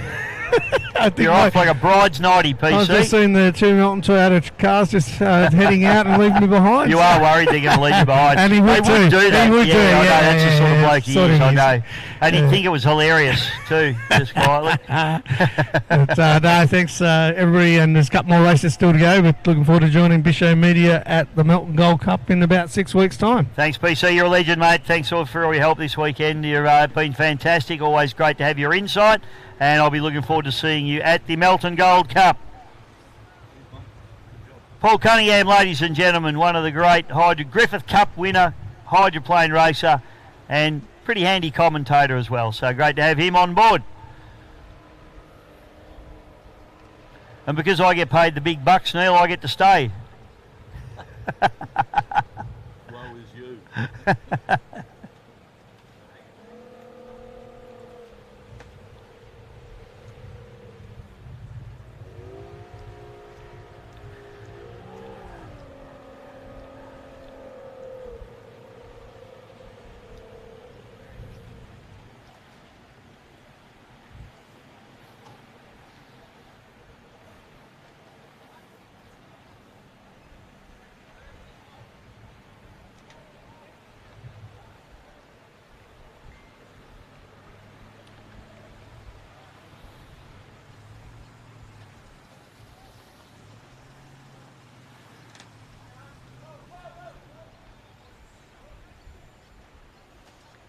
Race driving, just get a bit of a tune in, so instead of just going out there and doing laps early in the morning and taking up time, but Dan's running pretty wide as he comes down now.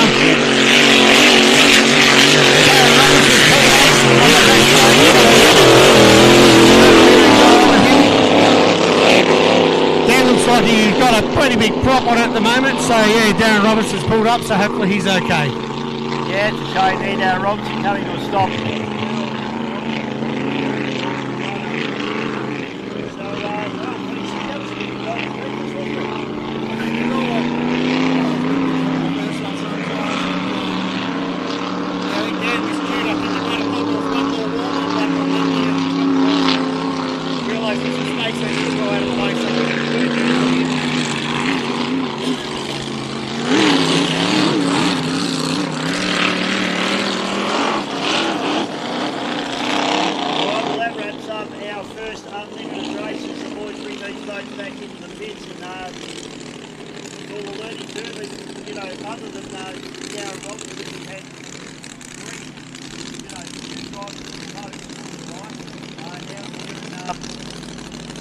One of them had a win, Benny Clark. Yeah, mate, he's come up to it. He's getting really good at driving. As I said, he's done a ton of laps in it. He's done the right thing and brought it up.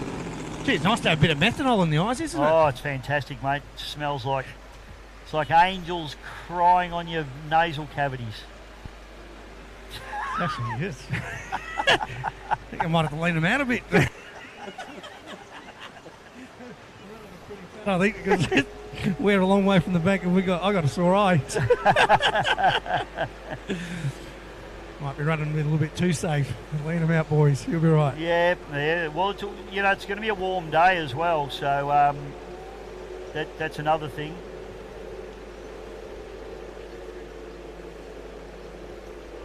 What do we got up next, Bishop? I haven't got the program in front of me. Just getting that up now, PC, as we speak, so I'll let you know. Here we go. So we've just seen our unlimiteds. So we're up to, that was race number 6, so we're up to... Hello, Paulie. Huh?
Okay. So we've got Scarlett Gilligan hitting the line. It's a nice start for her, about 3 seconds late, which is about as fine as you want to cut it, I reckon. Great job there. Chase and Dad Emerson Walker now coming down to starters' orders. Crosses the line. Good job. Riley Bride now in the fat chance. Then on the outside, it's Candice Rainbow in the little Fez. On the inside there, the man that didn't start in the previous race, Levi Whitten.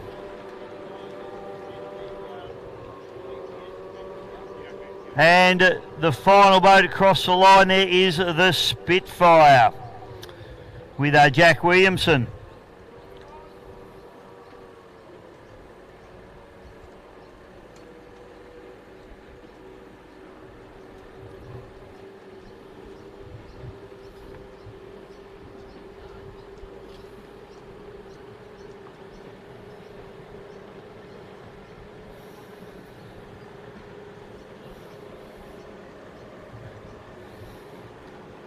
Okay, so Scarlett Gilligan, she's got a decent lead here.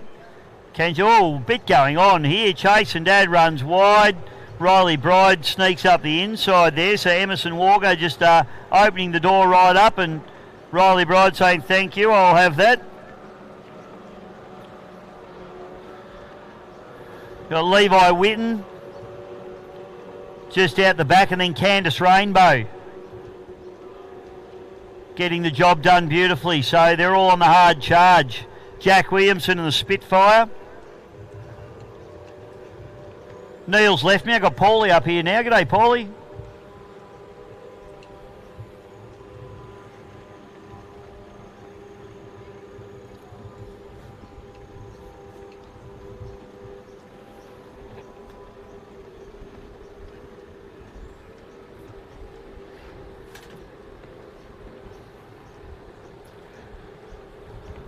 Okay, coming down through for another lap as we watch a few of the boats just going down the back straight away.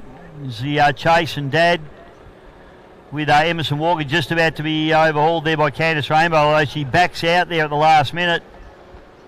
Decides that's not the go. So it is Scarlett Gilligan, then back to Riley Bride, then it's Levi Whitten, then the Chase and Dad with Emerson Walker, then it's Candice Rainbow in the little Fez. And rounding out the field, Jack Williamson in the Spitfire.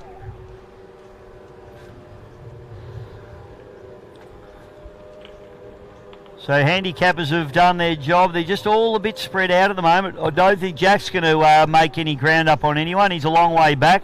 Might have missed his start time too. But Scarlett's doing a beautiful job holding everyone off. But I tell you what, her mirrors are full of a hard-charging Fat Chance and Riley Bride. So Riley can taste blood here, but I tell you what, Levi Whitten can as well. He's making some ground, I think, on Riley Bride. Riley's definitely making some ground on Scarlett. The yellow flag comes out. 1 lap to go for these two. Look at the pace Riley Bride's got over Scarlett Gilligan here as they just come up into the top turn. So fantastic handicapping from the handicappers. As Riley Bride just off the rear quarter now of Scarlett Gilligan as they go up through the top turn. So it's going to be a race down in 3 down the back straightaway. You've still got Levi Whitten there just hoping to take advantage of something if it happens. So Riley Bride breaks into the lead, gets over the top of Scarlett Gilligan, and now Levi Whitten's coming for her as well. So she's being attacked by the Light Brigade here as the race winds down to its last lap. Down into the bottom turn, so Levi Whitten, he's going to try and get the job done. Riley Bride, she's going to win this one, no problems at all. Riley Bride comes through and takes a win. Levi Whitten comes charging at Scarlett Gilligan. Scarlett gets in over the top for second place. Levi Whitten into third place.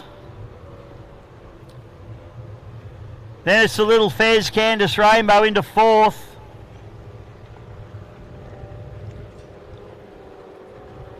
Then Emerson Walker in the Chase and Dad comes through in fifth place.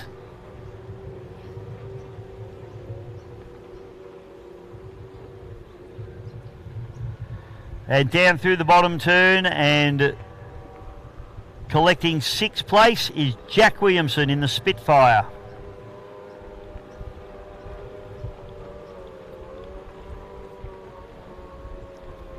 Looks like Brad Holland's going back in the Desperado now to, they're trying to get that boat sorted. I think he's just going out to do some demo laps potentially, and then we'll see our juniors heading back out, our second group. So here's your race winner, Riley Bride. Great job from her.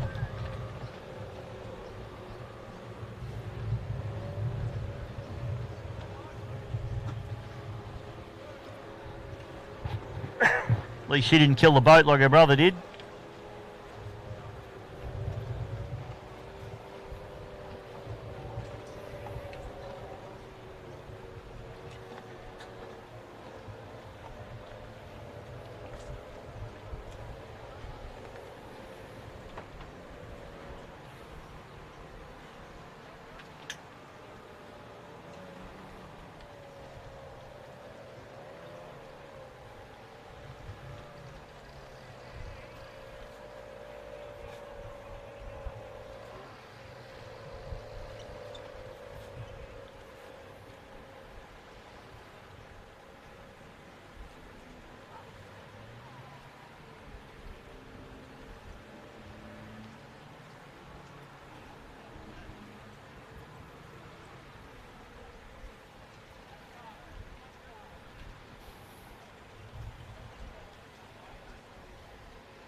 Group of juniors heading out onto the water now. Boats that we're looking for will be She's Epic, the Flat Out, the Tough Luck, the Bud Light Junior, the Shore Play, and the Little Liberty. Fantastic to have so many juniors out there, and I'm not thanking anyone that's got a white junior boat. If you've got a white junior boat, put some colour on it for me, would you please?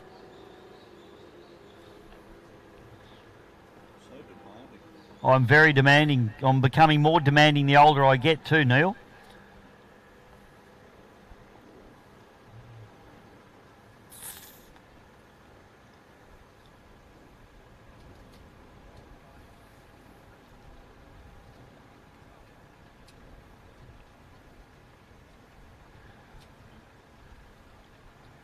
Okay, clock's ticking. We're 5 seconds into the start sequence. Now 10, coming up to the 15-second mark now. So these competitors have traditionally been heading off at about 15 seconds in the smaller boats. Coming up to 30 seconds. 30 seconds it is.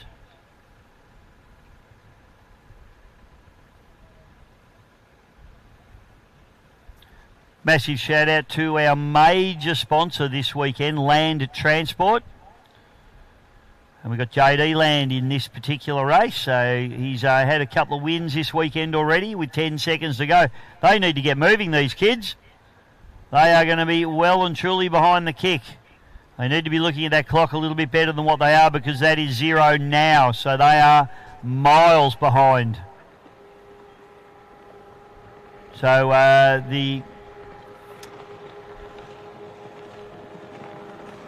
all right, Little Liberty was supposed to be first boat away, but it's going to be Shore Play and Bud Light getting away first. All of them slow off the mark. Then it's JD Land, and then Flat Out. Chase Hamilton on the inside there. He's just going up the inside of the Little Liberty there.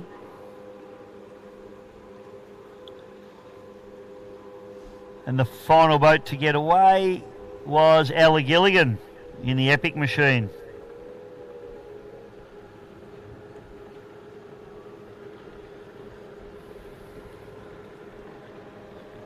So Jet Howard missed the start by quite a lot there, probably about 15, even 20 seconds.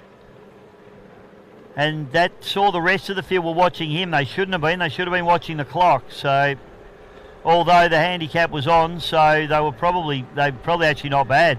Shore Play's race leader with Daniel Shaw. Then it's back to Meadsy. Harry Meads in second place. Then it's JD Land. Back to Chase Hamilton. Then Ella Gilligan. And rounding out the field, Jet Howard.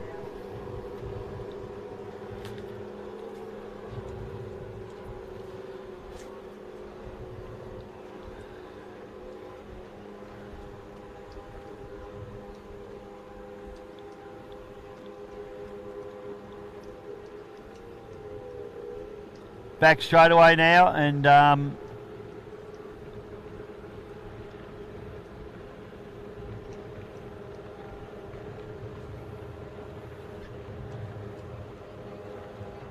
Daniel Shaw still in the lead as he tips the Shore Play boat down in. Harry Mead's having a look up the inside here. He'll make a lot of ground there. Daniel Shaw ran very wide. It can be good and bad. He actually maintained a lot of momentum and had good exit speed, and then pulls away from Harry again. Harry ran hard on the pins. JD's just lurking back there in third place and running just off the wash of the Shore Play to the starboard side. And I think JD Land's looking reasonably threatening at this stage of the race. Chase Hamilton, then Ella Gilligan, having a lonely run between the pair of them. But the real battle's going on here. I'll be keeping an eye on JD Land here, because he's on the move. He's a man on the move.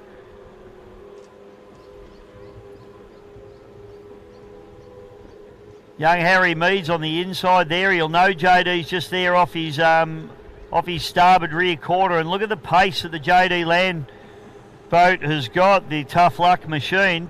And he just drives past Harry Meads in the end, coming up into the top turn. So now he sets his sight on Daniel Shaw. So good driving here from JD Land. He's going to go back a little bit because he does run quite wide there. He's probably just trying to stay out of the wash of the Shaw play boat, but he actually gave Harry Meads quite a good break as Harry went up the inside and gained a lot of ground, and he has to do all that work again. Yellow flag comes out. He's only got a lap to get this done.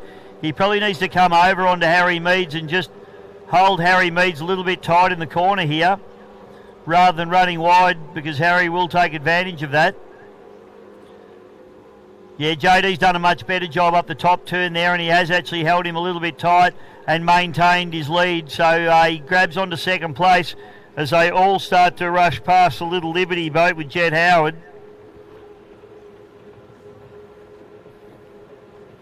JD Land into second place and charging hard. I'm not sure that he's going to get there. No pun intended, because it's Shaw play that's out in front. It's a bit of an awkward top turn, this one, with this two-turn turn, boy. It's not a very nice sweeping corner. It's almost a turn back on yourself.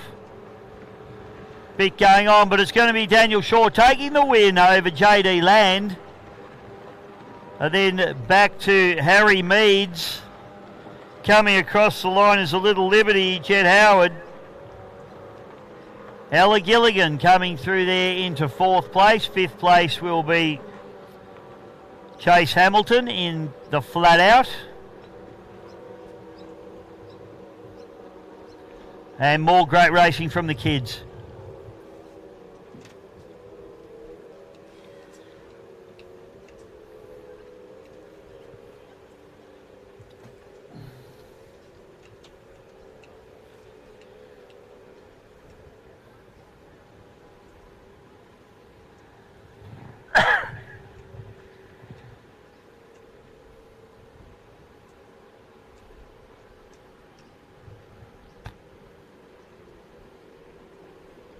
Driver, the owner of that boat, Bruce Matthews. Oh, the ringer's gone around Bisho. Don't take your eyes off the track at any time there. The ringer, Troy Cameron, he would be filthy with himself. He's given up a good lead now. Looks like a Ricochet into second. The Demon into second position with Chris Burns behind the wheel.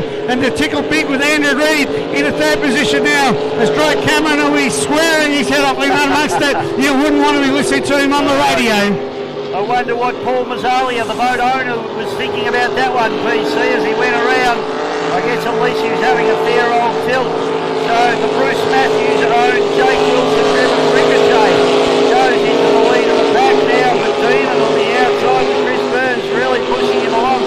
Simon Kerwin well off the pace in the 42. I'm not sure what the problem is there as they fire down into the bottom turn, and they'll start to overhaul the back marker in the 42 machine, Simon Kerwin.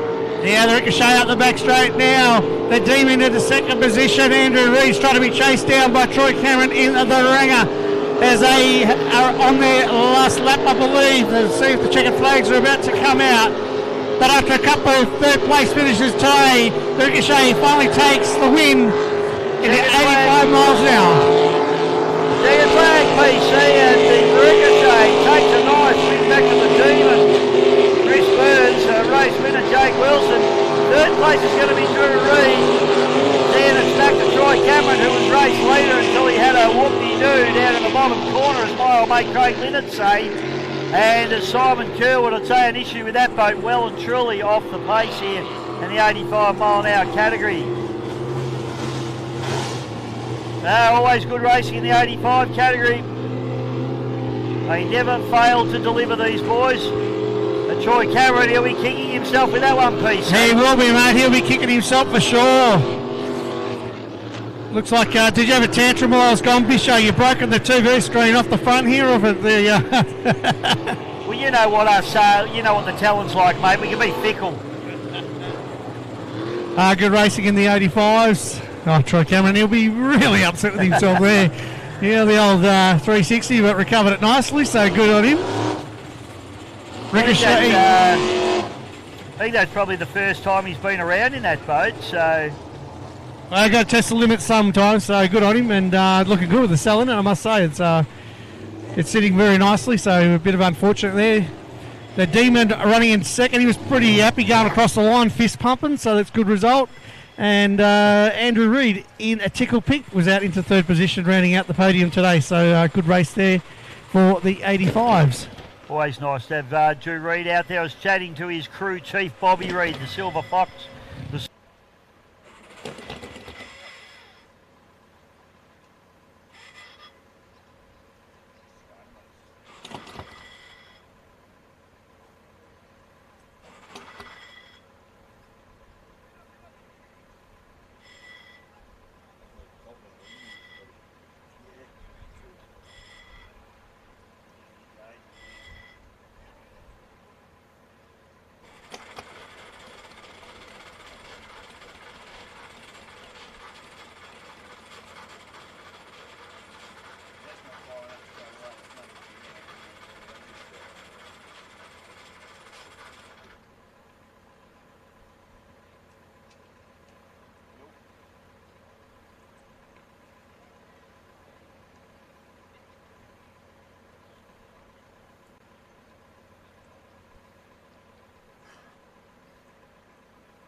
A bit of I think it may be a bit of an easterly as it blows up the inside of the lake, so just a little bit of chop coming up, which is great. Gives a lot of these boats that little bit of lift that they require just to get them up and running.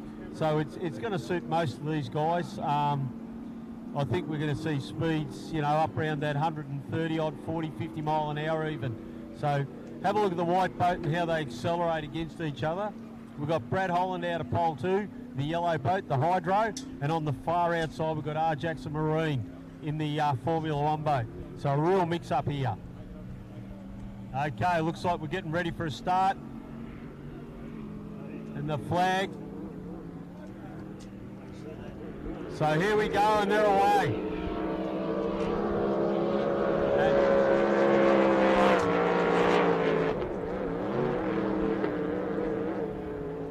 Okay, Tate Ramsey driving the load-on boat.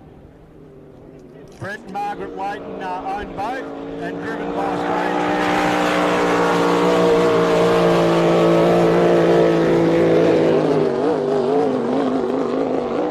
Okay, Brad Holland has definitely upped his game. He's still out, holding out the outboard in the Formula 1, so a great drive from Brad Holland in second place. But have a look at the load-on boat as he brings it down the back straight.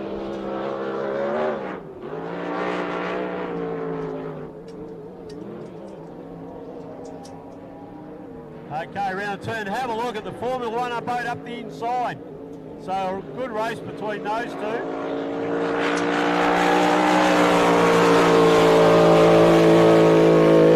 Okay, Brad Holland out wide, but the Formula 1, like we discussed earlier, handling great up the inside.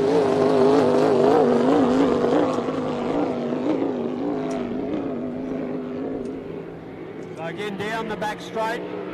The load-on boat, and it is really running away from the competition.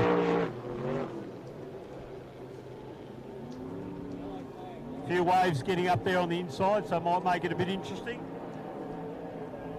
So he stands on it once again down that front straight.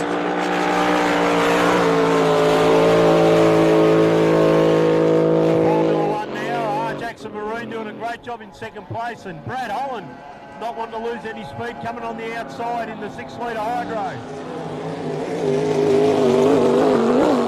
Once again, Tate Ramsey as he stands on it down the back straight. He's certainly got the boat running on song. Coming around, and what a gap he has put on the rest of the field. Bit of a statement here from the load-on boat. So Brett Ramsey stands her up. Takes a checkered flag.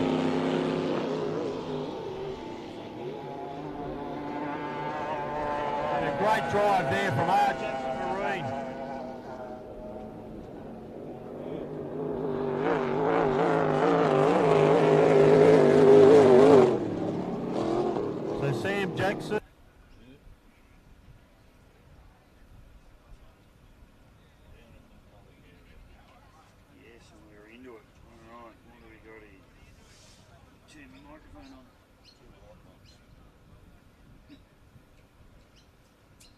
Right, welcome back, folks. We've got Formula 4 action.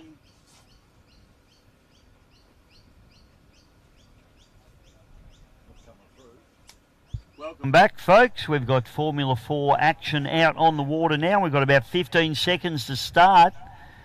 So these boys will be approaching the start line very soon. In fact, they want to get on their game.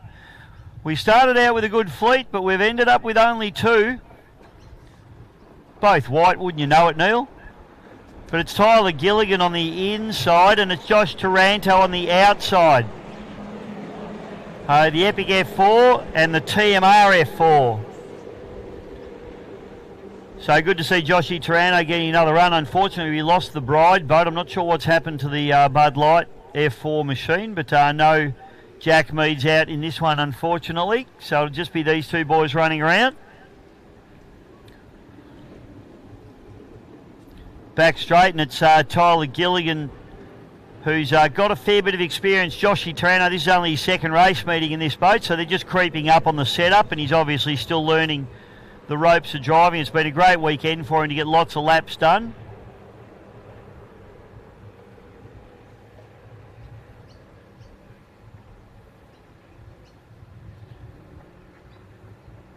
Down through the bottom turn we go. So here we go. Tyler Gilligan. This boat running very, very strong all weekend. He's done a fantastic job. On the outside, Josh Taranto also running very nicely.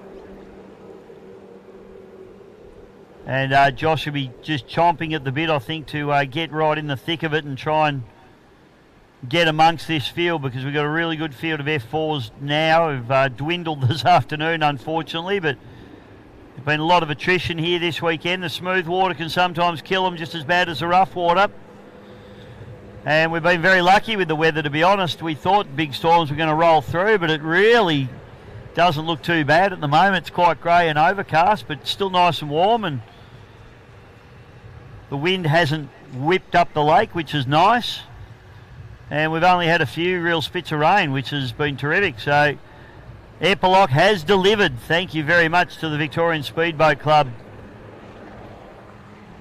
Poor old Brad Hollins has had a bit of a dog of a day. I might go and buy him a beer later. He needs a hug, I think. They just haven't been able to get that boat to fire or do anything they've wanted it to do. So that's Desperado. And of course his boat, the Twister, which the Twister machine has been epically fast since the day it hit the water. Unfortunately, this weekend didn't want to play after a camshaft change, so something's gone a bit astray there.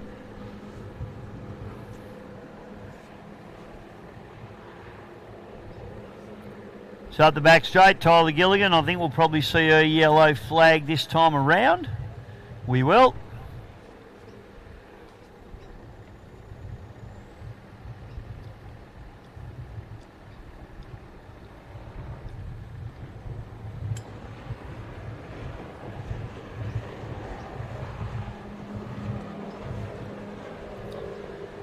So yellow flag now for Tyler Gilligan as he comes through, doing a nice job. Josh Taranto also running very strong. Great thing about these boats is they're all very, very similar in their build. They've got the exact same horsepower, every one of them. It's all about propeller selection, engine height, and of course the way you drive them. So it's a terrific category. And you see just a little bit of more experience in the Gilligan team over the Taranto team at the moment, given the Tarantos have only had this boat for 2 race meetings. The Gilligans have been running this particular boat around for a little while now, so they've just got that little bit of an edge. And of course Tyler's been driving this boat a lot more than Joshy Taranto. So another few race meetings, I'm sure Joshy Taranto will be right up there in the middle of the pack fighting for a win. But at the moment it's Tyler Gilligan taking the win in the Epic F4. And Josh Taranto, nice run for him. He's trimming that boat beautifully. It won't be long, as I said before. He's right up at the pointy end.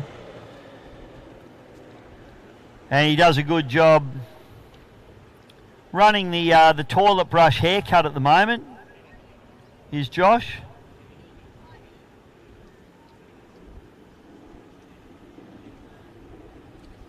Of course, I'm just jealous of any of them that have hair, Neil.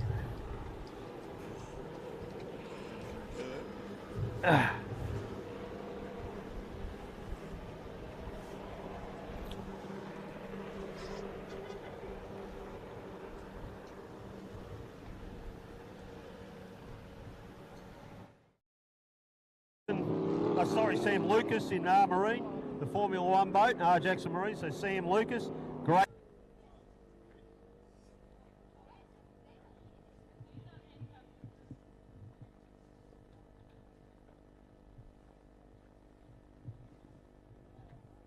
Okay, as I mentioned earlier, there's plenty of food up in the canteen. The ladies would be more than happy to help you out. Also helps the club raise a bit of money to run events like this.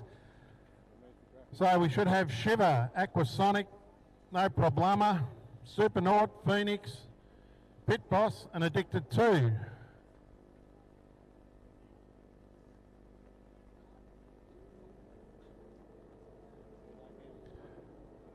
Okay, clock's obviously counting down because they're all underway. And away we go.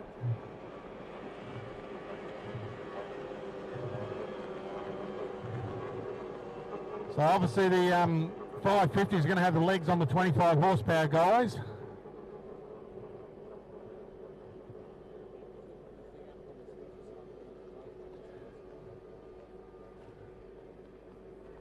Okay, we're rounding the rear wall. Still all pretty even up that rear wall end. Tom, of course, is a VSBC member. He provided the club with decades of support and guidance. Races and members both at Albert Park Lake and Lake Eppalock. The tower's been refurbed by the current members, led by Commodore Greg Godsell, and many members need to take a bow for putting their valuable time up for this refurb. So the Tom Patterson Tower will live long, I would suggest.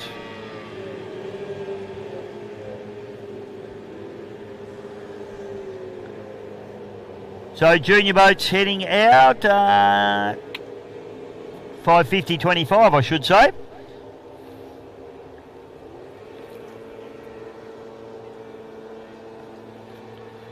Huge field of 5:50.25 boats here this weekend. Looks like Guy Barrow struggling to get up on the plane. They've got a big prop on that. The boat's been fast all weekend, so that's probably one of the reasons. So we've got the two 550 boats. Lily Tarano doesn't look like she's going out because that boat's still sitting on the bank down here in the pits. So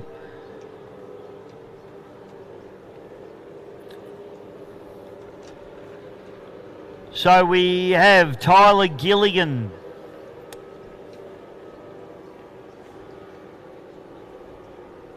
We have Supernaut Cam Allen. On the outside of that we have the Pit Boss with Gareth Lee. On the outside of that, Andy Cameron in the Aquaholic. We've also got the Addicted, Max Seckham.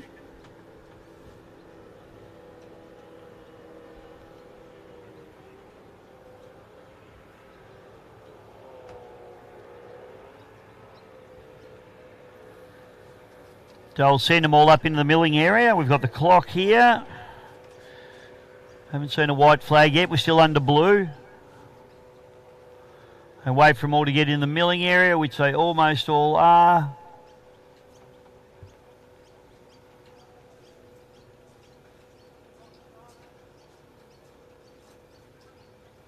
And white flag up and clock ticking, coming up to 15 seconds now. So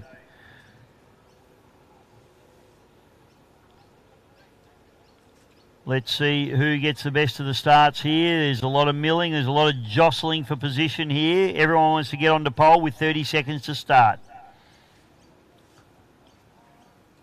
25 seconds to start now. 20 seconds. Okay, here we go. 15 seconds to start. Supernaut Cam Allen coming to the line. In fact, they're all charging at the line. Addicted. Here we go. 5, 4, 3, 2, 1, 0. That is as perfect a start as you'll ever see. Gee, they've been good this weekend. The Addicted 2, Maxi Seckham. absolutely nails it. Perfect start for him as he heads up around turn number 1 and sets off on his merry way with the hungry pack of 25s behind him. So it's a race in 2 here. We've got the 1-550 boat out there at the moment, which is the Addicted with Max Seckham. The real interest is probably going to be back in the pack, 2nd and 3rd at the moment. A good battle going on between Guy Barrow on the inside and Tyler Gilligan on the outside in the Aquasonic. Then it's Gareth Lee having a good battle there with Bailey Canara. And on the inside of them is Cam Allen. And rounding out the field, Andy Cameron at the moment, as they rip up through turn number 2 for the first time. It's the Addicted all the way. But as I said, the real battle going on in the 25s here. Tyler Gilligan's got plenty of pace, but so too does Guy Barrow. Guy doing a fantastic job with this little Timmy Martin built boat. Really not a lot between these two machines. Bailey Canara's done a nice job to slot up into 3rd in the 25 category. Gareth Lee on the inside of him. And then Andrew Cameron and Cam Allen.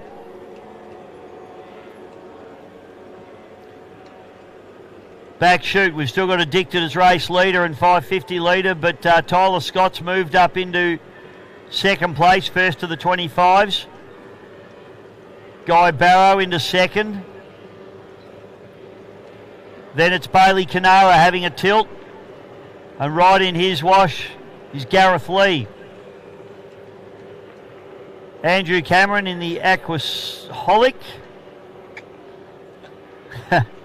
Oh, killing me.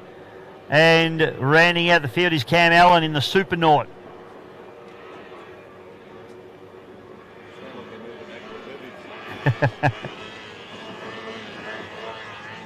Okay, Addicted comes through, ticks off another lap. Tyler Scott starting to exert some authority now.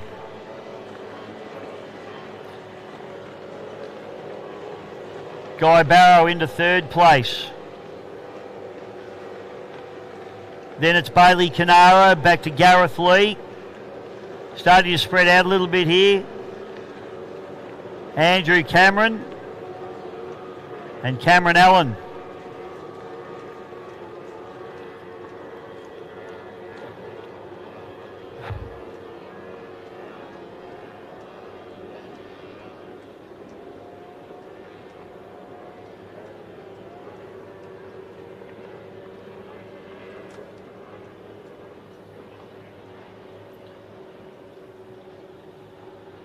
So yellow flag is produced. Look at the way Maxi Seckham just slides and drifts this little 550 boat around these corners, the Addicted machine. Lindsay Johnson bringing this boat into Australia, and it's been a fantastic boat. Lots of kids have cut their teeth in that boat, including Mikey Johnson himself.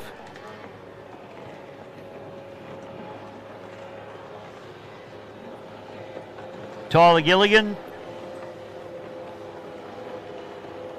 Guy Barrow, then it's Bailey Canara. He didn't get started in the previous race, so it's good that he's up and going and running pretty strong. Gareth Lee's been shuffled back a little bit. Andrew Cameron running on that pole line, so he's doing a nice job now in the Aquaholic machine. And then it's Cameron Allen in Supernaut.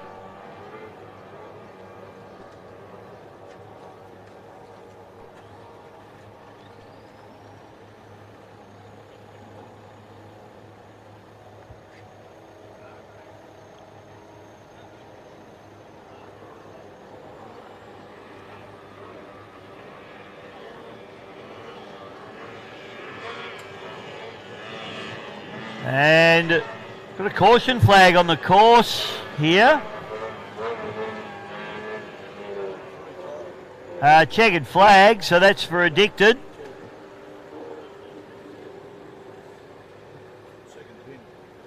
And that was must be a spin out, was it, for Tyler Gilligan? So that means second place is going to be Guy Barrow. Tyler Scott, I should say. And then it's Bailey Canara up into third place. So unfortunately I missed what happened there with Tyler, but he's parked up at the top corner. Gareth Lee comes through to pick up fourth place. Third of the 25s. Andrew Cameron. And rounding out the field, Cameron Allen. So, yeah, unfortunately, didn't pick up what happened up the top corner there with Tyler Scott, Captain Chaos, as he has become known in the commentary box.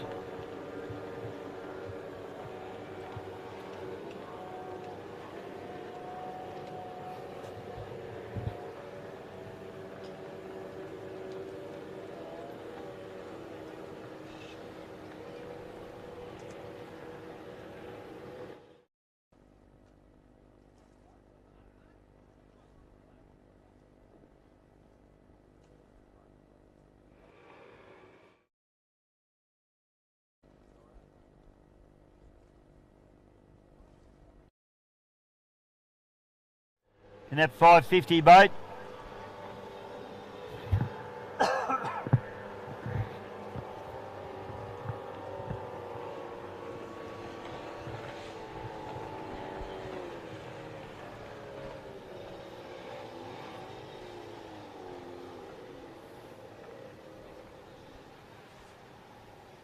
And it looks like Tyler Scott looking for a tow in, which is, yeah, unusual. I don't know whether he's had a spin out or whether the boat's just stopped, not sure.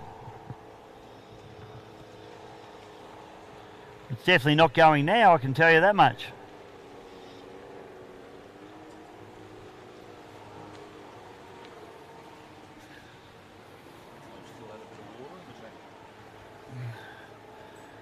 Yeah, it might have had some water in the tank from his little rollover yesterday or something along those lines. A little gremlins crept in potentially.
We've got a boat that's having trouble starting.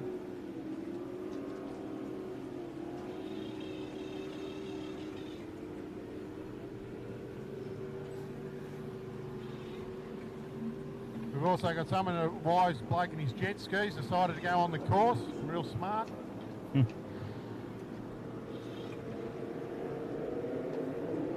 Okay, we're underway. The displacements have shown a clean set of heels.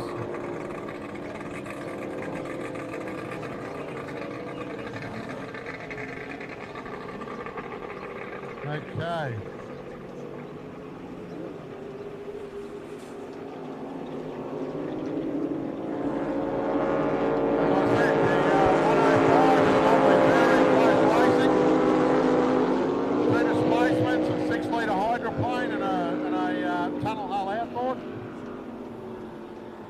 Coming down the back of the field here, we've got Ricochet. As they entered the back, it looks like our 6-litre hydroplane has pulled into the middle of the course. Obviously got some issues.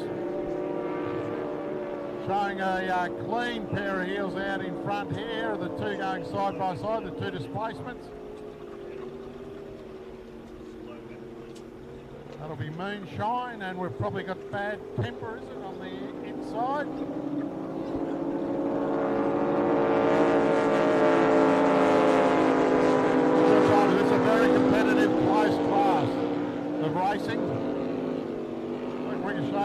down the back straightaway. Just a 3-lap race.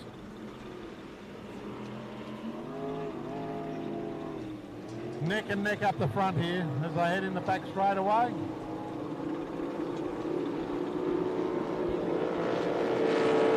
Taking nothing away from one line. If these two guys out in front have any sort of hiccup, he'll be on them.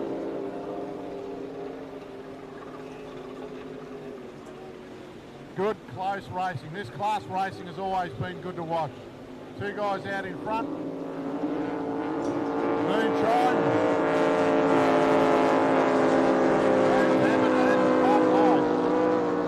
Yellow flag's been raised, indicating 1 lap to go. We have Ricochet coming down the back straightaway at the moment. Yet to meet the yellow flag.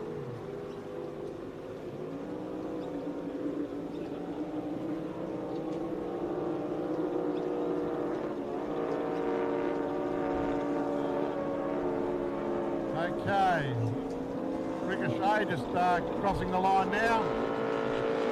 The checkered flag's about to be raised. And it looks like Moonshine. Like Goodsell. Followed by Bad Tempered and Bud Light.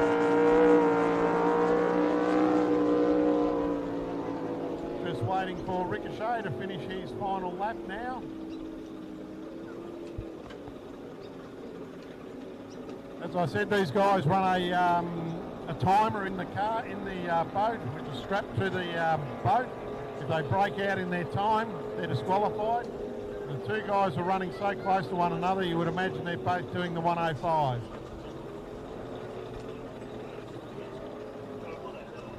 Which, believe me, 105 mile an hour in a boat is fast enough. Okay, as Ricochet just crosses the line now. Beautiful.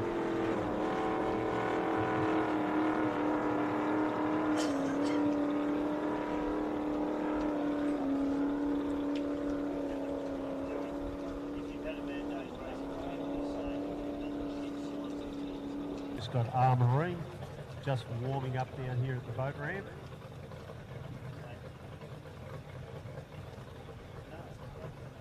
This boat's absolutely immaculately presented and yeah, it's absolutely run faultless this weekend. So keep an eye on that one. Marine, Jackson Marine. As we mentioned earlier, Dave Mead's out there in the Bud Light boat. That's a really good looking boat. They've been around a long time with Bud Light Racing. And yeah, David Mead's doing a great job. You could see before him and Destiny just going at it, so not much in between those guys. And but I think this will be for a pretty interesting race. I think Marine may have the goods, so just keep an eye on him. And it's anyone's going between Blake and Tate because, as mentioned earlier, they've had a race win each. Those guys will be out maybe to prove a point, but what's the acceleration out of these guys?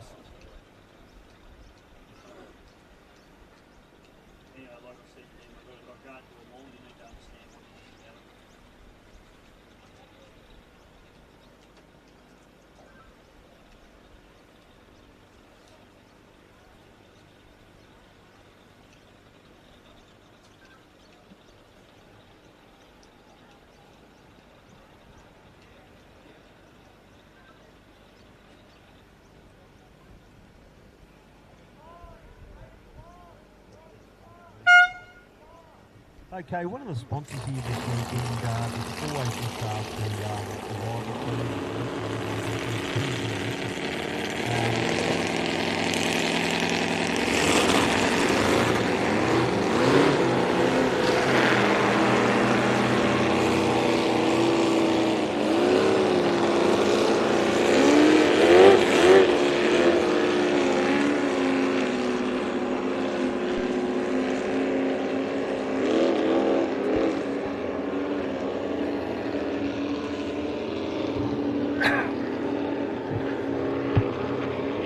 Rightio folks, more boats hitting the water bracket class racing. It's our 85 mile an hour category.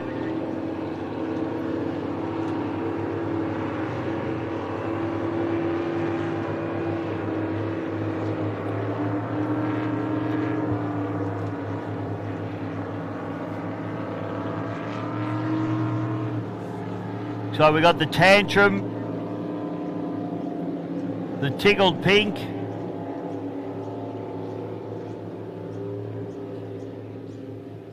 and the Ricochet. And Ricochet and Tantrum look pretty much the same except for a black scoop and a white scoop.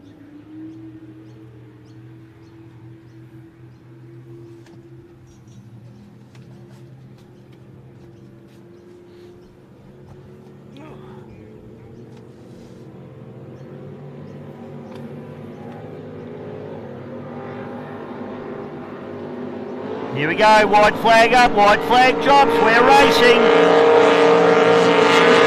So it is Single Pink, Tantrum and Ricochet. Ricochet, Jake Wilson. Owner is Bruce Matthews.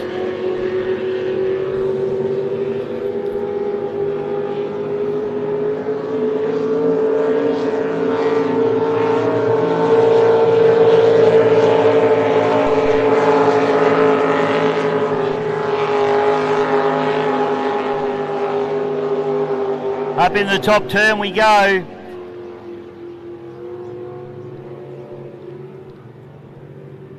Andrew Reid there on the inside trying to hold the tight line, but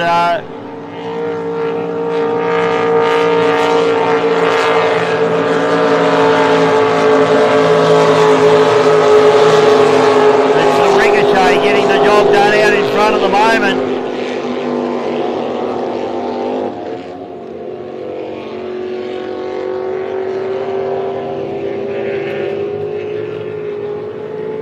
They head down through the bottom turn.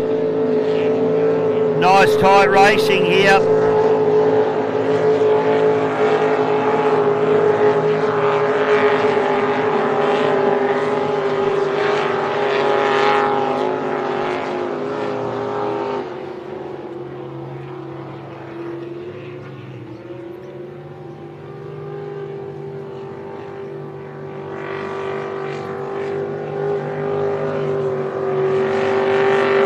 And the Tantrum really stretching the lead now.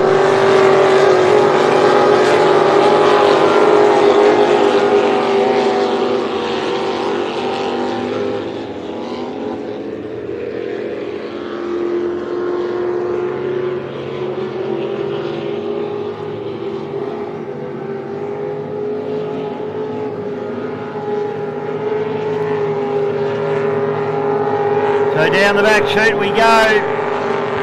We're on the yellow flag lap. 1 lap to go for these guys now.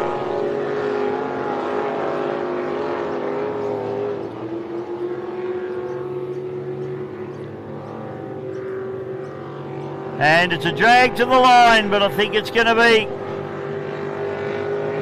Oh, tell you what, there's a bit of a run on here, bit of a run on. But the Ricochet comes in over the Tantrum and the Tickled Pink gets the job done beautifully. In some more fantastic bracket class racing there. Next race we have on the card is 1800 and 2100. We've got the Rebound, the Red Line and the Epic F4 lining up for that one.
So Odin just coming out of Beresfield Tyre Power. Oh! Spending quite some time out of the water.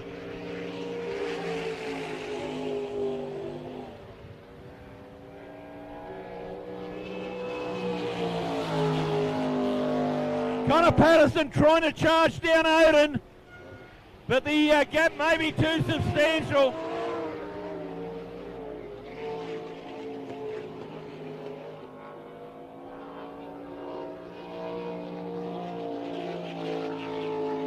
So coming onto the AW Pearl's final time to take the checkered flag is, Odin trying to get the power to the ground.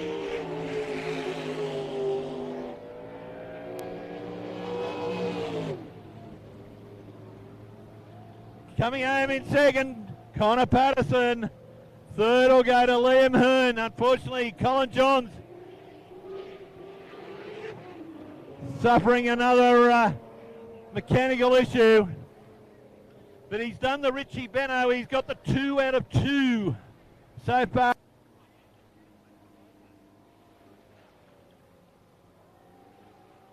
In the Ray Joe Walmsley Trophy. I tell you what, things were a little bit untidy.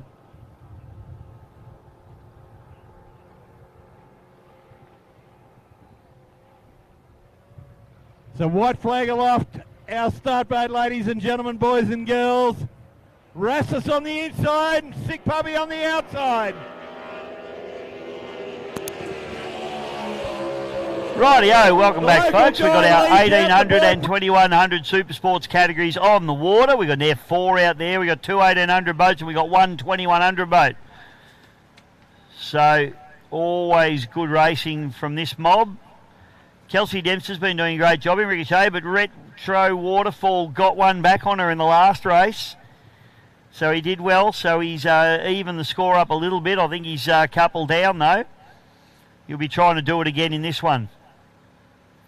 Charlie Kerwood driving his father's boat, the 42. It's a Patriot hull.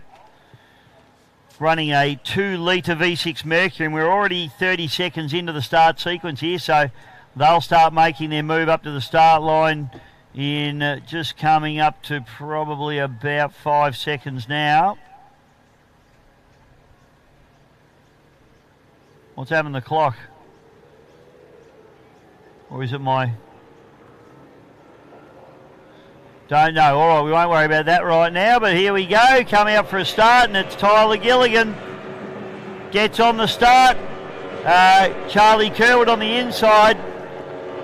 Kelsey Dempster outside of him, and Rhett Waterfall in the red line outside her. So the battle is on in earnest as we head down into the bottom turn.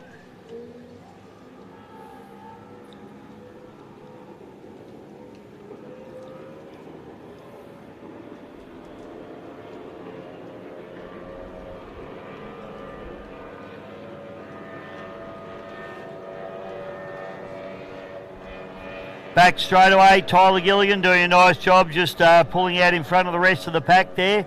Little Formula 4 boat. He's been very, very speedy all weekend. Just chatting to Darren Bride, if you're wondering what happened to Lockie Bride when he came to a halt in the F4 race, the battery failed down the front straight away. So that was disappointing for the team there, and seen them out for the rest of the weekend, unfortunately. Only had 1 or 2 races left to go. And once the championship race was done, well, it probably wasn't worth going to the pain of having to swap everything around. So, Bride team all packed up. Down through the bottom turn, Tyler Gilligan doing it very, very nicely indeed.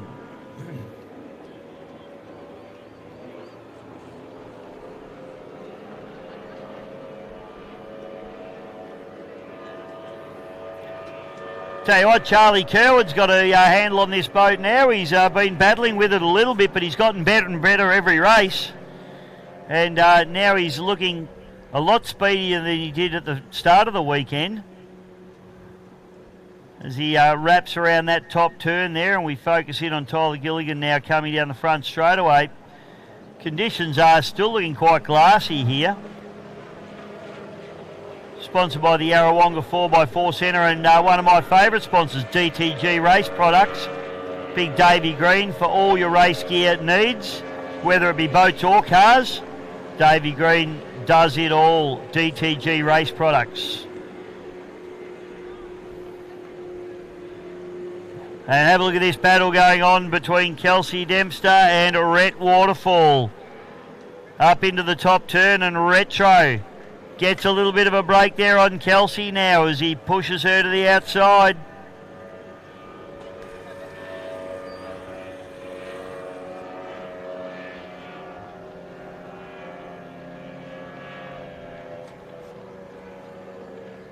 So Rhett Waterfall's got a good break on Kelsey Dempster there, so he's trying to get a little bit of revenge on her. She's knocked him off a couple of times this weekend, and he won the previous race, and now he's got a good break on her in this race as well.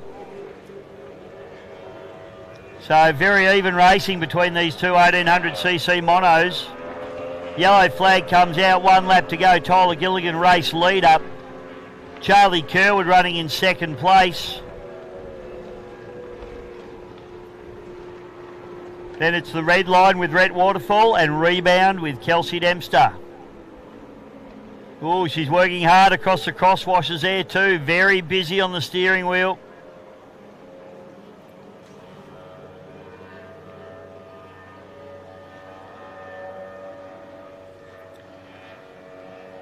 Down the back chute. But down through the bottom turn, and the checkered flag comes out for Tyler Gilligan. Takes a big win there.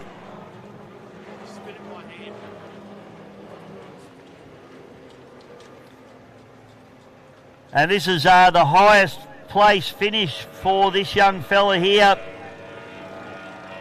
Charlie Kerwood in Team 42 Racing comes through and picks up second place. Nice job for him.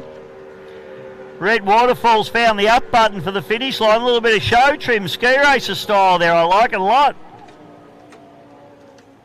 Been known to do that one myself. And Kelsey Dempster comes through in the rebound. Another solid run for her.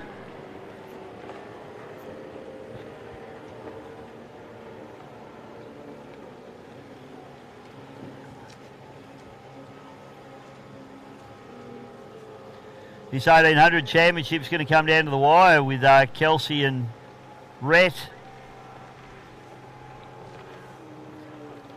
So that evened the score up a bit, that one for Rhett. So good effort.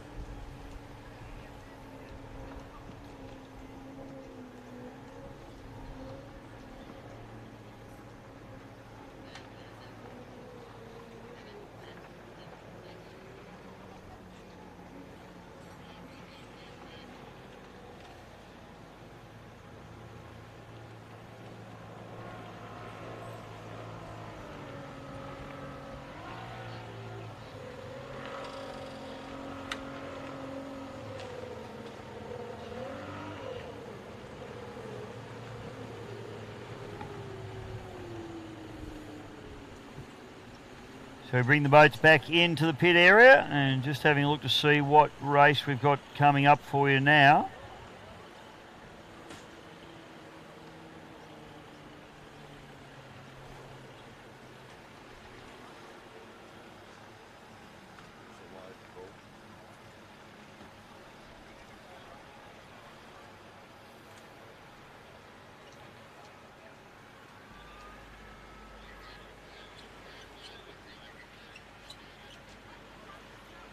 And I can't see another race on the card here, guys, so I'll just check with our tower. We're sending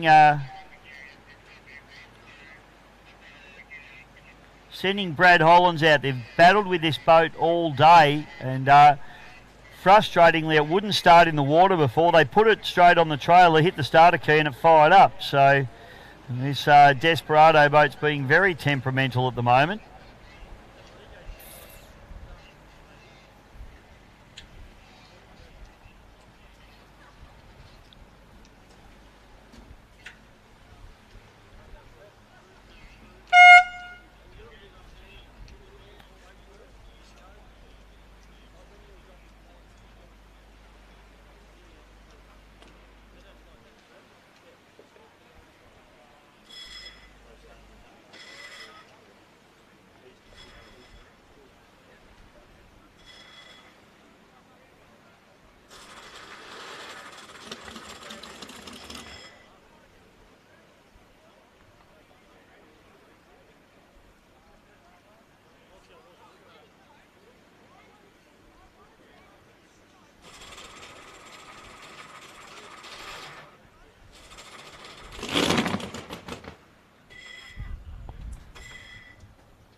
I tell you what, Desperado hasn't wanted to play the game all day, and poor old Brad Hollins is at the height of his frustration at the moment. That boat's now, I can hear the starter motor missing the teeth on the flywheel there. They're pouring fuel into it, and it started up fine on the trailer, which is a very frustrating part of this operation. But one would have to think that the reason it's not starting is probably also the same issue that it's not going properly.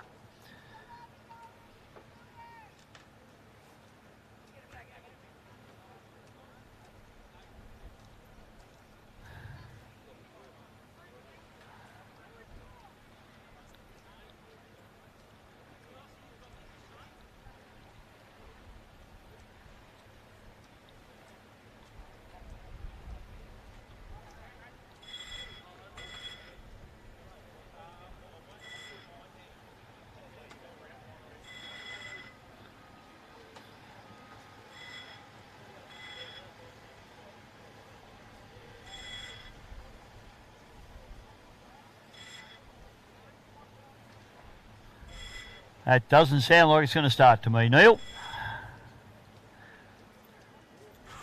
Just trying to confirm with our officials, actually. I think we may have done our last race, but I'm not 100% sure.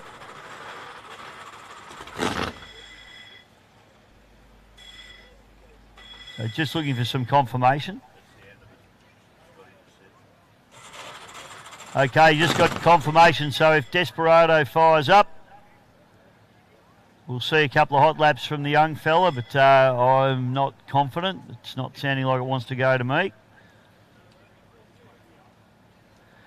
Giving it the old sauce bottle treatment, a little bit of methanol down the throttle bodies, try and get it going. I would like to see the teeth on that starter motor after this, Neil. Hope they're not pouring sauce down the throttle bodies.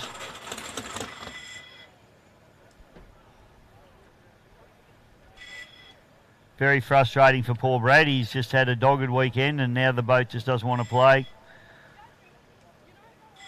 You would have to think that the reason it's not starting is the same issue that's making it not run properly. So if it's not starting, I don't know if I'd be trying that hard.